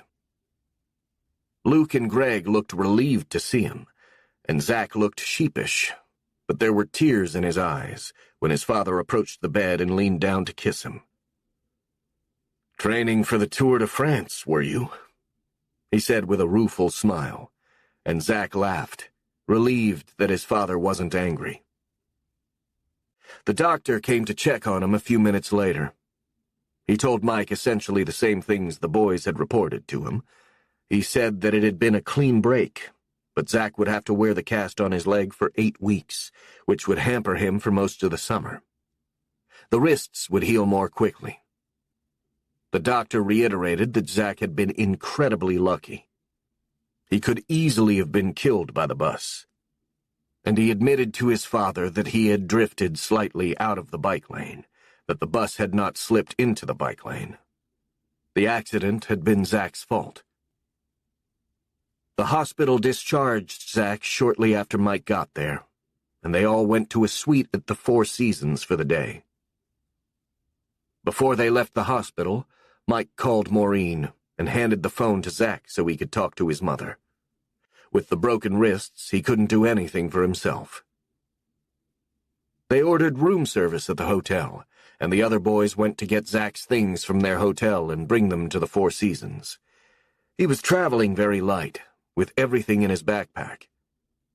Greg and Luke were staying 2 more days, and then they would be home too.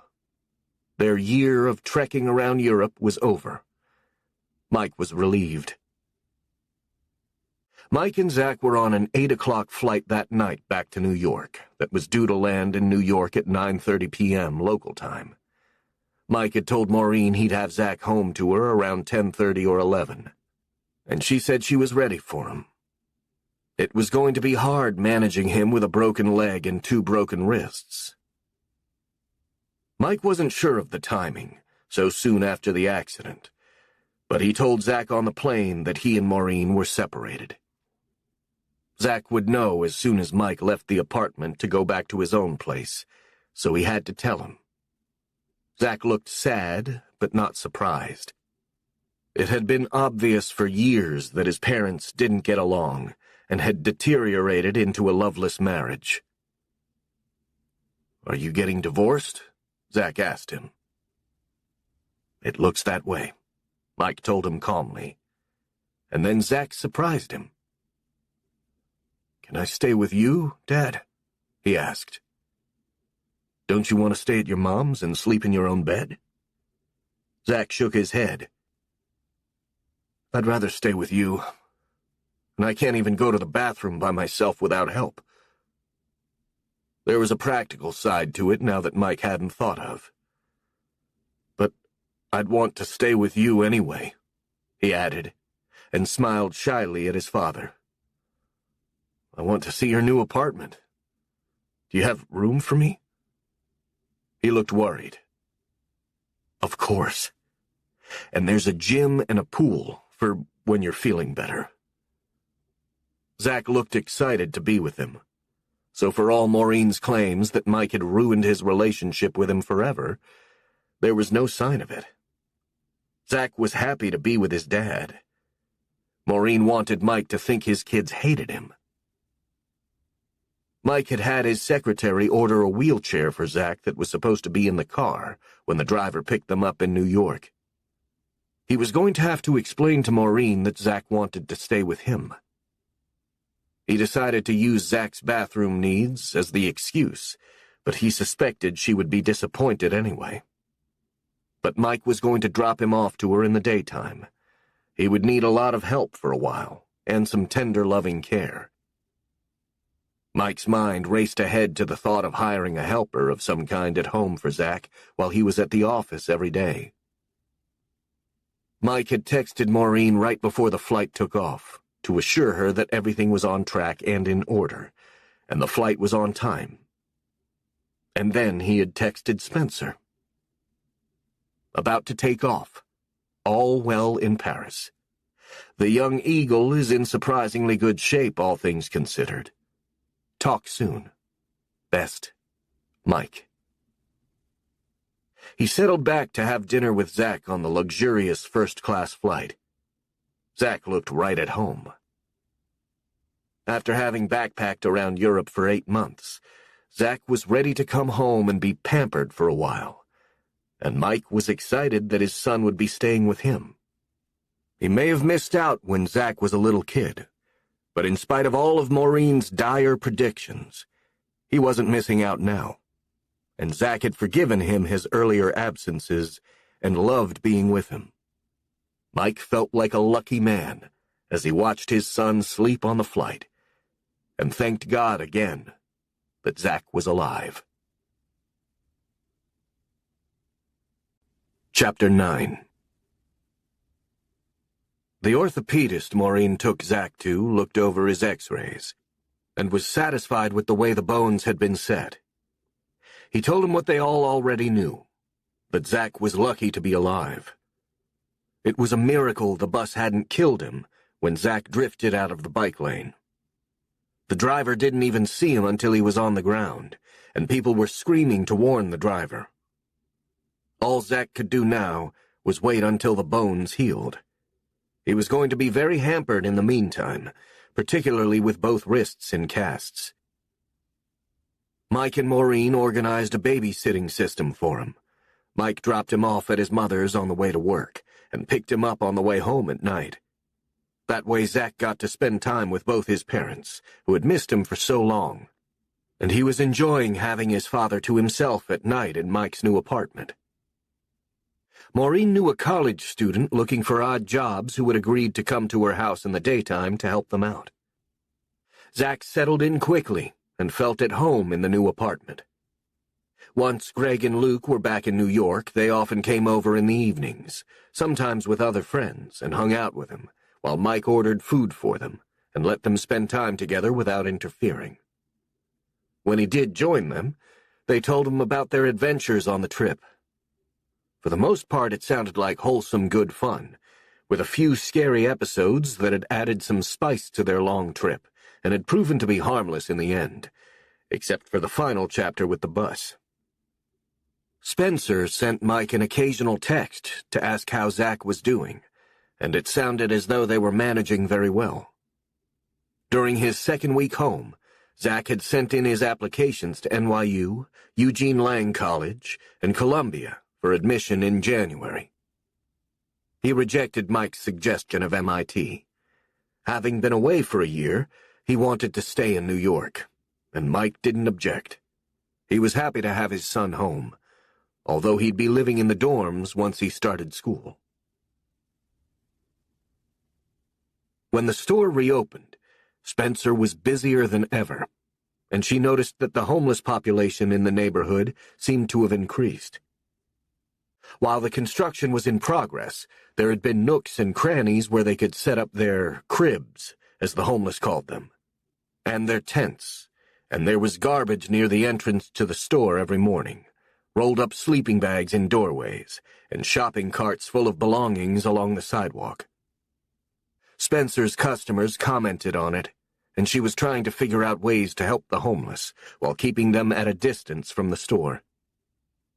One morning, one of them, who had become a familiar face in the neighborhood, was standing a few feet from the entrance, stark naked, giving himself a shower from a hose, and she didn't want to call the police.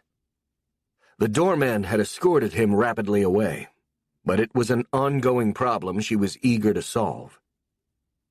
She finally had an idea late one night.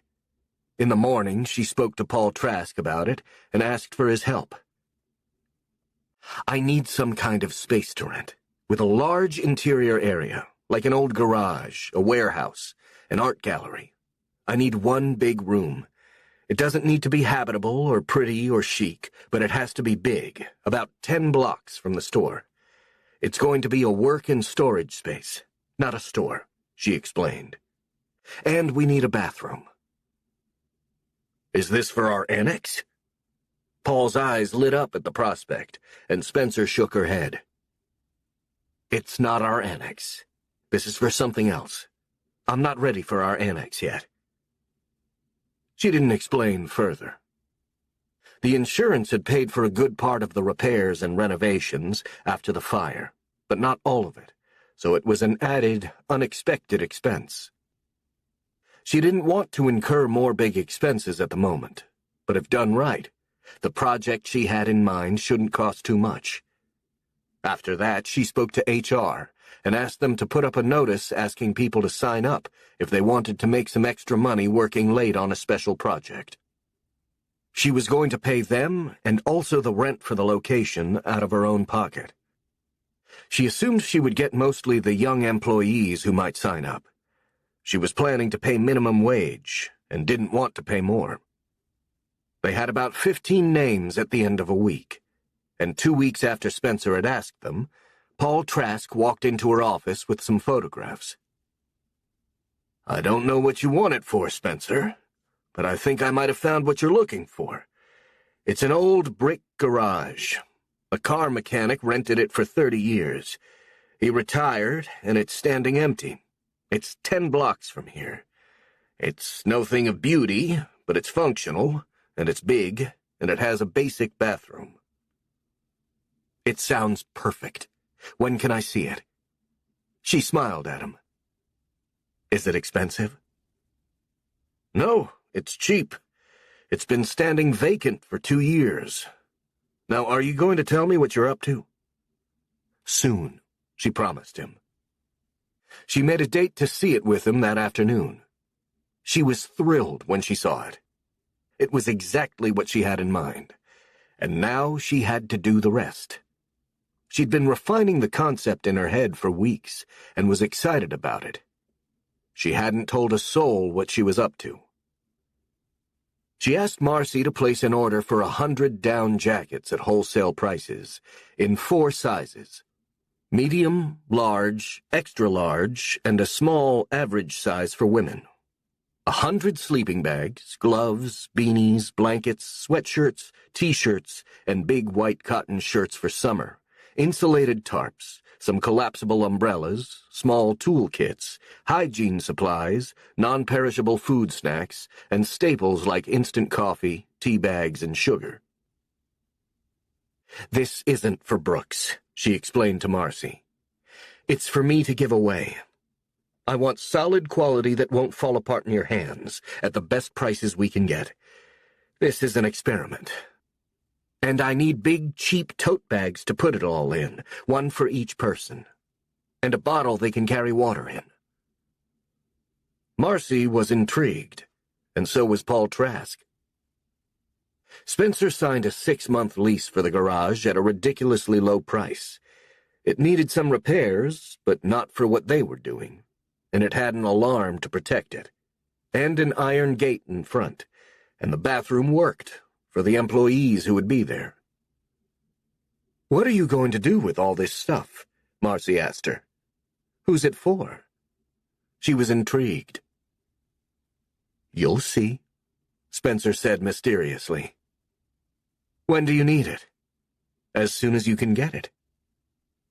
Within a week, everything had arrived, and she had it put in the garage, after she had the place thoroughly cleaned by the store's janitorial staff, working at night.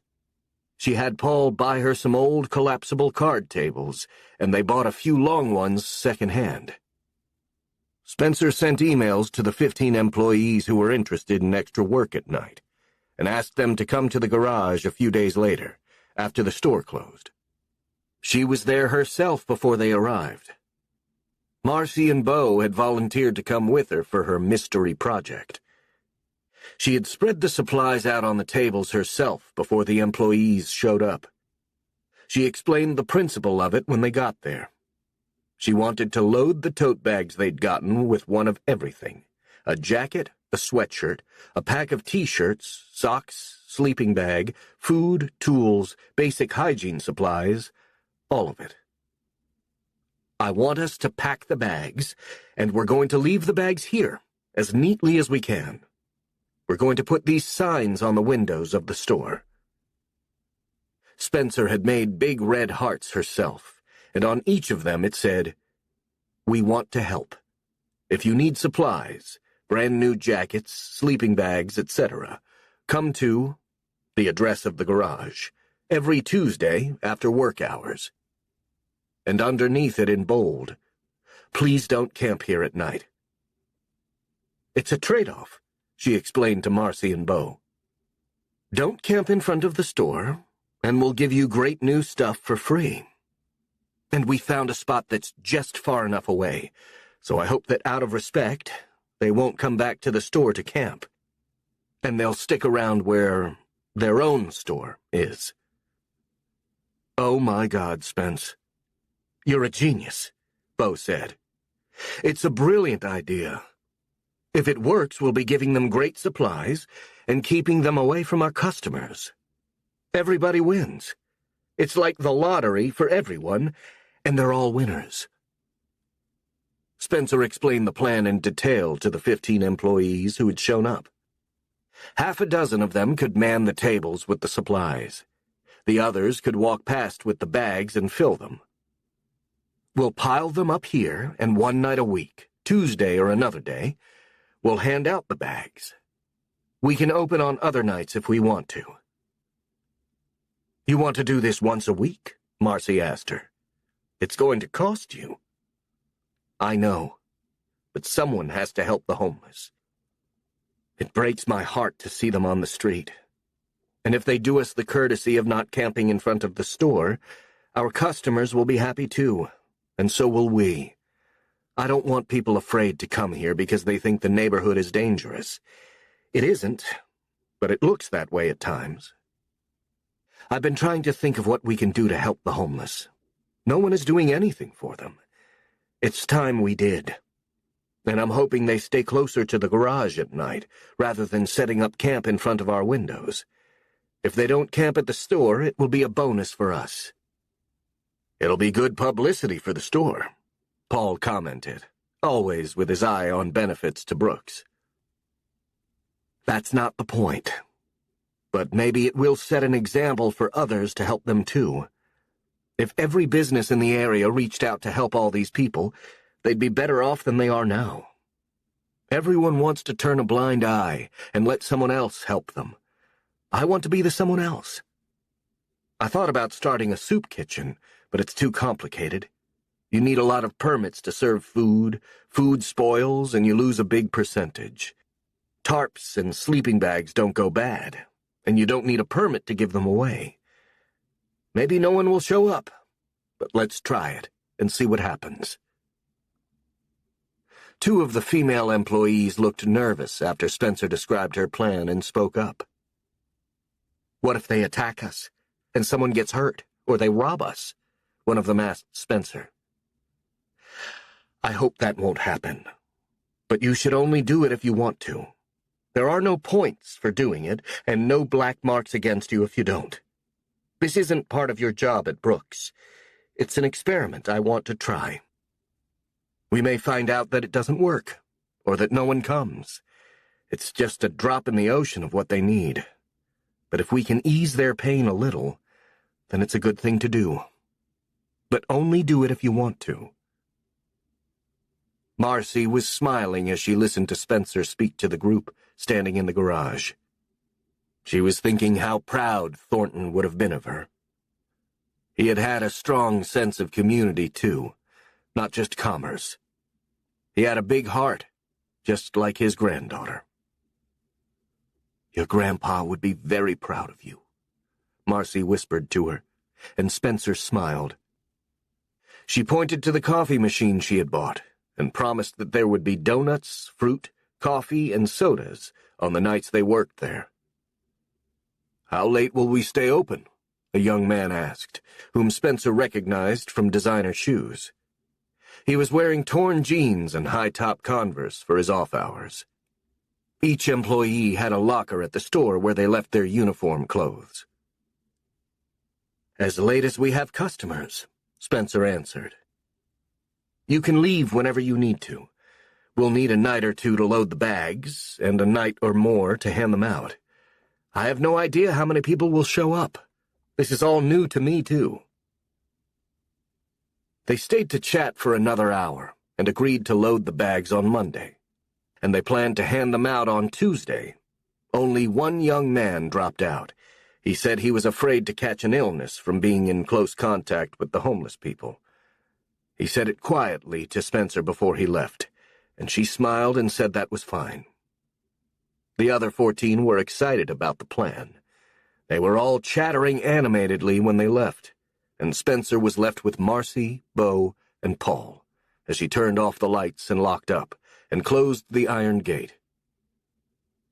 "This could turn into a bigger project than you expect it to," Paul warned her, always the voice of reason and caution in their midst. "We'll just do what we can," she said, with a peaceful look. What they were planning to do made her happy. Her only regret so far was not having thought of it before. People living on the streets weren't new in the neighborhood, but there were so many of them now you couldn't avoid them, or avoid wanting to do something about it, other than calling the police to chase them away. "I wonder if they'll stay away from the store now at night," Bo said as they left the garage. "It would be good for the store if they do," Spencer said. "Our customers are upset about them, and Joel spends a lot of time moving them on in the morning." He was the doorman. "We'll have to see how it all shakes out." "What are you going to call it?" Marcy asked her, as they walked down the street together. She had already said she wanted to help pack the bags, and was familiar with the merchandise since she had ordered it. She had even ordered the tote bags, not knowing what they were for, and was glad she had bought big, strong ones. "Do we need a name?" Spencer looked surprised. "We shouldn't tie it to the store. I don't want to create any liability for Brooks." Paul looked relieved when she said it, and he was wondering if they should get releases from the people who agreed to work at the garage, just in case something bad happened. Many of the people on the streets were on drugs, or mentally ill, or both, and were unpredictable. "What about free love?" Spencer suggested, and they all smiled. "It kind of says what it's about." They left each other at the corner. Marcy and Paul headed for the subway to go uptown, and Bo took an Uber to Tribeca and dropped Spencer off at her place. "You're a busy little bee, Ms. Brooke. One minute you're all dolled up, looking like a goddess of glamour at the Met, and the next minute you're handing out free supplies from a falling-down old garage. There's no telling what you'll get up to next." She smiled at him as she settled back in the Uber. "It just seems like the right thing to do, doesn't it?" He nodded and gave her a hug when they stopped at her house. It was late, and she knew the boys would already be in bed. She had told Francine she'd be home later than usual, so not to keep them up. She hated missing an evening with them, but it was for a good cause. One day, when they were older, she wanted to teach them to reach out to less fortunate people, too. "You should sleep well tonight," Bo told her. "You're doing a beautiful thing for these people." He knew that was who she was, a woman with a big heart. He was sorry she didn't have a good man in her life to help her and appreciate her. He had never been impressed by Bill Kelly, who was a 0 in Bo's book. But he wondered if Spencer would have had time to think of projects like this one, if she had a man in her life. Maybe not. She had thought about that too. She had the store and her boys. Maybe that was enough. None of the men in her life had ever turned out to be worthwhile. Selfish, spoiled, narcissistic. They'd been more interested in themselves and what they could get out of her than in building a real life with her. Bart wasn't even a good father. He spent more time with his ex-debutante girlfriend than with his sons. Her own father hadn't been much of a warm-hearted human being either. Just a lazy guy who never pushed himself hard, coasted on his own father's accomplishments, and had a spoiled wife who didn't have a kind word to say about anyone, even her own daughter. Spencer combined the energy and forward-thinking brilliance of her grandfather, and his big heart, with the style and spirit and kindness of her grandmother. It was a winning combination, and she hoped her sons would turn out to be like their great-grandparents too. There were so many things she wanted to teach her sons, so many traditions and life lessons she wanted to share with them as they grew up, as her grandparents had done with her. At the meeting at the garage, Spencer had made a point of saying that she didn't want to publicize their project for the homeless. It would be self-serving to do that, and look as though she was trying to find gimmicks to enhance the image of the store. It wasn't about that. But she wasn't going to hide it either. She just wanted to do it, and not waste time talking about it. But as always, in the small, enclosed world of the store, there was always gossip, and her mother called her that weekend. One of the old secretaries had told Eileen about the project. She used them to gather rumors instead of asking her daughter for facts, or showing interest in what she did.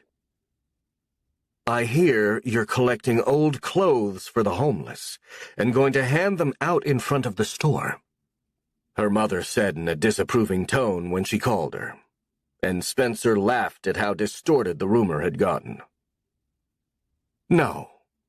I'm buying new clothes and planning to give them away out of a garage I rented for that purpose.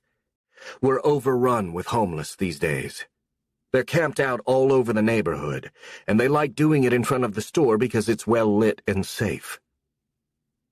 "They've been doing that for years," her mother said dismissively, as though it weren't really a problem.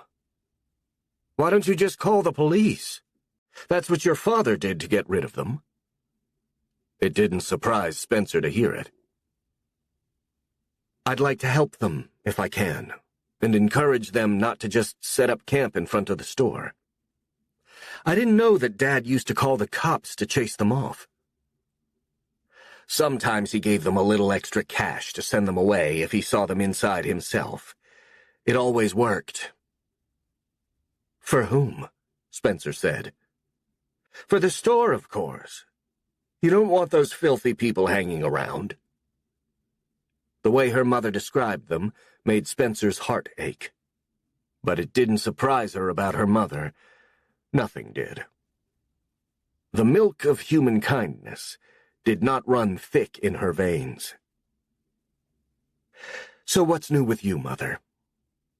The question usually unleashed a litany of complaints, followed by some new physical problem Eileen was cultivating. "My gout is killing me." "You can control it with diet." With a little self-restraint. Her mother loved rich foods. "So why are you giving things out to the homeless? You'll get fleas and lice, you know, or TB. Eileen came back to her original subject with a vengeance. "You're not letting them into the store, are you? Or feeding them?" "No. You need permits for that. We're going to give them clothes and some supplies they need." "You'll just encourage them to stay on the streets." It was a familiar mantra Spencer had heard before, which made no sense. No one was going to stay on the streets, in miserable conditions, for free socks and a sleeping bag and a jacket. The project was about arming them for survival, not seducing them into homelessness. The very idea was ridiculous.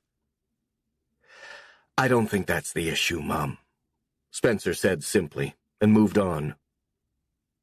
"It's good to do something for the community. And the human race. Do you want to come and see the boys? You haven't seen them in a while."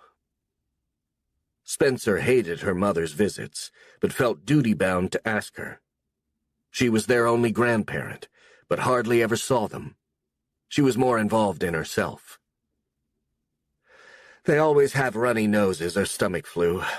I don't want to catch anything from them. They're little disease factories at that age." It was one way to look at it. It always startled Spencer how little desire her mother had to see the twins. She didn't consider them interesting yet, at 7. Eileen had felt that way about Spencer, too, and by the time she did find her daughter interesting, Spencer had left for college, and they never connected except at a dutiful, superficial level on Spencer's part. Her mother wasn't a warm person, and Spencer found it impossible to relate to her. They were just too different. Her mother considered their differences a fatal flaw in her daughter, and never questioned herself, nor sought to improve their relationship. Spencer had given up on having a real relationship with her long ago. Her grandparents had given her all the love she needed. Her parents had both been selfish and cold. And Spencer's relationship with her boys was intentionally the opposite, warm, open, and loving. She spent all her spare time with them. "I might come to lunch at the store one of these days," Eileen conceded. "I want to see what the renovations look like since the fire." Spencer knew she'd be looking for mistakes to criticize. "They did a very nice job," Spencer said. "It's even prettier than before." "That's not what I hear."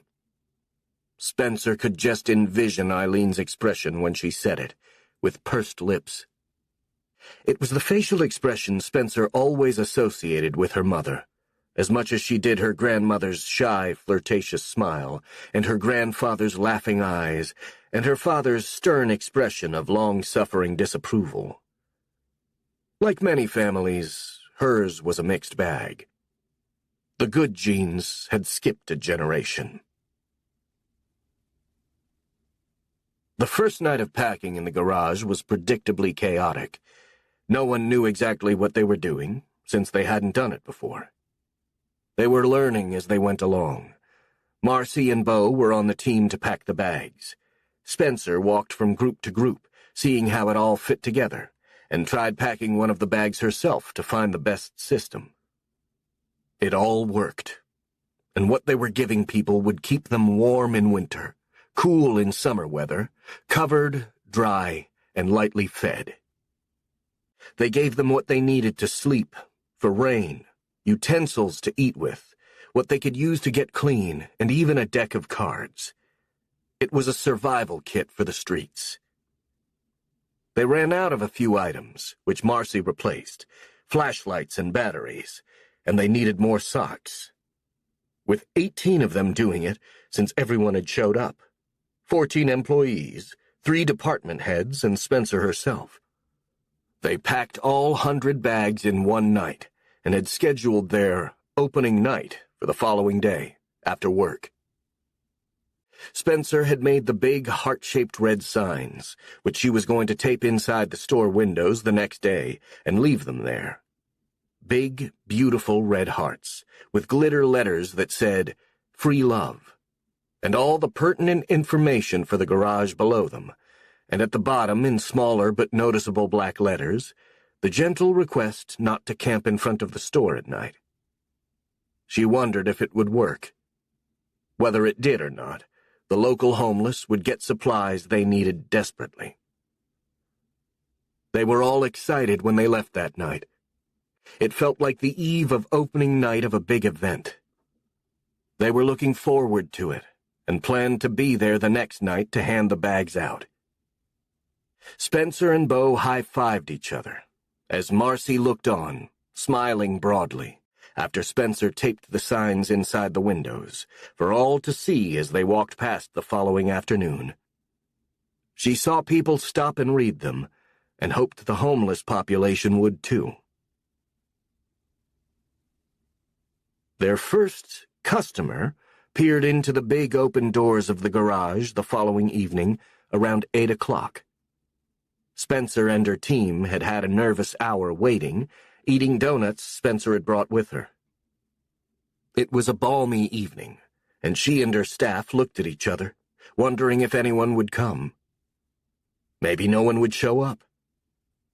And then they began to come one by one, curious as they looked inside. Suspicious at first, some frightened, greeted by the welcoming, smiling faces of the people who had packed the bags the night before. Marcy had already placed orders for the next batch of supplies. It wasn't cheap, but it was how Spencer wanted to spend her money, and Marcy heartily approved and tried to get the best deals she could. By 9 o'clock, there were about 40 people milling around inside the garage. Only 2 were women, and the staff had set bags aside for them, with the smaller-sized jackets and socks. It was all unisex, except for the sizing of a few items. The recipients wanted to know why the workers were doing it, where the supplies had come from. Were they from a church? Was it a gift from Brooks? Spencer wanted no credit for it, and not to be singled out. The staff reminded each recipient, with a gentle request, not to camp out for the night in front of the store anymore, and they promised to pass the message on. The people who left with the bags thanked their benefactors profusely, hugged some of them, and left to discover what was inside. Some crouched on the floor to take their bags apart right there, and exclaimed at what was in them, and put some things on immediately, or opened a bag of cookies and ate one. By 11 o'clock, the team had given away 71 bags, and had enough left for people to come back the next night for a few hours to hand them out. Most of the team were willing to do so. A few had other plans.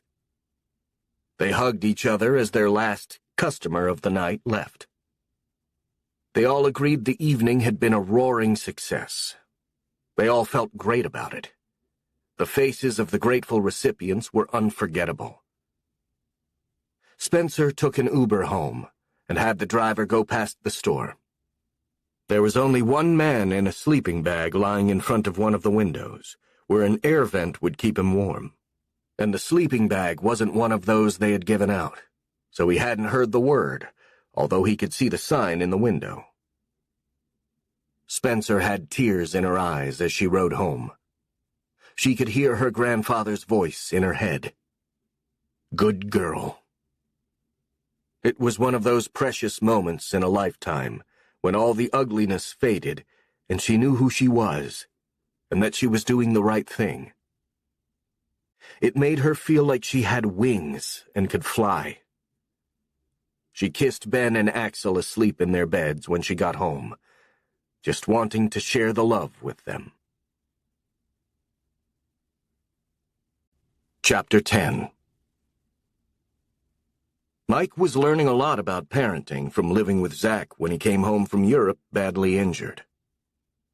Zach wasn't in pain most of the time, except if he overdid it, but he got petulant and frustrated from being confined to the wheelchair because he couldn't use crutches with his broken wrists.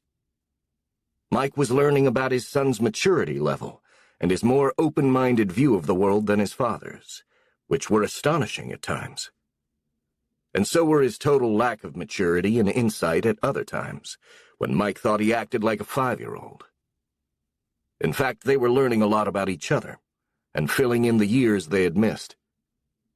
What had been terrifying at first had turned into an amazing opportunity to bridge the gap between them and make up for lost time.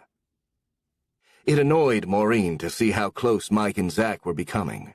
She didn't think Mike deserved a second chance. But a better part of her realized that it was what their son needed, to get to know his father and have a male role model to teach him how to become a man. Zach was shocked to discover how conservative his father's political views were, but Mike viewed the world through the eyes of a self-made man, a very rich one, and endorsed policies that would protect what he had built and the wealth he had acquired, which Zach vehemently disapproved of. They had heated political discussions late into the night, and even though their points of view differed, Mike welcomed the exchange and encouraged Zach to support his own opinions. He didn't expect Zach to share his point of view at 19, and would have been surprised if he did. Mike said something about it one day to Maureen when he came to pick Zach up, and how proud he was of their son. Her reaction was bittersweet, but deep down she was happy for Zach. He needed a father, even if Mike had woken up to it late in the day. and Mike was grateful for the opportunity to have the chance to be one, even if they had been nearly strangers until now. Zach was being generous with his trust and his time, and opening up to his father as he hadn't before. It worried Maureen that Zach would need her less now, and love her less, and Mike understood and reassured her. "You'll always be his mom, Maureen. He needs us both." She nodded, with tears in her eyes, and she missed Zach at night when he slept at Mike's apartment.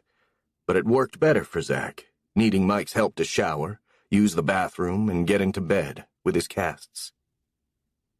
And the arrangement they had was working. The college student Maureen had hired was helpful in the daytime.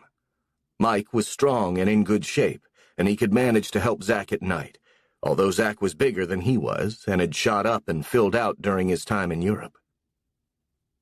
His friends were being faithful about visiting him, and there was a girl from his high school senior year whom he was in touch with and wanted to take out when he could manage and get around on his own again. She came to see him once at Mike's apartment, and they played video games, and Mike ordered dinner for them and stayed in his small study to leave them alone. Zach had gotten used to his independence and freedom while traveling in Europe, and it was hard to be treated like a child by his parents when he got back. But his injuries had created that situation, so he tried to be understanding about their being overprotective and worrying about him. Zach hated being an invalid for the summer. Their summer plans were on hold for the moment. Mike had wanted to rent a house in the Hamptons for a few weeks when Jennifer was home, but hadn't found one yet. And Maureen had planned to go to Italy with friends while Zach and Jennifer were with Mike, but she wanted to wait and see how Zach was doing by then. Nothing was definite yet. Zach wouldn't be able to manage the beach or swim in the ocean with his leg in a cast, so he had told Mike he might spend time in the city, too. So far, Zach had been a pleasure, not a burden, and Mike wasn't dating anyone, so he didn't interfere with Mike's private life. Mike hadn't dated anyone since he and Maureen had split up, although Zach hinted that his mother had, but he offered no details. He didn't want to get in the middle between them. They were all still getting used to the idea of the divorce, but Maureen had moved on faster than Mike. He wasn't surprised. She hadn't loved him for years. Zach had talked to his sister about it, and she said she had been expecting the divorce for years, and thought their parents would be happier now. Zach didn't disagree, but he didn't like the idea of having divorced parents, and he worried about who they'd get involved with now. Bad boyfriends or girlfriends, people with their own kids, or who'd want to change everything, or come between them and their parents. He was just getting to know his father, and he didn't want to lose him. "You won't," Jenny reassured him. "Dad's not like that, unless he hooks up with a real loser. He may not have been around much, but he loves us a lot." She was even more sure of that than her brother, who had listened to their mother say bad things about him for years and believed a lot of it. Zach realized now that many of the things Maureen said weren't true. Their mother had her own issues with Mike, which Zach could see more clearly now. He could see, too, that their father was worthy of more respect than he'd been shown by Maureen, who had painted him black to his children for years. Mike hadn't told the kids yet, but he had informed Maureen that he had called his lawyer and started the ball rolling for their divorce. He had finally given up on their marriage, after too many years hoping it would change. He saw now that it couldn't have. Too much had gone wrong for too long, and Maureen was never going to forgive him for his failures in their marriage. But with luck, their children would. Jenny had always been understanding and had her own problems with their mother. Zach was coming to it more slowly, but was on the right path, just from getting to know his father and living with him now. The apartment was small, but big enough for them, living like two bachelors, side by side, father and son. Mike let him have a beer from time to time, and they talked like two men sharing an apartment. Zach liked it when his father treated him like an adult. Maureen coddled and babied him, especially now with his injuries. He used to love it, but it got on his nerves now. He wanted to be treated like a man, even though he was only halfway there. Mike understood that and treated him accordingly. He had felt the same way at Zach's age. He had thought he was an adult when he left for college. Zach had grown up a lot during his gap year in Europe, and Mike could see now the benefits it had offered Zach. He would have grown up much more slowly at home, and he had needed to get away from the constant war between his parents. Now the war was over, and in peacetime, they were thriving and growing. And Mike's relationship with his kids was solid. Spencer was having her own struggles with her sons. Ben was learning to read more slowly than Axel, and not doing as well in school, although he was a happy child. Axel worked harder in his studies with good results. He read easily, but he was quieter and more withdrawn. She thought the differences might be related to their being twins. The school called her and wanted her to get an assessment of Ben's abilities and a psychological evaluation. There were occasional disciplinary problems with both boys, and the school counselor commented that both boys said they hardly ever saw their father, and they didn't like his girlfriend. They had told the counselor that their mom worked all the time at her job, that she stayed late a lot of the time, and came home when they were already in bed. With some exaggeration, they said they only saw her on Sundays, even though she had dinner with them several times a week. She always tried to come home as early as she could, but problems often came up that she had to stay and handle, and she thought their Saturday nights and full days on Sunday compensated for it. The school counselor didn't agree, and sounded critical of her. Her comments went straight to Spencer's heart, like a scalpel of guilt. "What do other parents do who work?" Spencer said, irritated by the counselor's supercilious attitude when she went to the school to see her. She felt slightly betrayed by her sons. "What about doctors or lawyers? What do they do?" "I try to have dinner with the boys every night I can, but sometimes it's just not possible." Sometimes she was at the store till 8, dealing with a crisis. And now, with her new free love project, she was out at least 2 nights a week till late, sometimes 3. The free love project was a startling success. It hadn't fully solved the problem of homeless people camping out in front of the store, but had reduced it considerably. And even more importantly, the team was reaching out to a segment of the population who were getting too little help from government agencies and none from private citizens. They couldn't cure the problem and stop homelessness, but they were making a difference at a grassroots level. But was Spencer sacrificing her sons for them? She didn't want that to happen. It was hard to do everything she had to do and meet all her parental obligations, too. Everywhere she turned, all the responsibilities were on her shoulders, with no one to share them. And now the twins were showing signs that she wasn't adequately providing emotionally for them. She felt like a failure. It was hard to feel like a success on every front, and sometimes on any front at all. Some part of her life was always falling through the cracks, no matter how hard she tried. The boys were the most important part of her life, and that part needed to go smoothly and be tucked up first, not last. She felt like a terrible mother as she listened to the counselor explain just how she was failing her sons. It was hard to get it all right, although God knew she tried. But trying didn't count if she didn't get it right, and the boys weren't getting what they needed from her. Francine, although superbly competent with meals and bath time, was just a nanny and not their mother. It sounded to Spencer as though she was getting a failing grade in mothering, and she always hated hearing people say they did their best if they got poor results. It was no excuse. "Let's talk about some counseling for both boys after we get the evaluation on Ben. Axel is doing well in school, although I'd like to see him more outgoing and less dependent on his brother," the counselor said. Is there anything you can do about their seeing more of their father? That seems to be upsetting them too. She went on imperiously. Clearly she was a woman who felt she had never fallen short on any subject and believed that she was perfect. The oracle from God. She made Spencer feel like an utter disaster and deeply humiliated. She was getting low marks in the most important part of her life, her children. No, there really is nothing I can do about their father, Spencer said, sounding exasperated.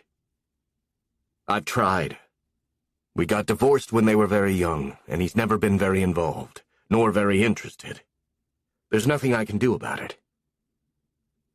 And there are no other male figures in their lives. Family, uncles, grandfathers. Nope. Blew it again, Spencer thought. She had no boyfriend, no brothers, no male role models for them. I'm afraid not.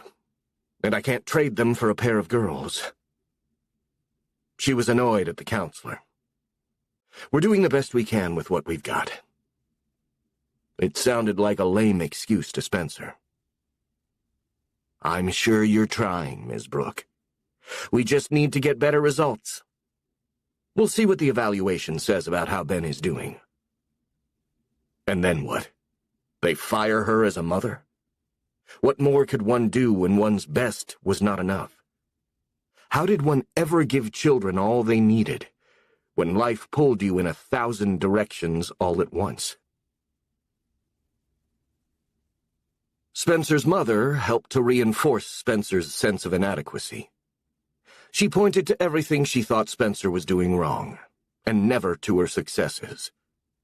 She thought that Spencer's free love program was a ridiculous waste of time, money, and energy, and she couldn't understand why Spencer would do it, since compassion for others and generosity to the less fortunate were not on her radar. The only thing that cheered Spencer and reassured her that she was on the right path was working one-on-one with the homeless on the nights she did. It touched her deeply every time, and added a profound joy, peace, and satisfaction to her life. And she was encouraged when they got Ben's test results. He had a slight delay in reading ability, but the educational psychologist found him to be happy and well-adjusted. So maybe Spencer was doing better than she feared, despite the school counselor's initial critical appraisal. She had just assumed that Spencer was neglecting her kids, which wasn't true. Paul Trask walked into Spencer's office and sat down on the same day the school counselor had called her, which he didn't know. But Spencer was already feeling low after the initial call. He reminded her of how much the renovation after the fire had cost them out of pocket, above what was paid by the insurance, what several leaks had cost them for their deductible, and in lost merchandise. How still not having a strong online presence was giving their competitors an advantage. Her homeless program was a noble venture that she was financing with personal money, and it had reduced the severity of the homeless population immediately around the store. But she was trying to empty the ocean with a thimble, according to Paul, and if she wanted the store to have longevity, they would have to move eventually, and they couldn't afford to do that without money from an investor. "What are you telling me?" she asked him bluntly. "That we need a large influx of money to remain competitive in the marketplace. It requires more than we can afford. We need one or several investors, Spencer. We have to face that. We can't hide from it anymore. And we need them soon." "We tried. I talked to Mike Weston. He wants 40% ownership for starters, and within 2 years he wants 60 to 80% ownership of the store. He wants to move us uptown to a store 10 times this size and have branches all over the country that we'd have no control over. There is no way I'm going to let that happen. We might as well burn the place to the ground now. I'm not giving anyone 60 to 80% ownership of Brooks." "Then we need to talk to other investors. Maybe he's too big. He's used to dealing with billion-dollar companies and having control." "He's our only option that I know of," Spencer said, looking straight at Paul. "And he's not going to bend the rules for us. He's not that kind of guy. He's nice, but business is business." "Then negotiate with him. See if you can get him down to more reasonable percentages." Within 2 years of investing, he wants majority control. That's how they run their investments. And this won't be a big moneymaker for him. We're an oddity, kind of a little luxury snack, not a full meal. And he wants to gobble us up. "You've got to talk to him again, Spencer. We don't have any other options right now, and I'm worried about the future. The future comes first. It's tomorrow." "Are we in trouble now?" She looked worried, too. "No, but we will be. Sooner than you think. The world doesn't protect little specialty stores like us anymore. They'll eat us for lunch. We have to get our online shopping feature up and running in the next few months. It hurts us every day not to have it." "I thought you hired someone to do that," she said, and frowned at him. "I did. They're slow. I'm still waiting for their final presentation and the estimate of what it will cost us." "Well, tell them to hurry up." "Will you talk to Weston again?" "We don't even know if he's still interested. I doubt he is. I was very clear with him when I rejected his offer." "He showed up the night of the fire. That says something," Paul said, clutching at straws. He loved the store, too, and wanted to protect it now and in the future. "That means he's a nice guy. It doesn't mean he wants to give us millions for the business and not take control." "Why don't you see if you can find out if he's still interested? If he is, I'll talk to him. But I guarantee you it will go nowhere. I'm not giving him 60 to 80%, and those are his figures. See if you can get him to 40 and keep him there. He's smarter than that, Paul. And tougher. He has the money and calls the shots. You're smart, too. He invited you to the party at the Met just so he could talk to you. That shows ingenuity and determination. Because he thought he could con me into giving up majority ownership. Now he knows he can't. I'll check around. But if he's not interested, we have to talk to others. And one day we'll have to move uptown to broaden our customer base. We have to move forward, Spencer, and move with the times. I'm willing. I want to. I'm even willing to consider investors, but I won't give up majority control. She was rock solid on that, and it was non-negotiable. I get it, he said, standing up. I'll let you know what I hear about Weston. She nodded, and Paul left her office, but she didn't think that anything would have changed if Mike Weston was even interested. Mike was a smart businessman, and he wouldn't invest with them unless he could devour them, and Spencer was never going to let that happen. And Mike knew it. Chapter 11. Paul's sources reported to him that Mike Weston would still be interested in talking. He loved the store, the quality of their merchandise, the way it was run, and the history. He'd be happy to talk to them any time. Paul reported it to Spencer a few days after their conversation in her office.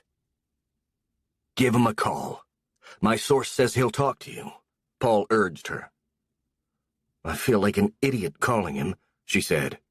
Nothing's changed. I still won't give up majority ownership. I'll be wasting his time.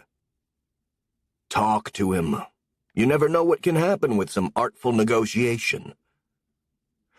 I think he has his ideas and I have mine, and we're too far apart. What have you got to lose? Paul asked her. My credibility and my dignity, she said humbly. He knows you're an honest woman. You were straight up with him before. All you can do is try again, and if it's no, it's no. Maybe you can reason with him. Why don't you tell your source to have him call me if he's interested?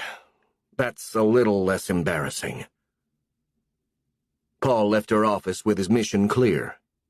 He passed the message along to the person he knew in Mike's office, and 2 hours later, Mike called her. The response had been swift, and she was happy to hear from him. "I hear you want to talk to me," he said, laughing. "You can call me yourself, whenever you want," he reminded her. "You have an in with me." "Thanks, Mike," she said gratefully. "How's Zach doing?" "He's doing great. He's tired of his casts and being stuck at home a lot of the time, but he's living with me, and I love it. And he seems happy, too." What Mike said confirmed what Spencer had suspected the last time they talked, that he and his wife had split up, but she still felt awkward asking him, and what he had just said sounded pretty clear. "Do you want to have a drink? We don't have to do this over the phone." And it was an excuse to see her. "Sure. I'd love it." "The Plaza? 5 o'clock today, or 6, if you prefer." 6 would be great. It meant she would miss putting the boys to bed again. It took time to get uptown, and their conversation would take a while. But this was an important meeting. She'd make it up to the boys when she got home or the next day. "See you then," he said, and they both hung up.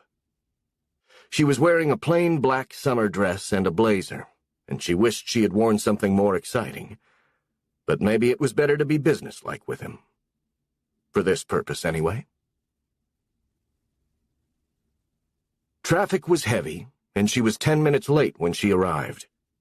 He was wearing a suit and tie, sitting at a quiet corner table, and he smiled and stood up as soon as he saw her. She tried not to be impressed by how handsome he was with his thick dark hair and strong blue eyes as she walked across the room to him. He was a striking man, and everything about him exuded power in the most distinguished way. He didn't flaunt it. He wore it well. You could also tell that neither his power nor his success was new. They were part of his persona and his charm. She sat down at the table with him, and he ordered a glass of wine for each of them. "I was happy to hear that the deal wasn't completely dead in your mind. The last time we talked, I didn't think I'd be hearing from you on that subject again. You sounded very definite." He looked at her warmly. "I am," she said honestly. "But we need an investor. Paul says we can't stay abreast of the times without one, and he's probably right. And if we have to have an investor, I'd rather it be you than anyone else. If we can come to decent terms for both of us." That was the key issue here. And the last time they spoke of it, they were as far apart as anyone could get. "We're working on the online shopping feature. Paul thinks we have to move uptown eventually. The neighborhood scares some people, although it's not dangerous. I'm not ready to move yet." He's right. Being where you are is hurting your sales. The homeless people wandering around are harmless. They don't look great, but they've never hurt anyone. There's talk of drug gangs on the borders there, and that is dangerous. She nodded. If it was true, he was right. "How are your kids?" he asked, breaking away from business for a minute and happy to see her. "They're fine," she said, sighing. "Except I got a call from their school a few days ago. Apparently the school counselor thinks I'm never home, and I don't spend enough time with the boys. They're not complaining, and I'm with them on the weekends. Well, after work on Saturday until Sunday night. In retail, you have to work on Saturdays." "That's familiar turf for me. Zach and I are catching up now, and we're getting to know each other. I missed a lot of time with my kids, and it's hard to catch up later. But I get the feeling you do spend time with yours," he said generously. I try to. What do other women do who work? It's a juggling act at best. My wife was lucky. She didn't work, but she wasn't with them all the time either. No one is. Unless you can't afford a babysitter, then you have no choice. They don't see their father. She shook her head. Very seldom. We got divorced when they were toddlers, and fatherhood isn't his strong suit. He sees them every once in a while and brings them back 2 hours later. They're a handful. He'll probably get married again and have another family and be ready for it. But he's missed the boat on the twins so far. Mike realized again that she had a lot to cope with, especially compared to someone like Maureen, who had nothing to do except play tennis and complain.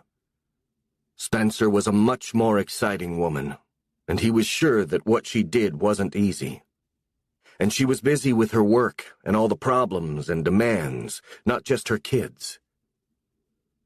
I'm getting divorced, he said out of the blue, bringing her up on his own news.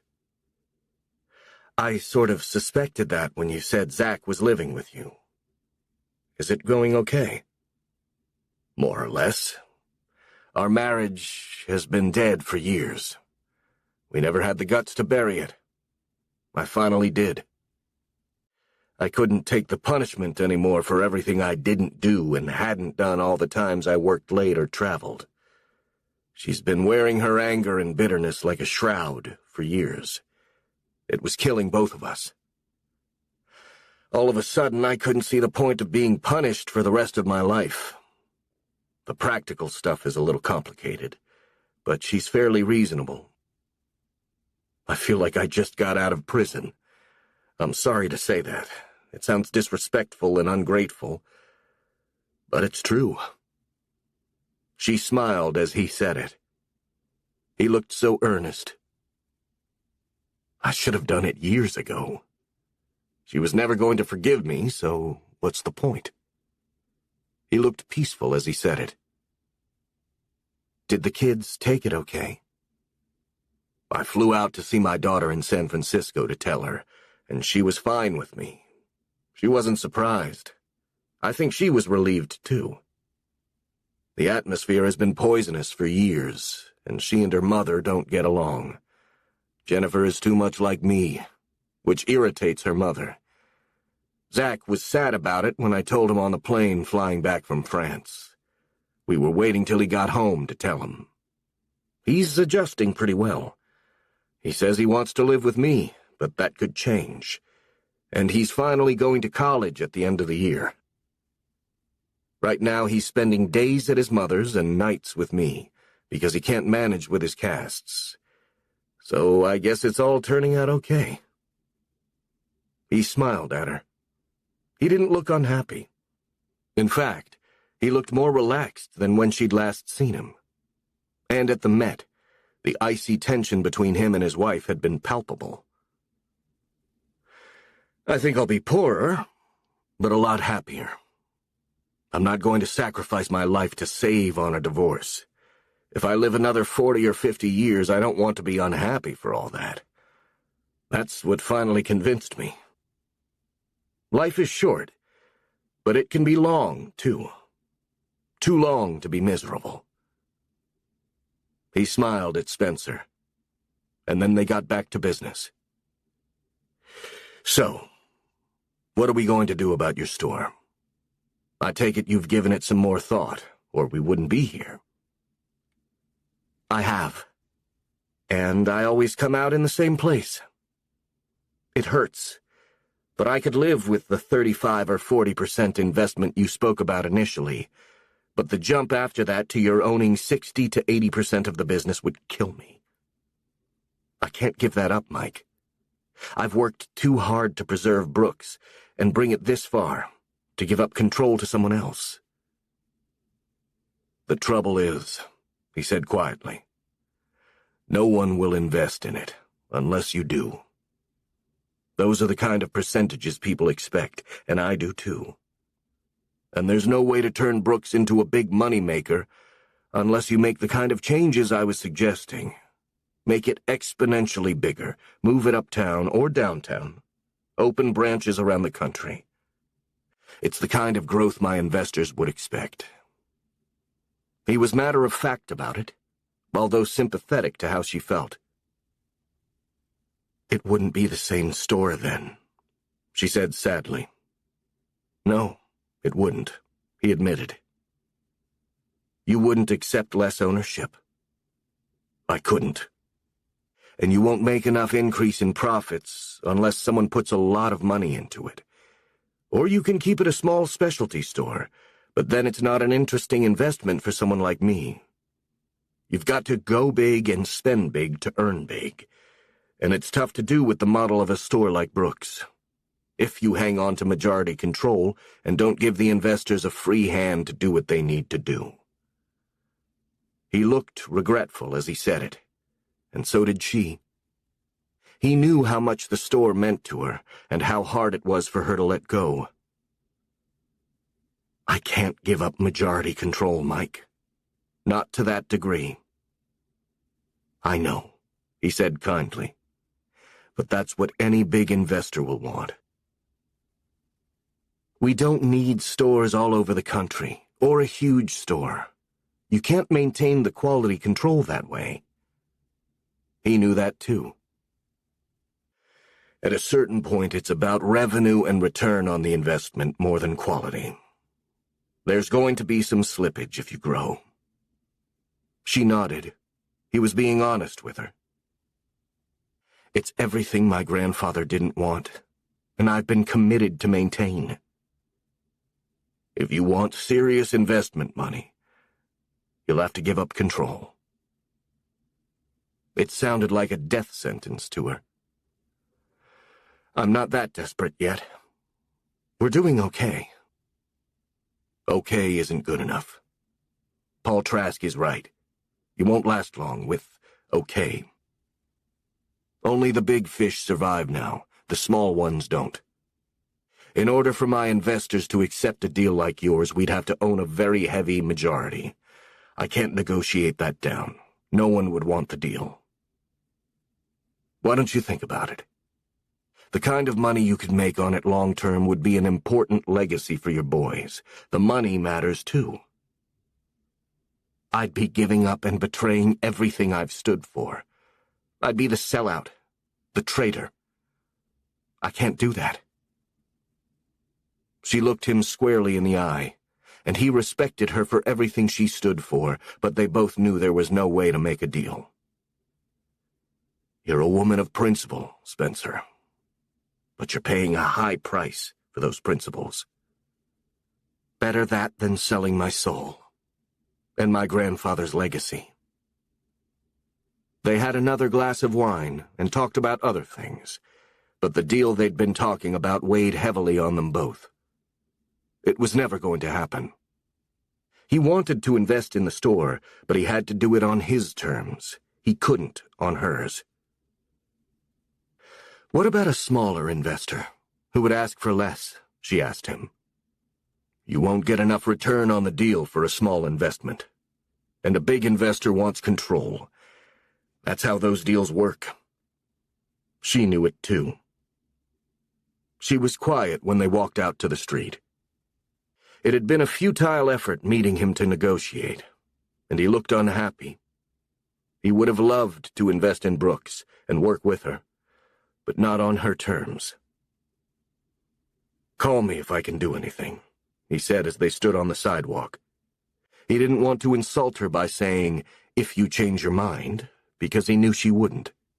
She was too proud to give up her principles, and too honorable to let her grandfather down, even if it meant giving up millions from an investor who would take control and change the store forever. They lingered for a few minutes, neither of them wanting to leave. I'm sorry I wasted your time, Mike, she said sincerely. You didn't. I loved seeing you. I wish I could find a way to make it work, in a better way for you. Yeah, me too. We'll be fine as we are, she said bravely. And he knew they would be for a while. and then one day they wouldn't, with the model they had now. What he was offering her was a secure future, but the end of a dream. Spencer still believed in dreams. He shared a cab with her to go downtown and dropped her off at her house in Chelsea. She didn't invite him in for another drink.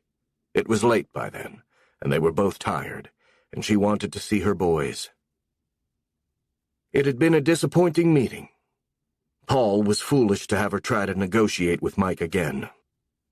There was no negotiation possible. It was either give up control or there was no deal. She watched Mike in the cab as it drove away, and wondered if she'd ever see him again.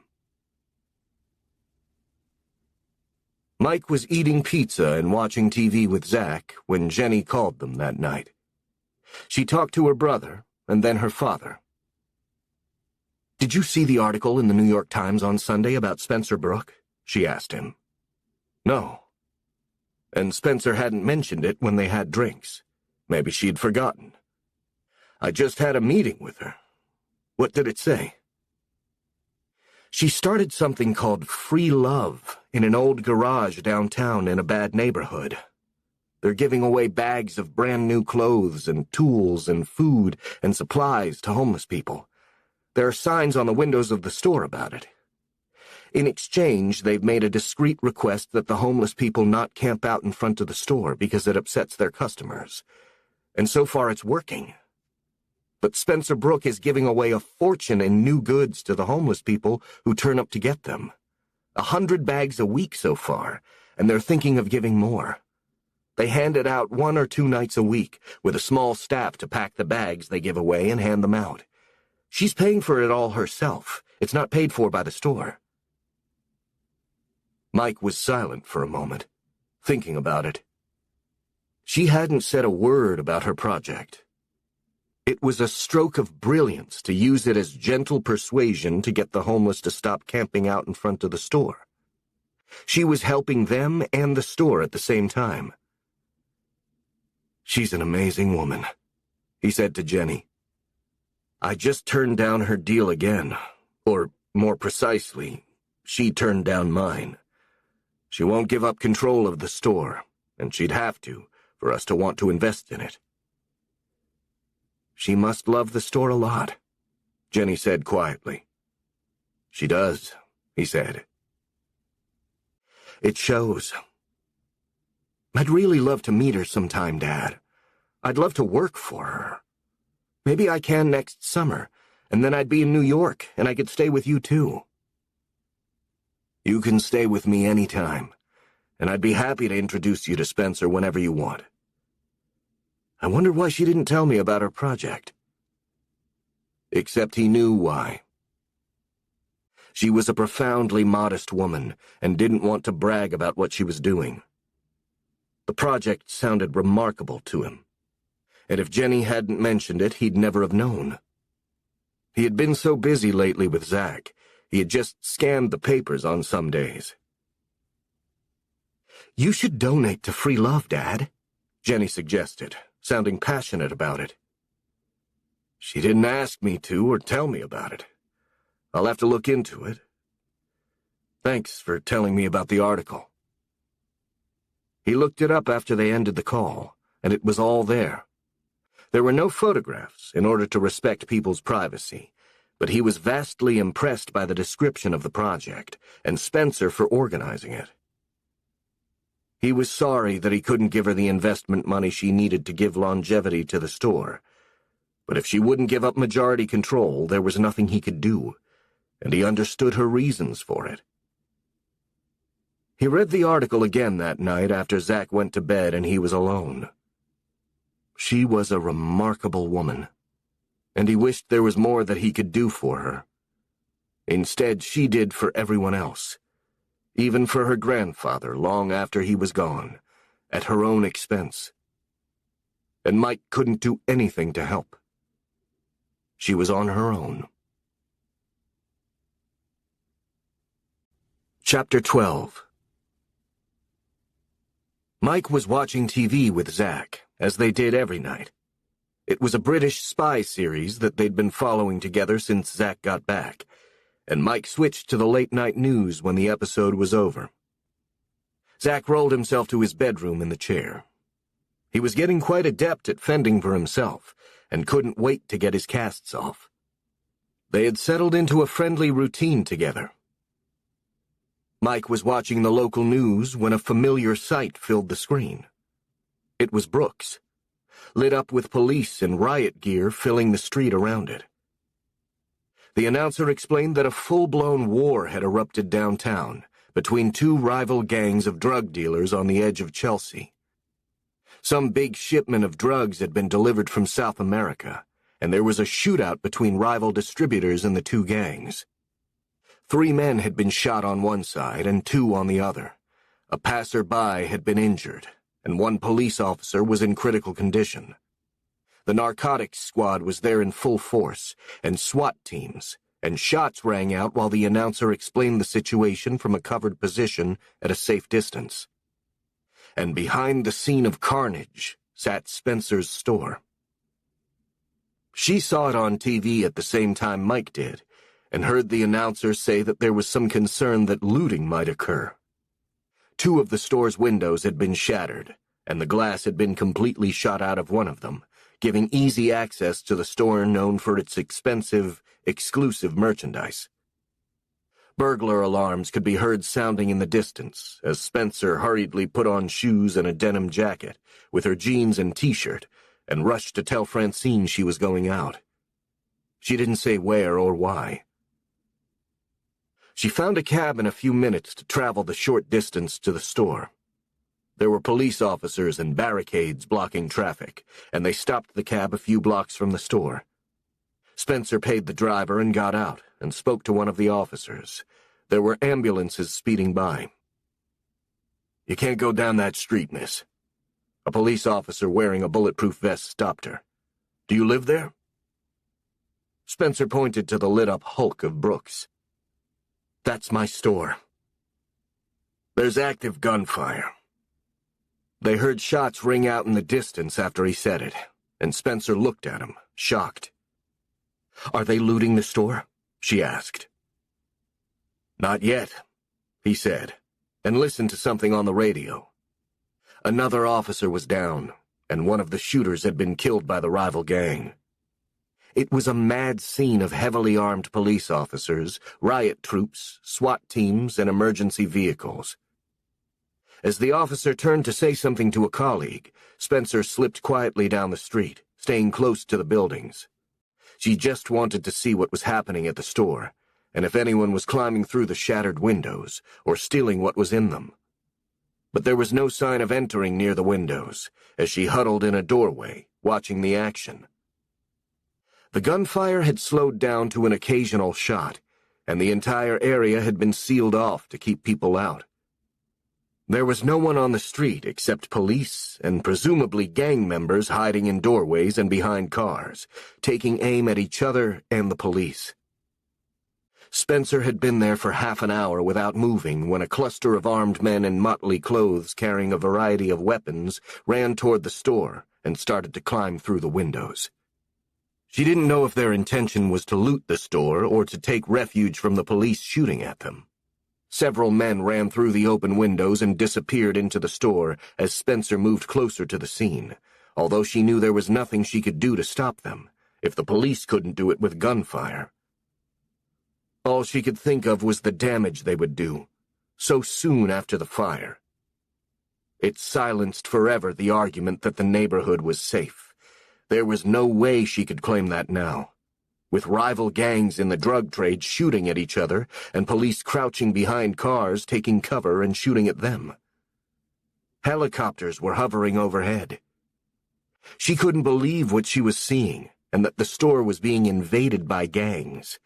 She could only imagine the kind of damage they were going to do by the time it was over. There were tears rolling down her cheeks, and she didn't even know she was crying. Her cell phone rang while she watched, just far enough away to be out of danger. All the action was closer to the store. It was Beau. "Are you watching this horror on TV?" he asked her. No. Yes. She didn't want him to know that she was there. She was too frightened to move now. More men ran into the store.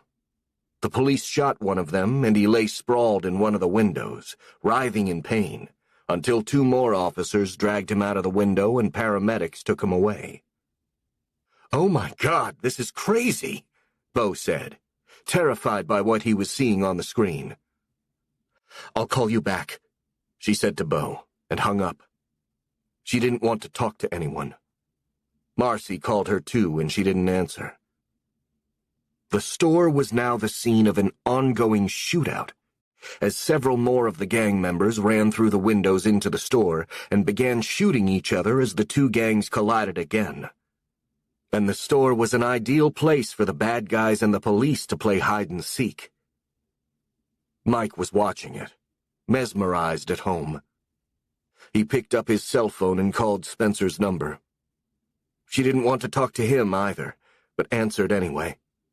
She could hardly think. She was so shocked by what was happening. "Are you watching this?" She heard Mike's voice and nodded, struggling to find her voice. She was terrified by what she was seeing and hearing. "Yes, I am," she said softly, never taking her eyes off the men rushing in and out of the store windows. And she saw 2 of them shatter 2 more windows for easy entry. The others had been shot out by gunfire earlier. And then Mike realized something. The sounds he heard coming through her cell phone were different from the more muted ones he heard on TV, where the prevailing sound in the background was sirens. On Spencer's phone, he kept hearing the staccato of gunshots that didn't sound distant at all. "Where are you?" he asked her. "Here.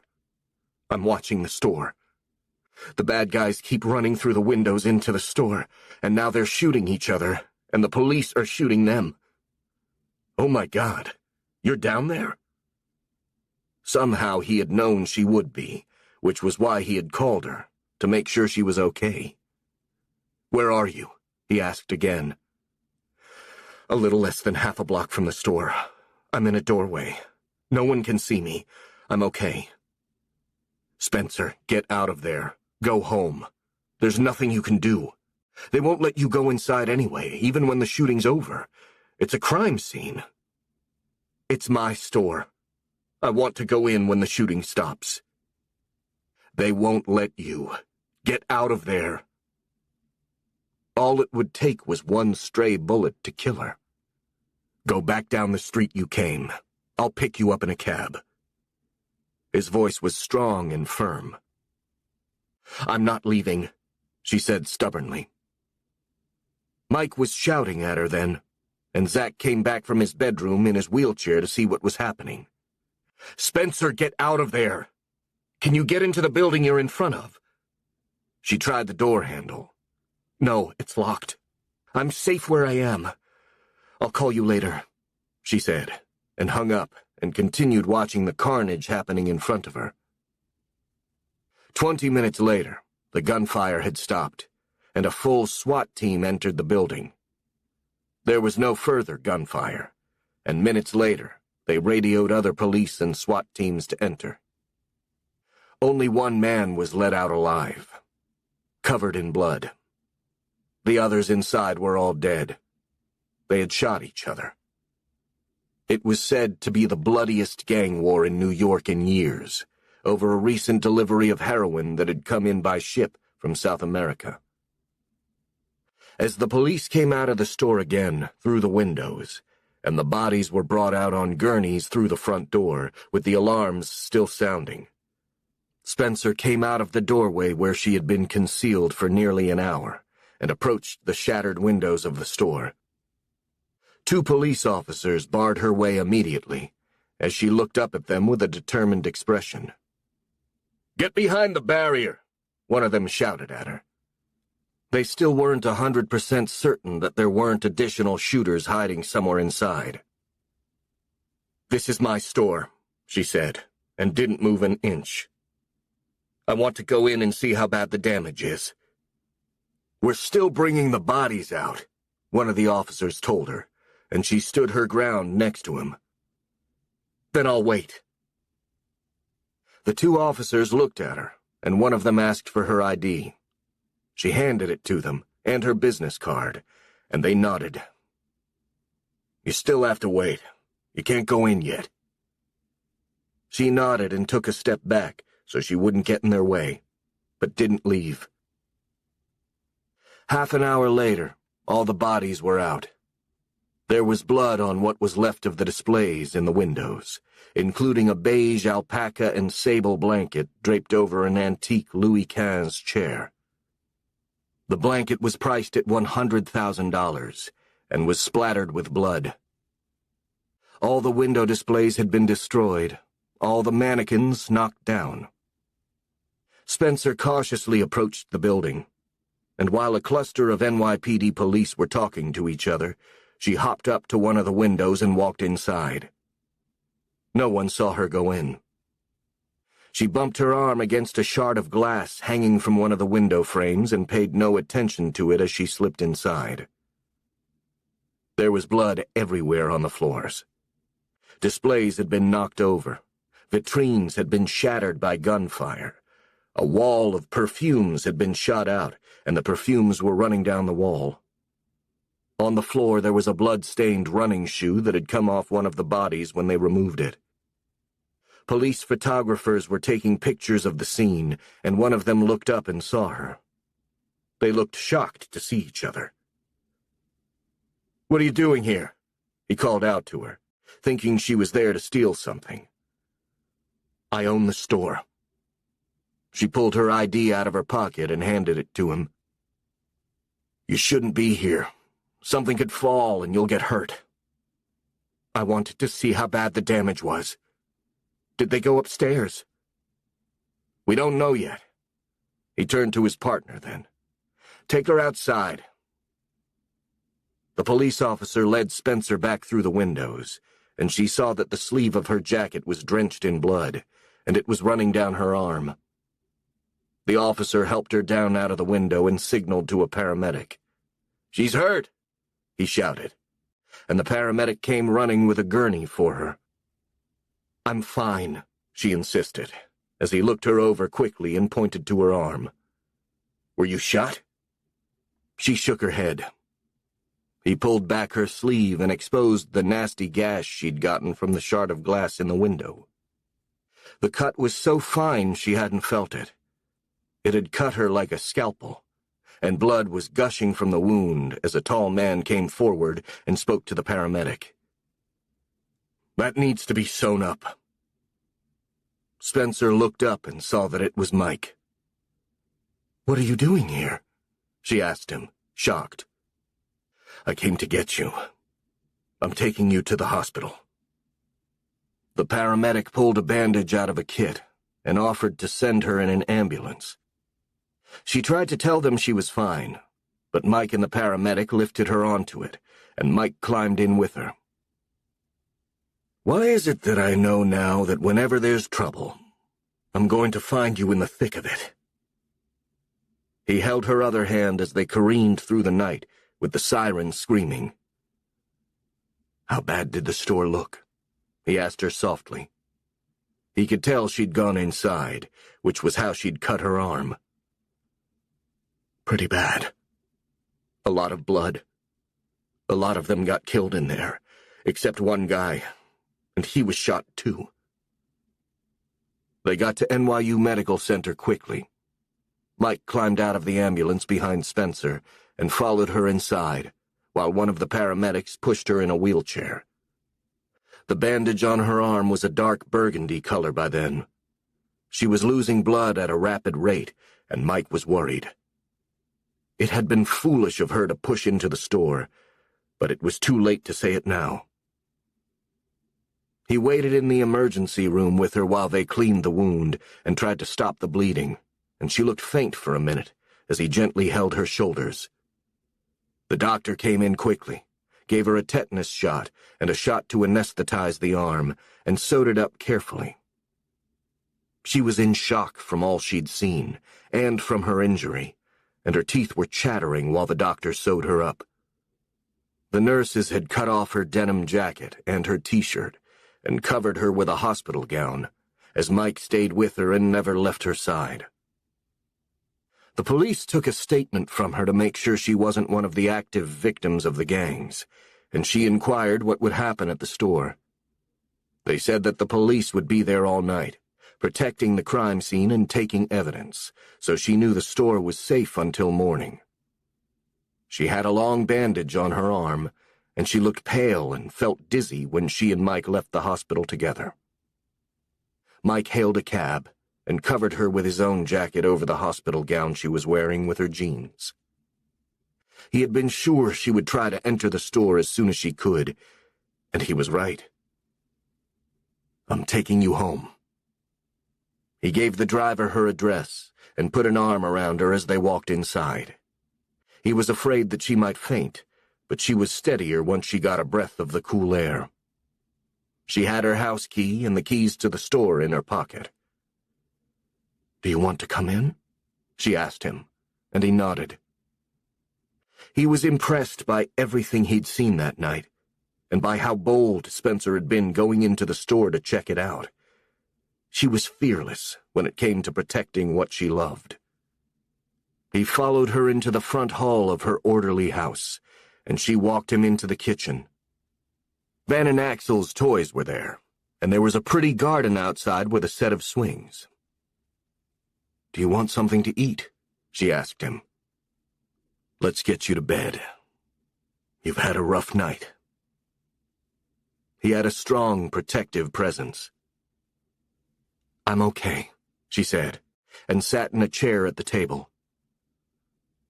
"Can I have some ice cream?" she asked him, and he smiled. She looked like a beautiful child, with her long blonde hair hanging down her back. She pointed to where the bowls were, and he scooped some ice cream out for both of them and sat down next to her. "That was insane tonight, Spencer. You were crazy to go inside. One of the shooters might still have been alive." He shuddered at the thought. "The cops had already gone in and the gunfire had stopped. They didn't let me stay. The main floor is a mess. You can get it cleaned up. Don't think about it now." "I guess you're right about the neighborhood," she said sadly. "Our customers will be terrified to go there now." "We can talk about it tomorrow. But Spencer, you need partners. You can't do it alone." He was thinking that maybe she should sell the store. It was too much for any one person. "I want us to figure out a deal where we can invest, and I can help you. Between fires and drug dealers and looters and God knows what, and the homeless, you're a one-woman army. I'm worried about you." "I'm okay. I can handle it," she said, with a chocolate ice cream mustache on her lip, and he smiled. "You're a holy terror." "I'm keeping the store for the boys one day." He had guessed that. They were the next generation, but they were years away from being able to take over.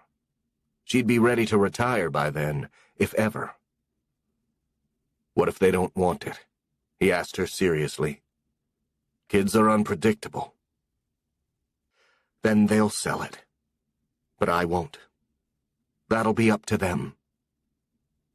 "Would you let them?" "Maybe. It'll be their decision then. I'm the gatekeeper for now." "That's a hard job," he said, just thinking about that night. "You have to move the store now." "I'll start looking. Maybe something temporary, until we sell the building." She hiccuped on a sob as she realized what she had just said and what it meant. As soon as she finished her ice cream, he put their bowls in the sink and looked at her. "I'm putting you to bed. Where's your bedroom?" "Upstairs." She walked upstairs with Mike behind her.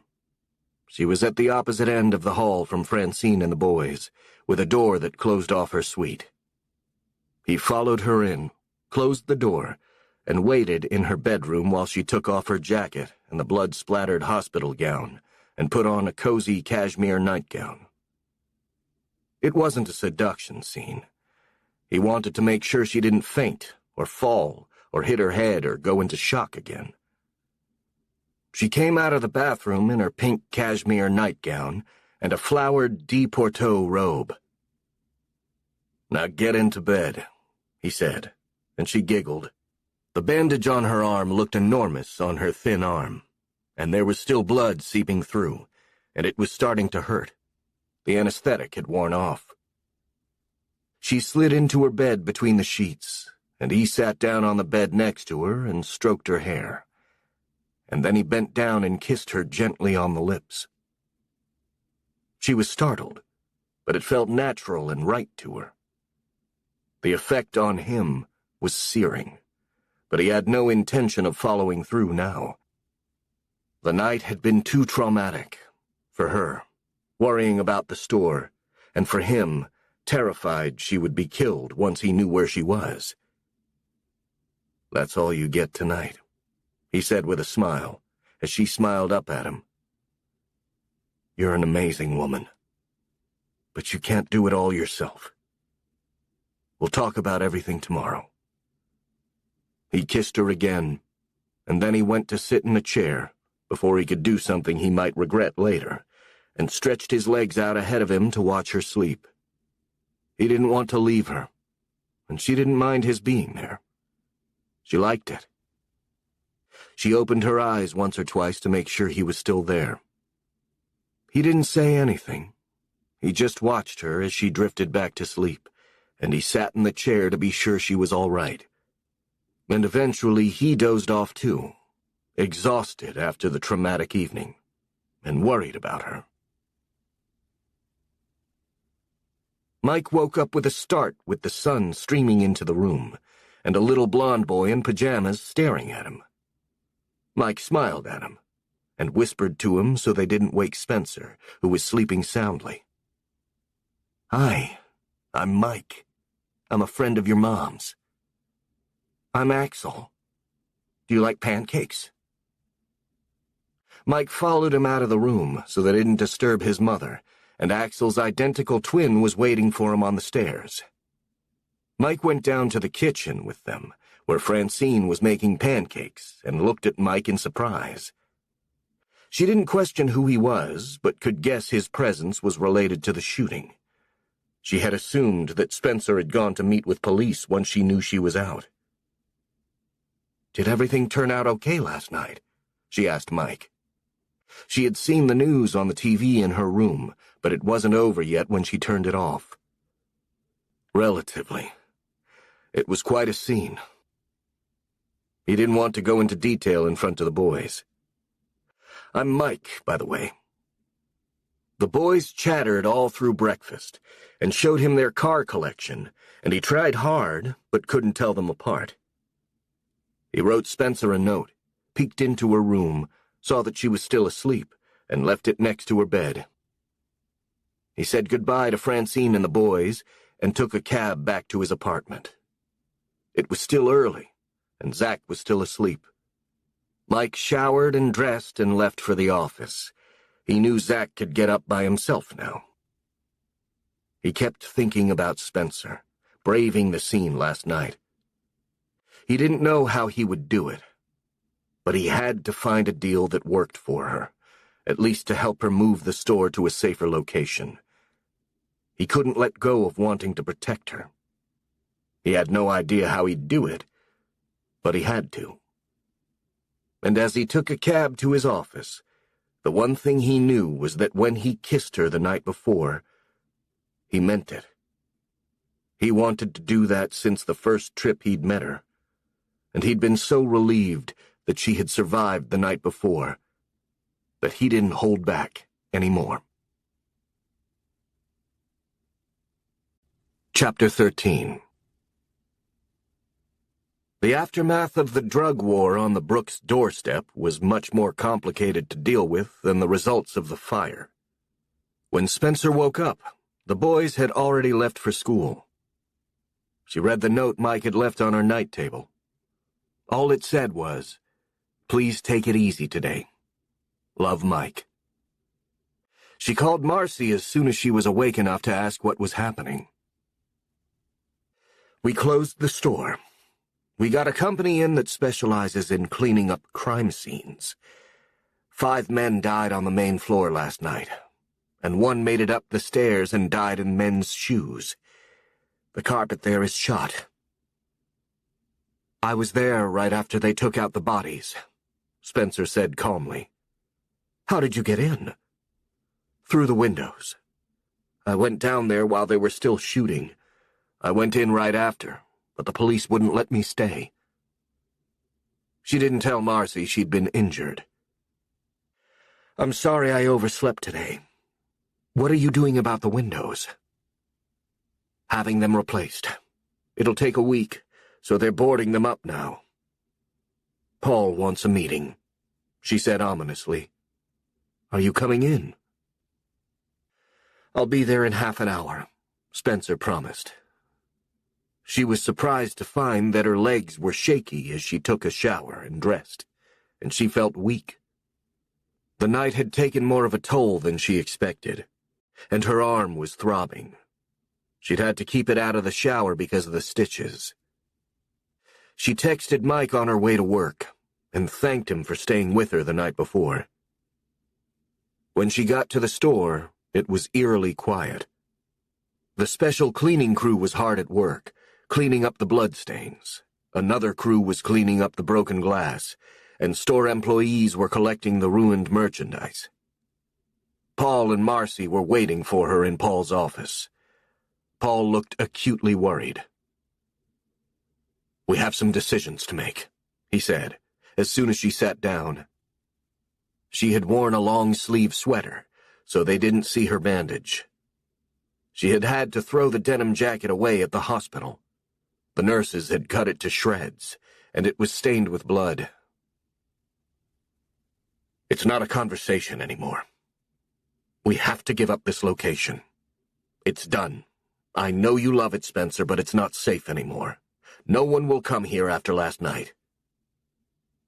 She didn't argue with him. She knew he was right. For now, we need to find a temporary location. Marcy has been researching it this morning. It's going to be costly, but we don't have a choice.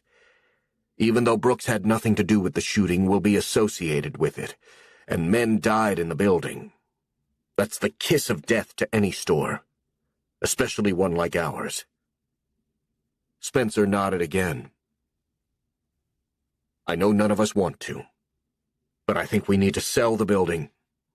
We can stay in a temporary location until then, use the money from the sale, and borrow the rest to buy a new building. I think it's the only way we can manage it. With luck, we'll find something with personality and charm. But I think even your grandfather would have agreed this location is finished for us. Competing in retail is hard enough today. Staying in a dangerous place is suicide. If the gangs are moving in here, and apparently they are, we're done. Paul looked somber as he said it.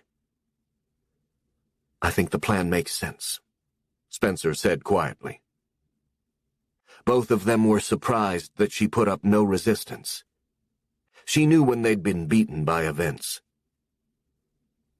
How fast do you think we'll find a temporary location? I don't know. Marcy and I called every commercial realtor in the city this morning. There's one possibility in Soho on Lower Broadway. There's nothing uptown right now. And downtown is more expensive. It's in higher demand. Given who our customers are, we'll be better off uptown. They've been coming downtown for years. Maybe it's time we make things easier for them, and it will bring a flock of new customers. How much do you think we'll have to borrow? She asked Paul. It depends on what we find, but it'll cost us a lot. Can we afford it? We'll have to. If we open our online shopping soon and broaden our client base with a new location, then we can. In a way, this location has been holding us back. We have an appointment to see the location on Broadway this afternoon, Marcy told her. I'll go with you." When they went to see it, it was brutally ugly, in need of repairs, poorly located, too small, and shockingly expensive. Mike called her when she got back to the office. Sounding discouraged, she told him about the temporary store they'd just seen, and how bad it was, and how expensive. "I called some people too," Mike said. "It seems as though there's nothing available right now. I only inquired about uptown." "We asked about both. Paul wants to put our building on the market. I hate to sell it, and it will be harder to sell now, except for some other purpose. He doesn't think we have a choice." "You don't?" Mike sounded sympathetic. "I want to go over the numbers of your offer with you again," she said somberly. She sounded as though she was walking to the guillotine, and he felt terrible about it. "Don't do that if you don't want to." "I don't, but I have no choice, do I? We're going to have to buy an expensive building, and probably won't get a lot for ours. Having a bunch of drug dealers shoot each other right in our store doesn't exactly increase the value of the real estate. We have to be realistic if we want Brooks to survive," she said.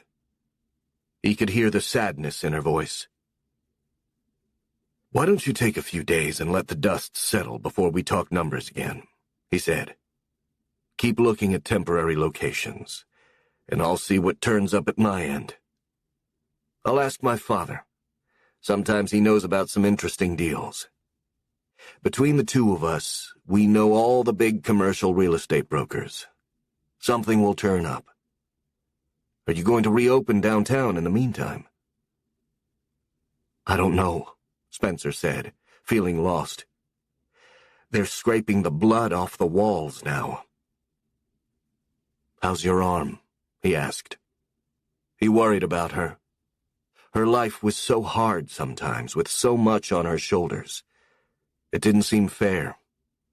She faced it so bravely and honorably, and he had a feeling she was about to do something she'd regret.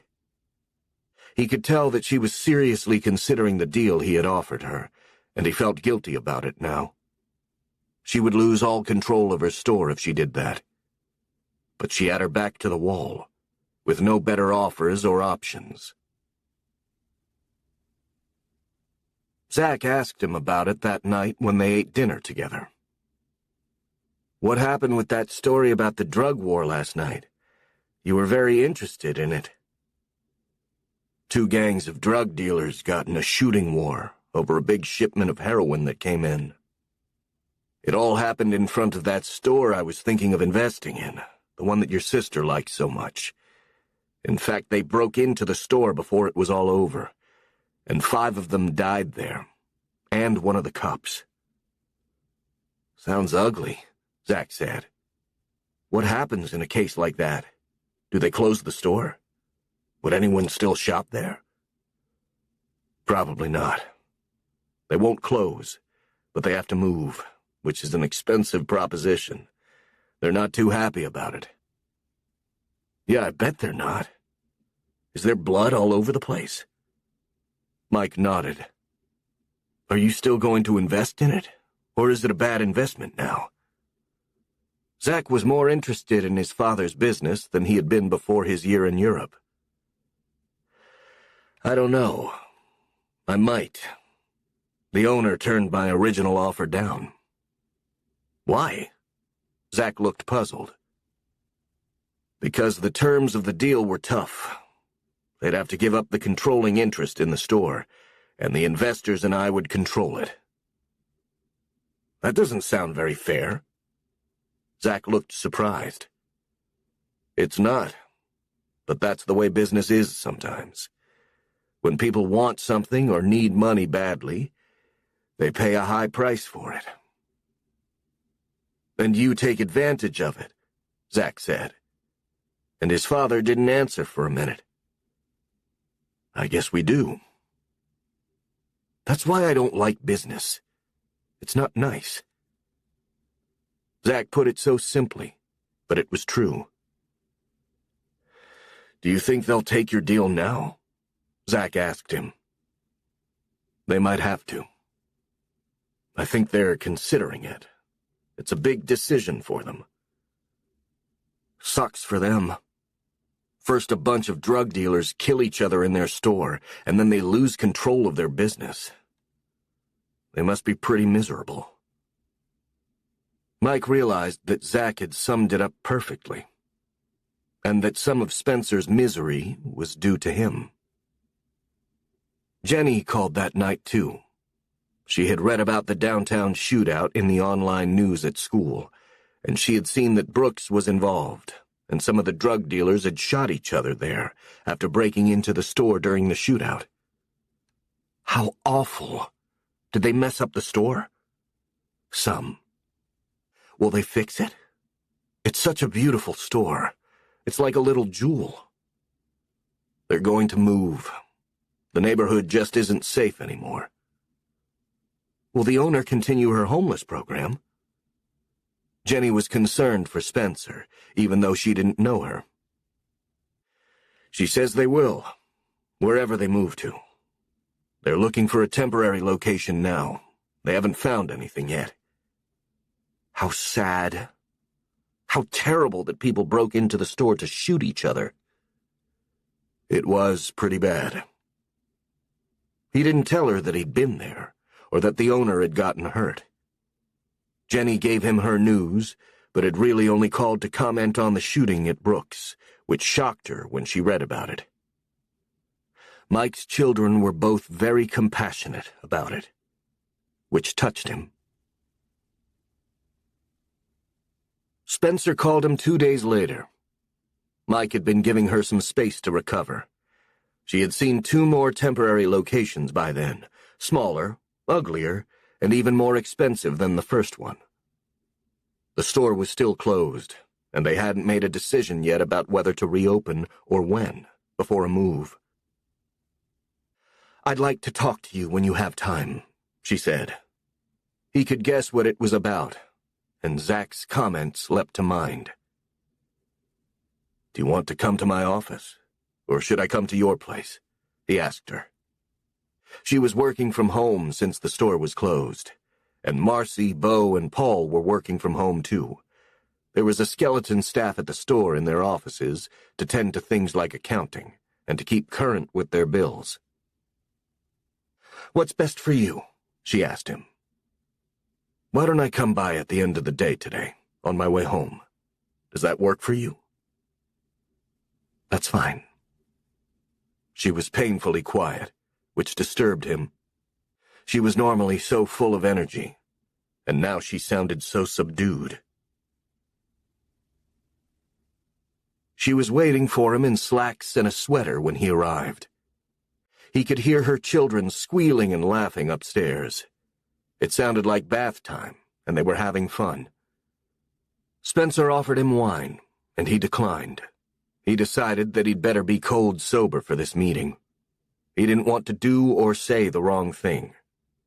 She looked worn out and very pale. "I've been looking over the offer you made me," she said quietly. "The one I turned down before. Things have changed in a short time. Paul says we have to sell the building, so we can eventually afford to buy a new one.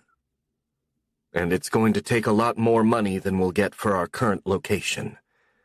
We won't get much for it in that neighborhood now, especially after the other night. The location we have now is going to be a real bargain for someone. But it makes no sense to keep it, and we can't afford to. We'll need all the money we can get to buy a new building, or even lease one long-term. And we'd need your help with that." He nodded.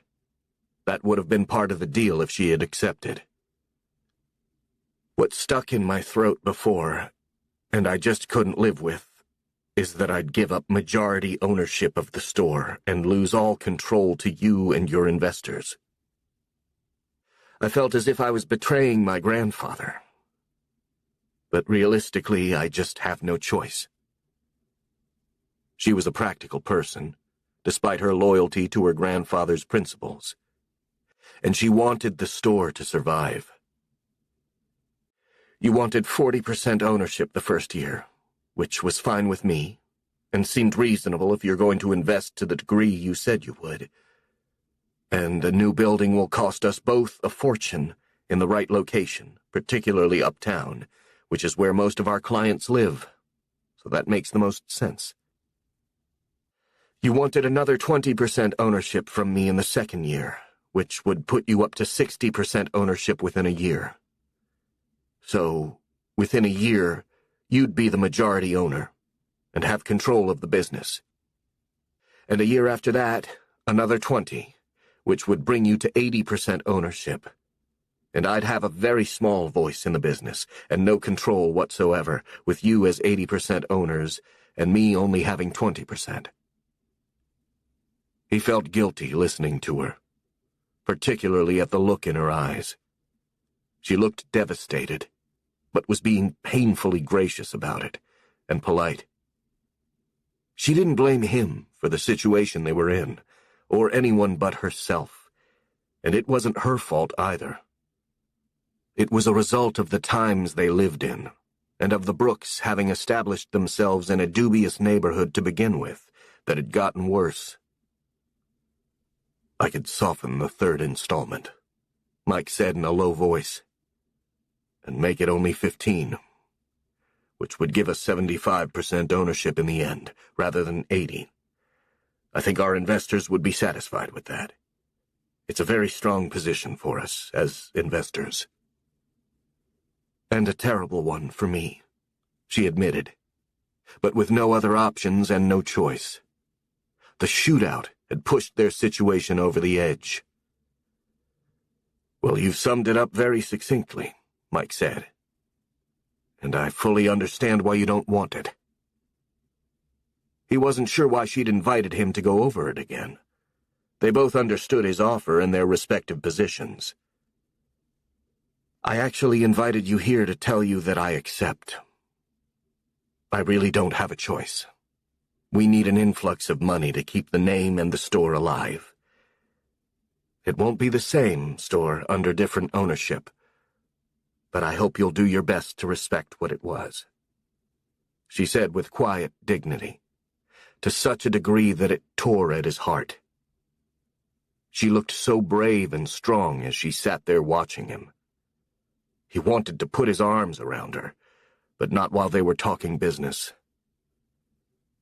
Don't forget that part of that deal was a long-term management contract for you to continue running the business as you have until now, so that it does, in fact, remain the same store. We offered you a 10-year contract, he said, at a high salary, to protect the brand. I couldn't do that, she said quietly. I'd be willing to stay for the first year, while I still have majority ownership. But once that changes after a year, I wouldn't want to stay. It would be too painful to watch everything change.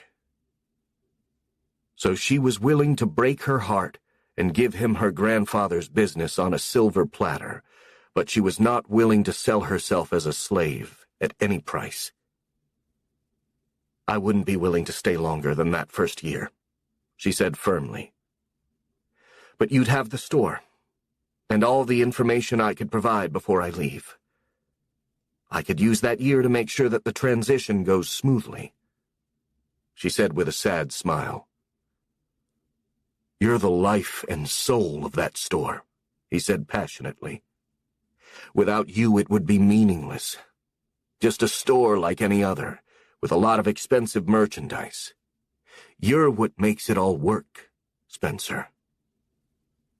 You'd have all my notes and our records to follow. You could easily do it without me. You'd have the template for it. You won't need me at all. But he did, in more ways than she realized, and just as much for the store. She was a beguiling creature with a magic touch, like the homeless program she had organized that was working so well. It was a gift from the heart. What she was offering would have no life and no soul without her, but he also understood from what she was saying that she couldn't be bought. Basically, she was handing over her business to him, and her grandfather's dream, and planning to jump ship in a year once she no longer had control. After that, she had no interest in staying. In a way, he didn't blame her. But the deal was much less appealing without her, if at all. "I'll have to think about it," he said when he stood up. "I'll let you know." He was shocked that she had accepted his terms and was willing to give him majority control on his terms, but she was no longer part of the deal, which took all the magic out of it for him. He was excited to work with her, but not just to oversee a high-end store. And he knew perfectly well that without her, the soul of Brooks would be gone. She was the ephemeral secret ingredient that made it all work.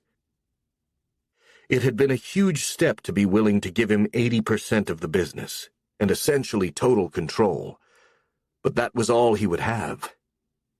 Control of something he didn't want without her. He had overplayed his hand. The master negotiator had failed. She had won, and they both lost in the end. He looked subdued when he left a few minutes later, with much to think about. He looked at her longingly and wanted to kiss her, but he didn't dare.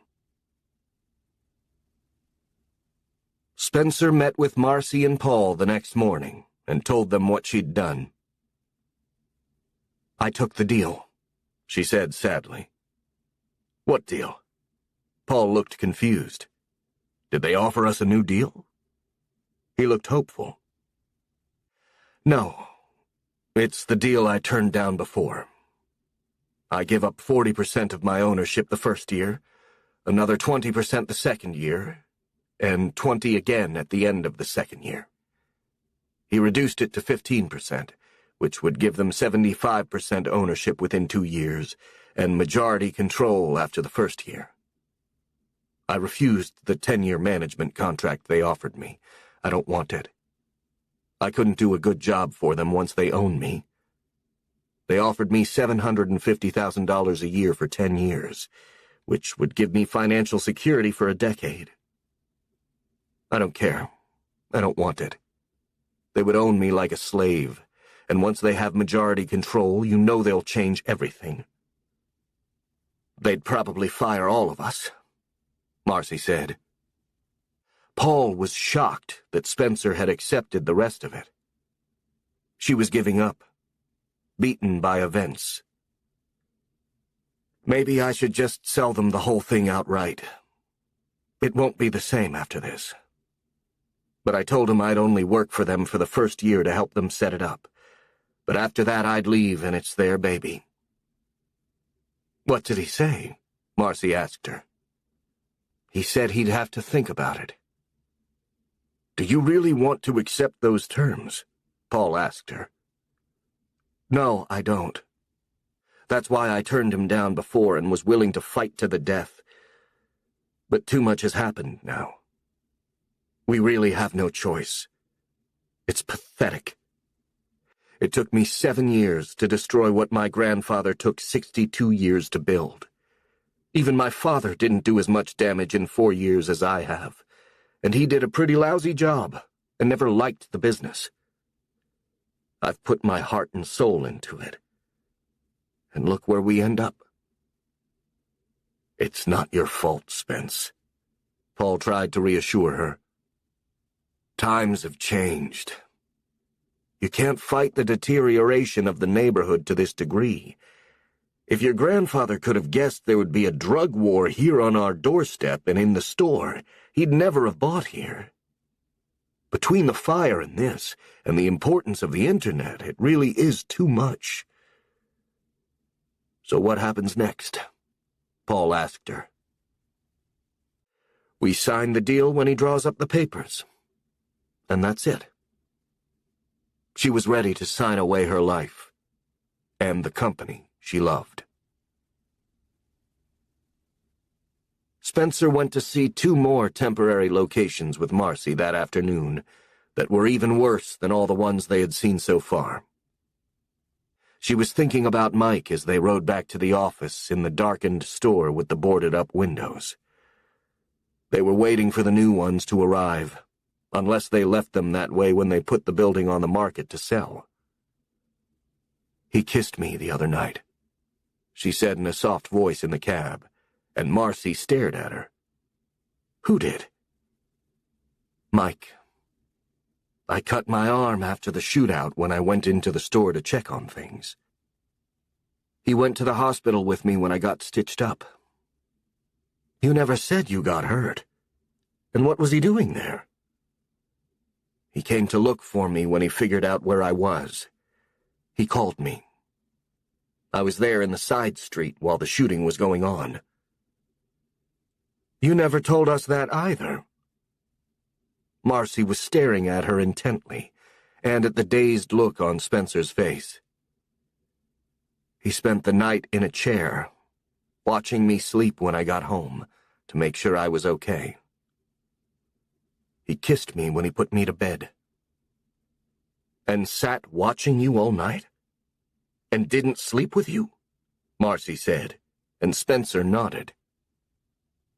"For God's sake, he's in love with you. That's why he made you the offer he did in the first place. This deal is nothing compared to the investments he normally makes. I've read about them on the internet. The man is considered a financial genius. The last thing he needs is a small department store. I'm surprised his investors even let him do it. He usually makes billions for his investors on his deals. He won't with this. It's all about you, Spencer. Now it makes sense. It didn't to me before." "Why not?" Spencer looked surprised. "Because there isn't enough money in this deal for him and his investors. It's peanuts to them. This was all about you from the beginning. And if he kissed you and didn't sleep with you the other night, I can tell you for sure the man is in love with you. Men don't sleep with you when they love you, but they do sleep with you without a second thought when they don't. It's ass backward, but that's how they are. He could have had sex with you the other night after the hospital, and he didn't. Instead, he sat up all night in a chair and watched you. Now it makes total sense. And he's not going to want 75 or 80% ownership of your store without you. That 10-year contract was practically a marriage proposal. He won't want this deal without you. I'm sure of it." "You don't think he kissed me to make me take the deal?" Spencer asked. "Absolutely not," Marcy replied. "So what do we do now?" Spencer asked her, looking baffled. But Marcy was a very smart woman, and she was usually right. "You wait. That's all you do. For him to come out of the woods where he's hiding and declare himself like a man. And if he doesn't, you don't want him anyway. But I think he will, and you'll be hearing from him soon." Marcy sat back in the cab with a smug look on her face, and Spencer laughed. "I think you're crazy, Marcy Parker. But I hope you're right. If you're not, I just handed him my grandfather's business on a silver platter, and I'm out of a job." "Don't worry. You're not." Marcy patted Spencer's hand and looked out the window with a knowing smile. Chapter 14. Spencer spent the morning in her old office at the store, thinking about her exchange with Mike the day before. Marcy and Paul were in their offices too, and their secretaries had come in. The rest of the store was empty. There wasn't a sound in the building, and Spencer left her office to walk through the silent store, going from floor to floor, remembering her grandfather and the many times she had walked the building with him, and the wise things he had told her. She sat down on a couch in the designer dress department, laid her head back, and closed her eyes. She could almost feel her grandfather standing next to her and hear him in her head. "Fight for what you believe in, Spencer," he always told her. "Never give up. Don't sell yourself short." Even if you're the only one left standing, keep fighting. And she hadn't. She had given up and given in to Mike the day before. She was handing over the store to him and everything it meant to her. She couldn't let that happen, but she had. There was no sensible way for them to stay in their location. She could no longer protect the building from what the neighborhood had become. She had to move forward with the times. She knew that too, and instead she had handed it all to Mike and was willing to walk away. She had given up. She had let the flame go out in herself. She hadn't signed the deal yet, but she had given him her word. She was willing to give him 75% ownership in the business, and he didn't deserve it. No one did. He hadn't built it. She had, and her family had. The store was 73 years of her family's history, and she was letting it slip away. She was ashamed. And what would she tell her sons one day? What would she teach them? To fight? To hold on? To be strong and brave? Or to give up and run away? She was running, and she knew it was wrong. But how was she going to find a new building? Where would she find the money? She had nothing to sell except a store full of beautiful objects. But she didn't have enough to buy a new building, or even lease one. And moving uptown or downtown would be so expensive. She kept trying to think of a way out that didn't mean giving up 3/4 of her business to Mike Weston and his investors. They were going to ruin everything. When the store was gone, all she'd have left was her project for the homeless. She had emailed the others who had helped her, and they were meeting at the garage that night to hand out the new shipment on schedule. The others had gone there the night before to pack the bags. The bags were ready to hand out, and she had told the team she'd be there. She wasn't in the mood to see anyone. She had failed. She had nothing to be proud of. But that was no reason to deprive people who so desperately needed help and what she had to give them. She went back to her office and sat at her grandfather's desk and felt unworthy of it. She felt humbled by everything that had happened, and everything she'd done, and all her mistakes. She didn't feel worthy of the legacy her grandfather had left her. She felt like a failure. And so did Mike Weston. He had called his father that morning to ask if he knew of a building. Max always had good ideas, and sometimes he knew about unusual deals. He was the master of hidden treasures and ingenious solutions, which was the reason for his success. "What kind of building?" Max Weston asked his son. "Unusual, beautiful, elegant, for a very high-end specialty store," Mike explained. "You're dabbling in fashion again. That's risky business." It was one kind of investment that had never appealed to Max, although his wife loved it. "There's a house on the market unofficially right now that no one wants. It'll probably be torn down one day. I bought it as a foreclosure because I thought your mother would love it, and she told me I was crazy. It needs some work, but it's what you just described. I own it. I've tried to sell it a few times, and no one wants to be bothered. They take one look, roll their eyes, and leave." "You never told me about it." "I forget about it. I felt stupid after I bought it. Your mother told me I had delusions of grandeur. She's probably right. And you know your mother. She likes modern." They had bought an ultra-modern triplex in a new building instead, on the 50th floor, and they loved it. It was grandeur of another sort. "Where is this place?" Mike was curious. "On 5th Avenue, squeezed between two apartment buildings. You don't even notice it as you drive by. It's grand inside, but relatively discreet outside. It's a 120-year-old mansion, 6 blocks down from the Met. One of the Vanderbilts built it in 1900 and then moved to Newport. And Mom didn't want it? Mike was surprised. It's dark inside. She loves lots of light. They had 360-degree views of the city in their apartment. It was a whole different style. You'd have to put in a lot of lighting.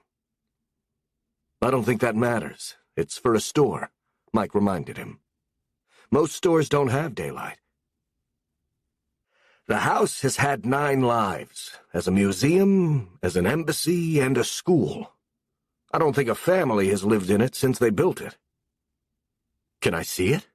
Mike asked him. He had been sitting in his office brooding, thinking of his meeting with Spencer the day before. He felt guilty for what he had gotten her to agree to, giving up 3/4 ownership of her family legacy, and she had eluded him completely by refusing the management contract for more than a year. So what was the point? And what did he want out of it anyway? He wasn't sure. Max Weston looked at his watch. He had a lunch date at 1, but he was free until then. I could meet you there now. Do you mind? The store owners have needed to move for a long time and haven't faced up to it. There was a shooting in the store the other night. 6 people killed. Now they have to move in a hurry. You're buying the store? Max sounded surprised. No, they need money to expand. I was going to invest in it. I made a deal for 75% ownership, and now it sounds crazy, and I feel guilty. It's a family business. I feel like I'm robbing the woman who owns it. His father listened carefully and didn't comment. We'll discuss it when I meet you. Max gave him the address, and 20 minutes later Mike arrived in a cab at the same time as his father pulled up with his driver in a Bentley.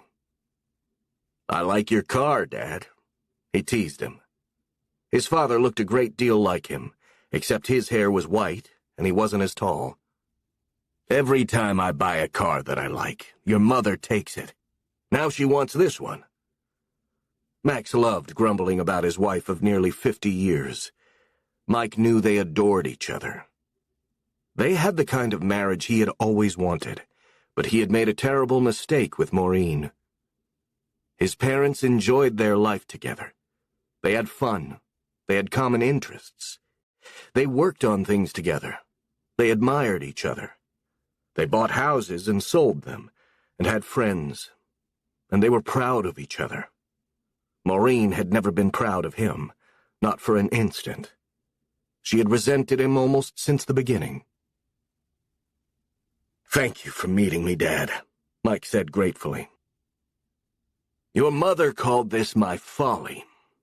Let's hope I remember how to turn off the alarm.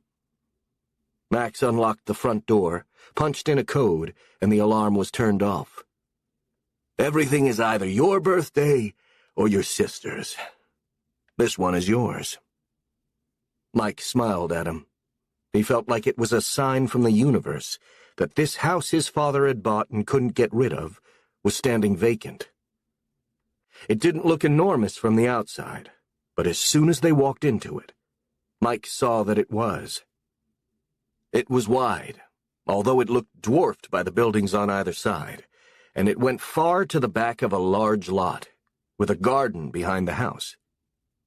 There was a grand marble staircase and several large rooms off the main entrance hall.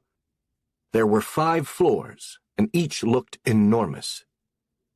The original chandeliers were in the house, the kitchen was antiquated, and there were countless marble bathrooms. It was confusing, but to Mike, looking around, it appeared to be about twice the size of the current Brooks home, and 10 times more elegant. It was an exquisite mansion in a perfect location. It was empty, and his father owned it. How much do you want for it, Dad? Mike asked him, as they got back to the main floor. The building had an elevator, and there were beautiful antique curtains at the windows. Mike thought it would make an incredibly elegant store. I have no idea. I got it for very little. The bank sold it when the school folded and defaulted on the payments.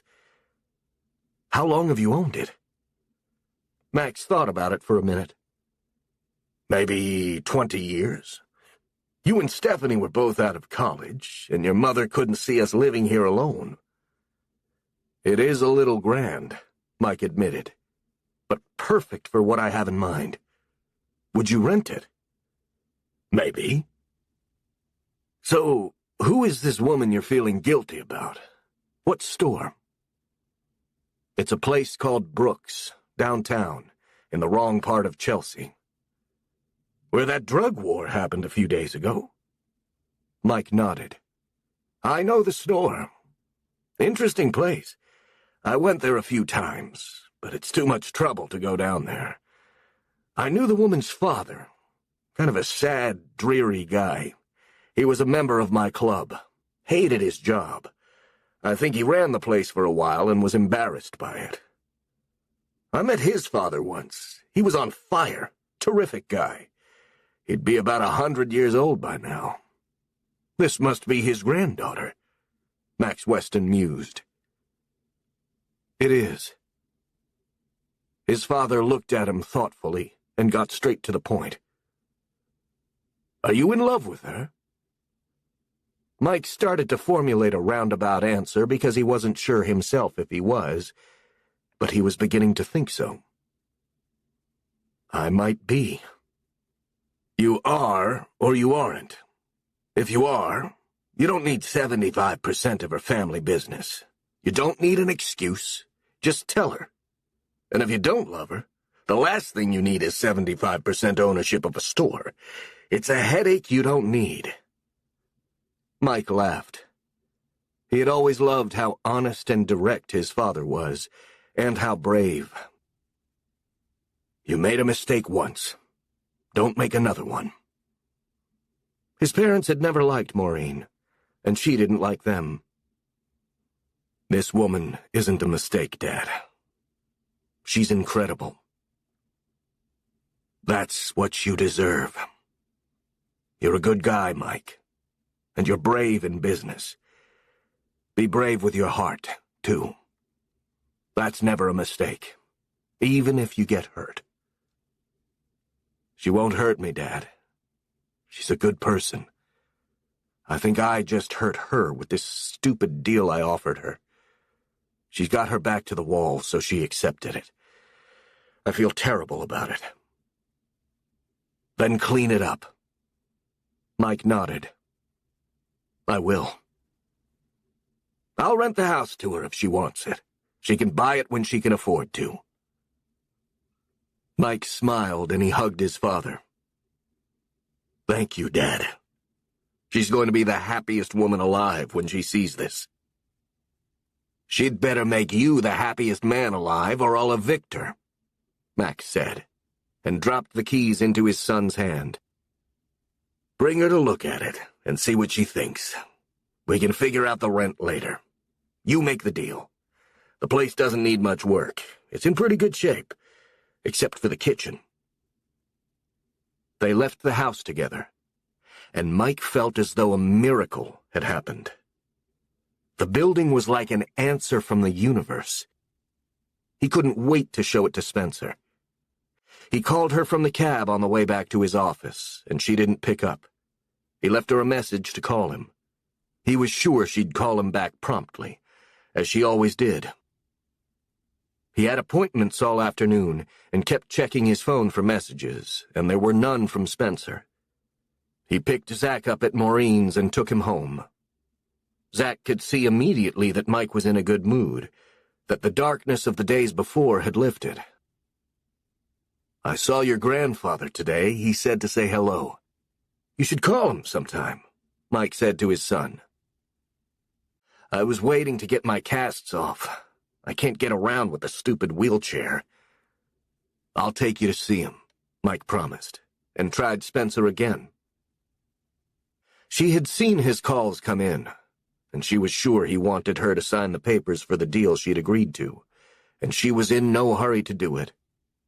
She felt like a traitor every time she thought of it, but she had given her word. so she would do it. It would be one of the worst days of her life when she signed. She left her office and had dinner with her boys, and then went to the garage to meet the others. She got there at 7 and checked the bags. Everyone was there, even though the store was closed. They had showed up to hand out the bags they had loaded the night before. She thanked everyone for coming, and was lining the bags up on a table near the entrance when she saw Mike walk in jeans and a sweatshirt. He looked serious when his eyes met hers. "I thought maybe you could use a spare pair of hands. I didn't know if everyone would show up." "They did, but thank you for coming," she said politely. "I called you today and left you messages.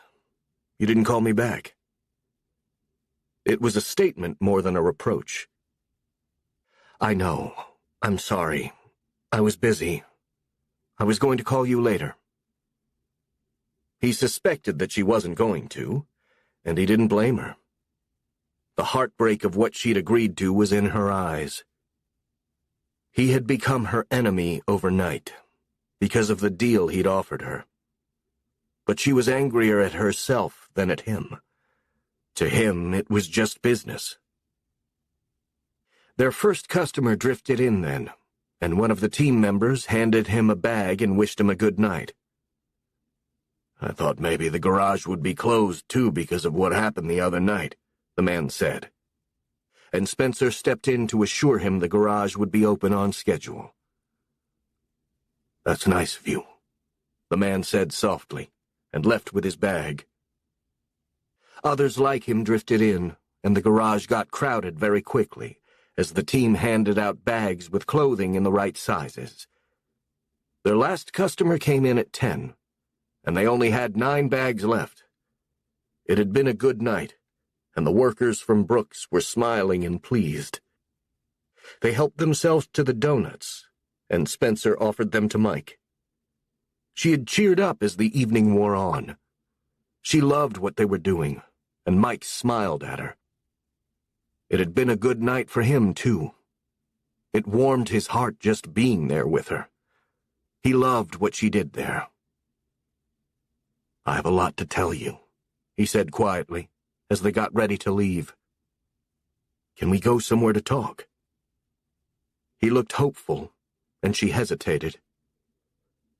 "I don't want to talk business tonight," she said gently. "It's been a long day, and I'm tired." She looked it, but more than anything she looked sad, and he knew he had done that. "There are some things I need to say to you," he said, and she nodded. "There's a coffee shop 2 blocks from here. We can walk there." He followed her out, and she locked up as the others left too, and Mike walked toward the coffee shop with her. She and Mike took a booth in the back, and she ordered an iced tea, and Mike ordered coffee. He was tired too. He'd had a lot to think about and had hardly slept the night before. He started talking before their drinks came. He couldn't wait any longer. "I want to apologize for the deal I offered you yesterday. I don't want 75% ownership of your business, Spencer. I rescind the offer. I'm not going to do it with my investors. They wouldn't understand it anyway. I'm not sure I do, but I'd like to try. I don't know what I was thinking. I don't need to make the best deal here. This isn't Wall Street. It's your legacy from your grandfather. I want to offer you something very different. I'm going to do this with my own money. If you're willing, I'd like to buy 49% of the business, and you keep 51%. If you like the way we work together at the end of a year or 2 years, if you like that better, I'd like to buy 1% from you, so that we each own 50% as equal partners. I want to be a working partner with you and help you build the business. I'd like to do it together. You can teach me the business, and I can help you make good financial decisions. And if you don't like the way we work together, you keep the 51%, and keep the controlling interest in the business. And if I turn out to be a complete jerk, I'll sell you back the 49%, and you'll be rid of me forever." She smiled when he said it. "That's not what I want. I like the idea of being working partners." "What made you change your mind?" Spencer was curious about Mike's decision. The proposition he'd just made sounded interesting to her. "My conscience and my father. In that order," he answered her. "I like your new offer better." She smiled broadly at him. "I was going to sign because I gave you my word. You're an honorable woman, and a worthy opponent."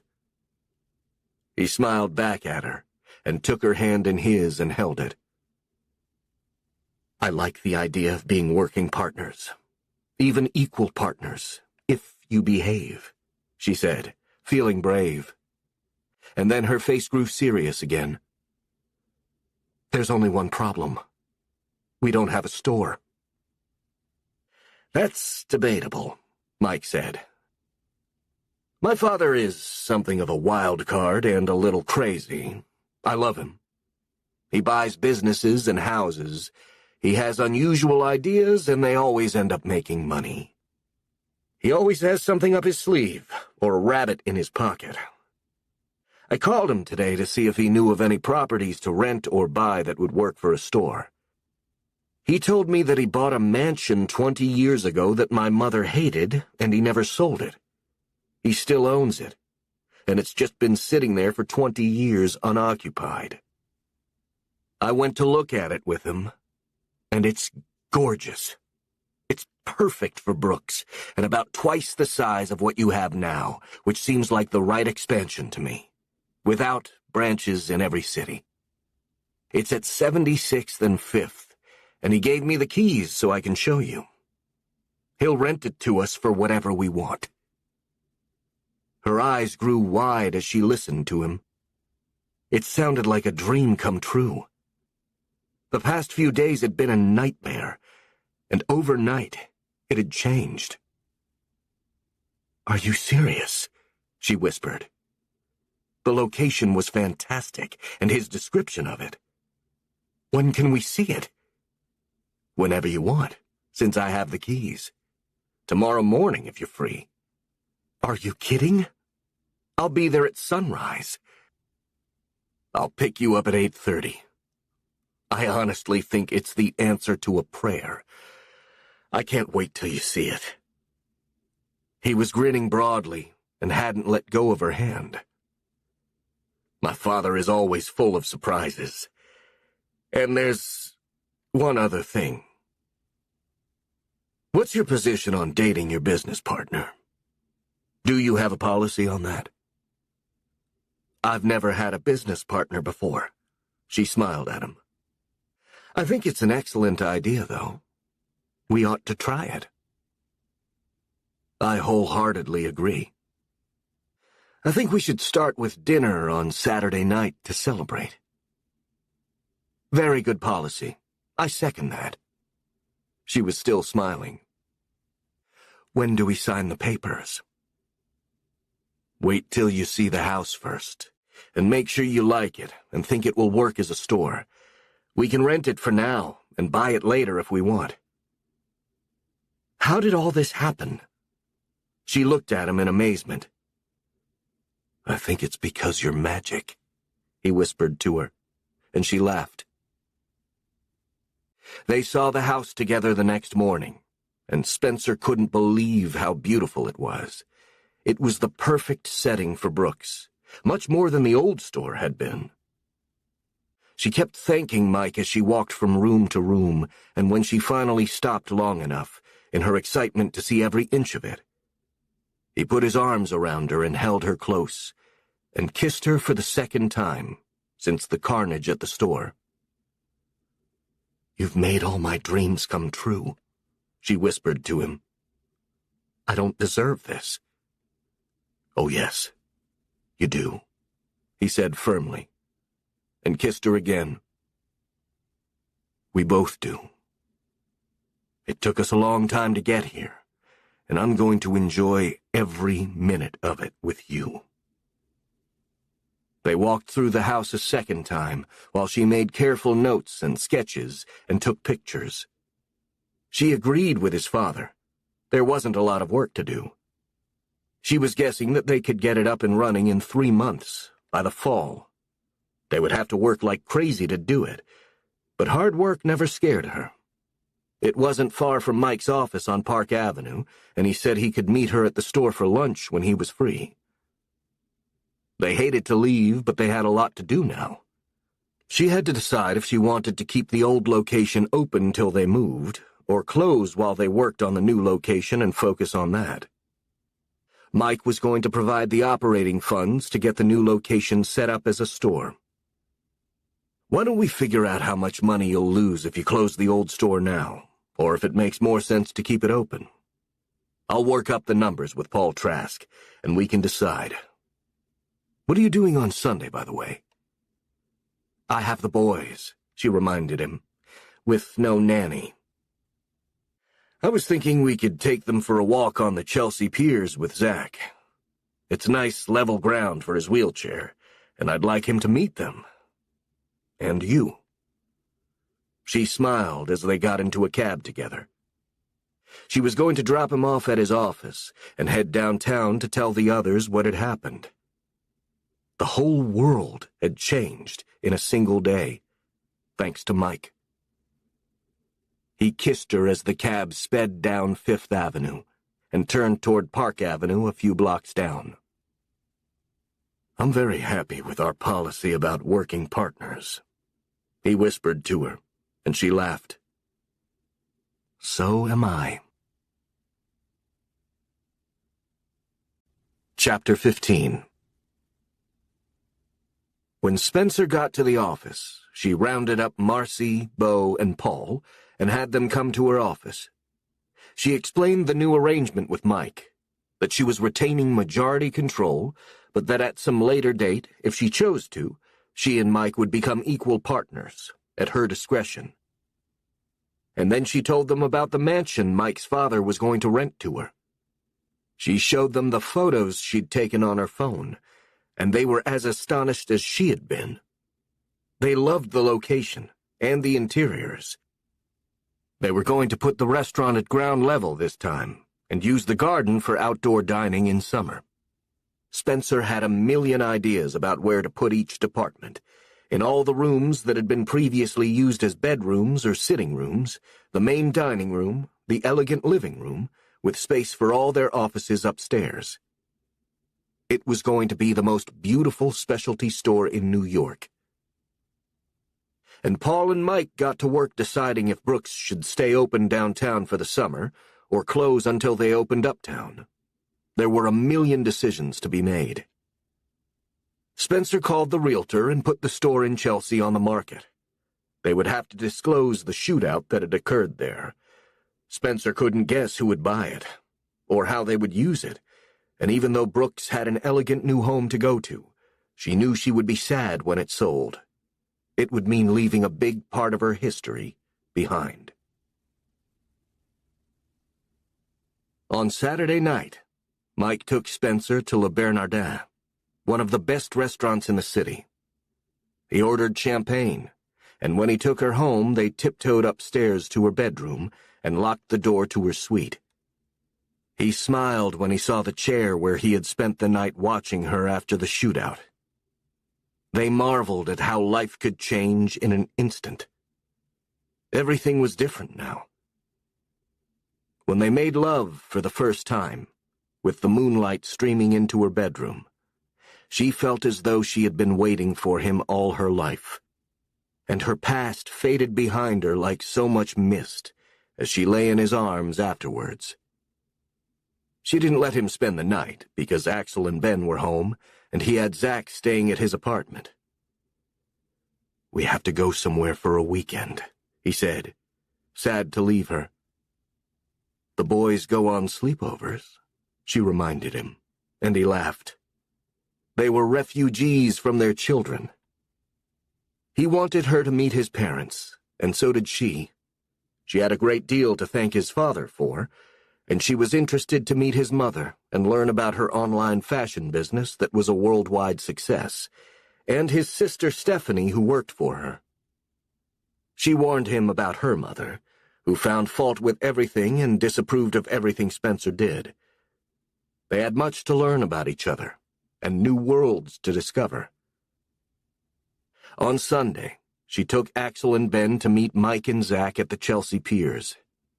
The twins loved it, and ran alongside Zach's wheelchair trying to make him guess which one was which, and were delighted when he got it wrong. They ate ice cream, and went out for pizza afterwards, and Zach promised to take them to the batting cages at the pier when he got his casts off. They were very impressed that he'd been hit by a bus. "I think that went very smoothly," Mike said after dinner, as he and Spencer left the restaurant to join the boys waiting for them outside. "The boys think Zach is a hero. He let them both sign his cast," Spencer said. The twins had been starving for male companionship for so long that they basked in the warmth of Zach and Mike's attention. Ben was the more outgoing of the two and had an affinity for Zach.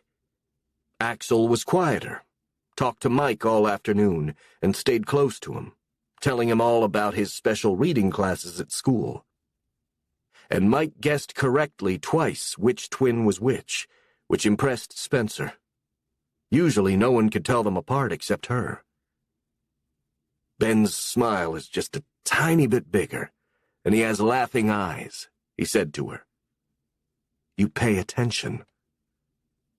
"Yes, I do," he said quietly, and gently touched her cheek. "I can't wait for you to meet Jennifer, too. She'll be home in a few weeks. She's already obsessed with you." "I haven't forgotten her discount," Spencer said, and he laughed. "Wait till she sees the new store." There was going to be an open house for realtors at the old store the following Sunday. Their realtor was going to list it with international brokers all over the world. There was so much to look forward to now, and so much to do. The following week, Mike rented a house in the Hamptons for 2 weeks in August, so they could all spend time together. He had checked it out with Maureen, who was going to Europe to meet friends in Capri, so the timing worked for her. He suspected there was a new man involved, but didn't ask her. They had almost settled the financial part of their divorce. It had been costly, but well worth it. They were both happier and getting along better than they had in years, and he had been generous with her. She got the house in Connecticut, which she was going to sell, and the apartment in the city, most of the art, but not all, and a handsome settlement, and he was paying all the kids' expenses, including college and apartments when they graduated. The divorce would be final at the end of the year. Mike and Spencer went to the lawyer to sign their agreement together. It was a serious moment, and Spencer almost cried when she signed it. Spencer, Bo, and Marcy went to the house on Fifth Avenue almost daily with the architect, the construction crew, a decorator, and a lighting specialist. Spencer was taking all the art from the old location and had already removed it and put it in storage so it didn't get stolen, and they were building new cabinetry to show the merchandise to its best advantage. There were no windows on the street this time, but lots of display cases inside, and having the store in a mansion made it seem even more exclusive. She thought her grandparents would have loved it. The following Sunday, they had dinner at Mike's parents' spectacular apartment. Beverly and Max invited Spencer to bring the twins with her, and Mike brought Zach to see his grandparents. They had a home theater, and Max put on a movie for the kids, and they loved it. And Beverly made popcorn for them. Overnight, Spencer and the twins had inherited a family, with older siblings and grandparents, and Max gave his son a thumbs-up of approval while Beverly was explaining to Spencer about her internet business and how it had started. Small at first, and mammoth now. Some of her best markets were in Asia.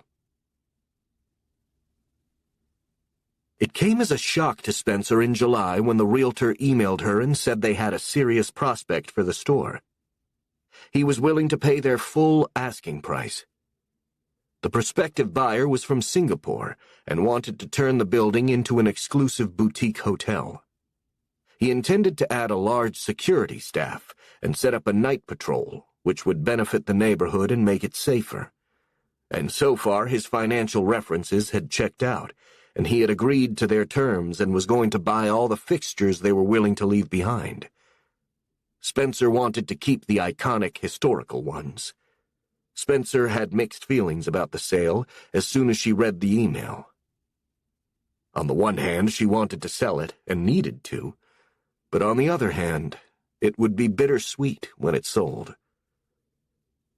In mid-July, Zach's casts came off, and he had to do rehab for his wrists and his leg.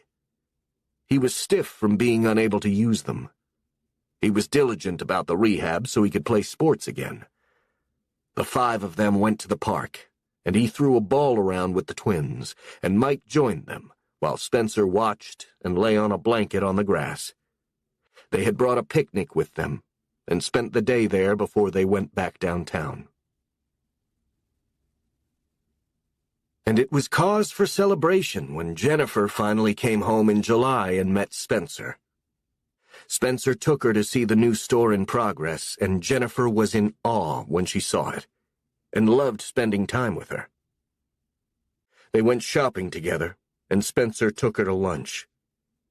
Mike loved to see them get along. He was doing better with Maureen these days, who was in a much better mood.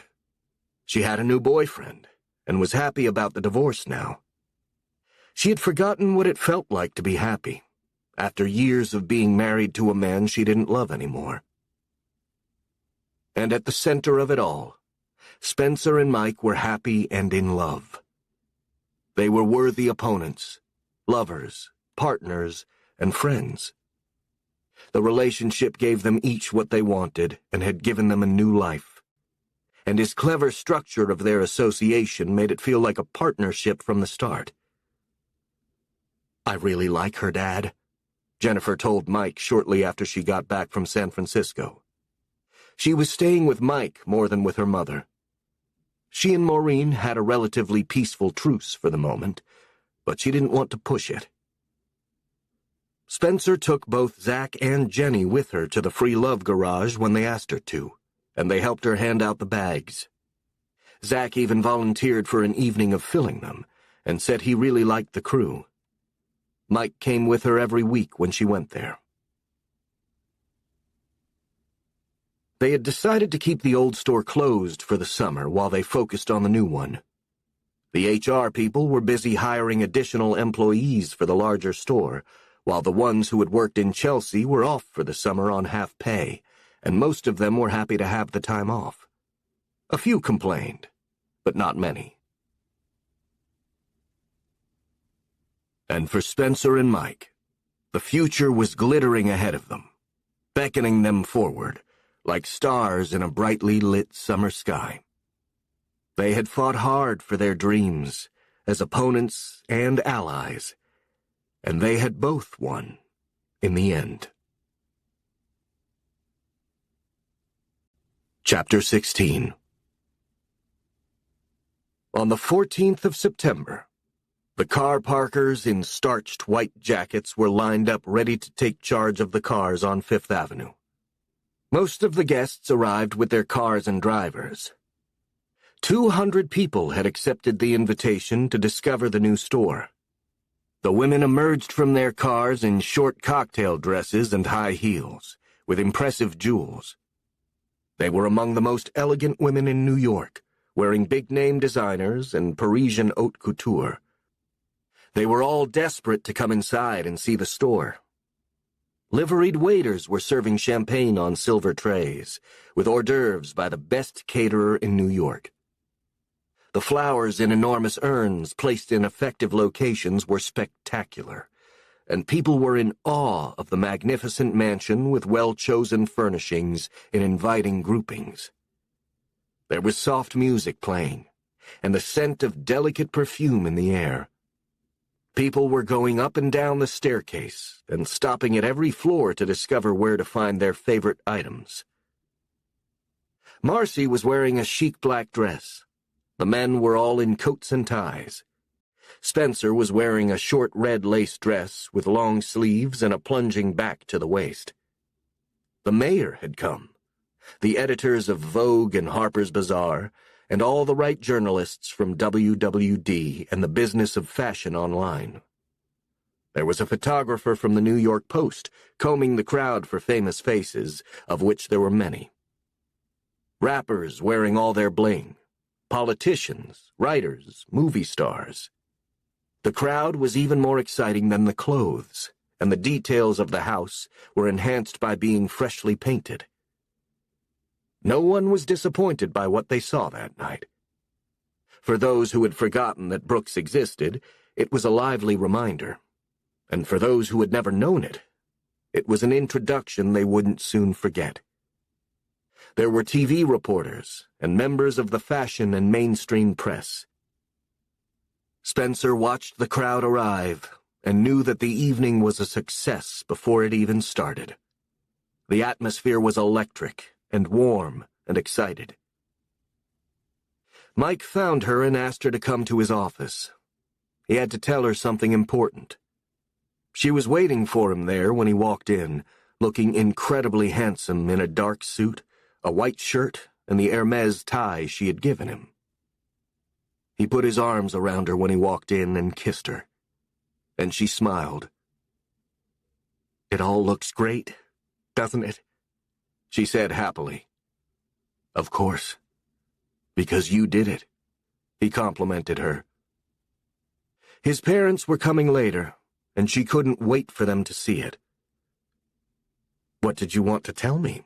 she asked, curious as to why he wanted to see her in his office, and he smiled. "I just wanted to tell you that I love you," he said, and kissed her.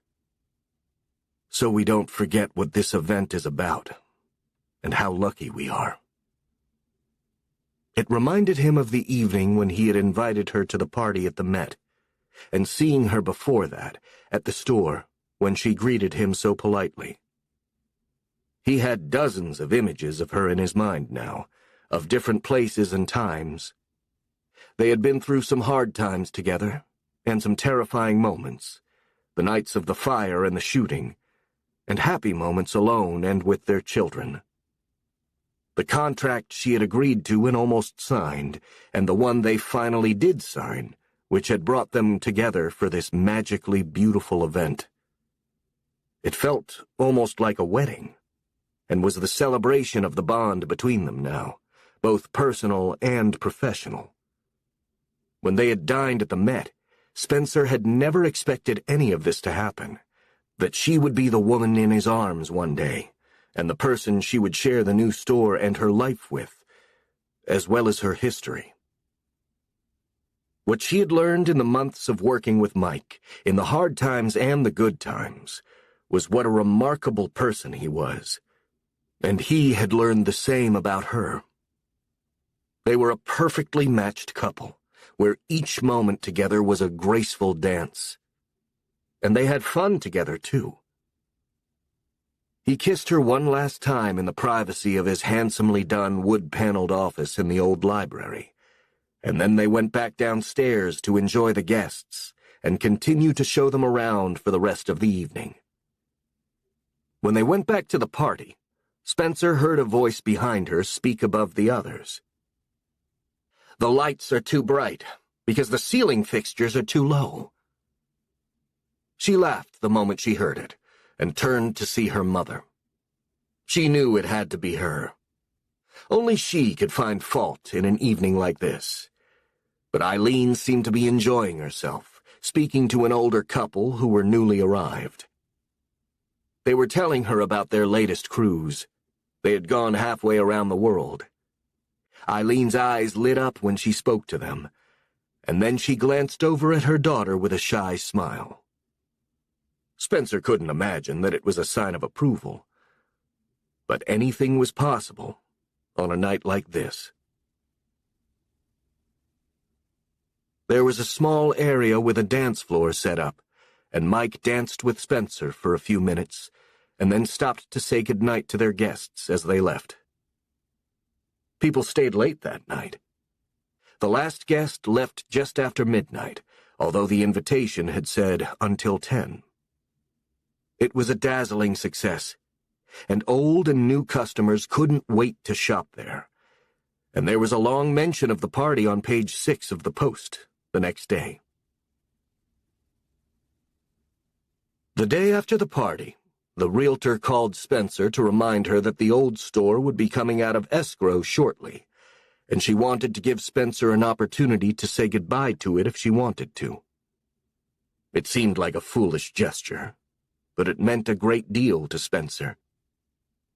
So much of her life had been spent at the store in Chelsea. So many wonderful things had happened there. So many people she loved had been there before her. So many dreams had been born in that building, and so many people had been touched by what happened there. Her life and her future had taken form in that store, and even the lives of her children were touched by it. She quietly walked through the building, remembering the events that had taken place, the precious moments that had touched her life forever, the people she had loved who were the essence of it. She thought she would be leaving them all behind when she sold it, but as she stood there, she realized that she was taking them with her. She had thought that the magic was in the structure in Chelsea, only to discover that it was within her, woven into the tapestry of her life and her being.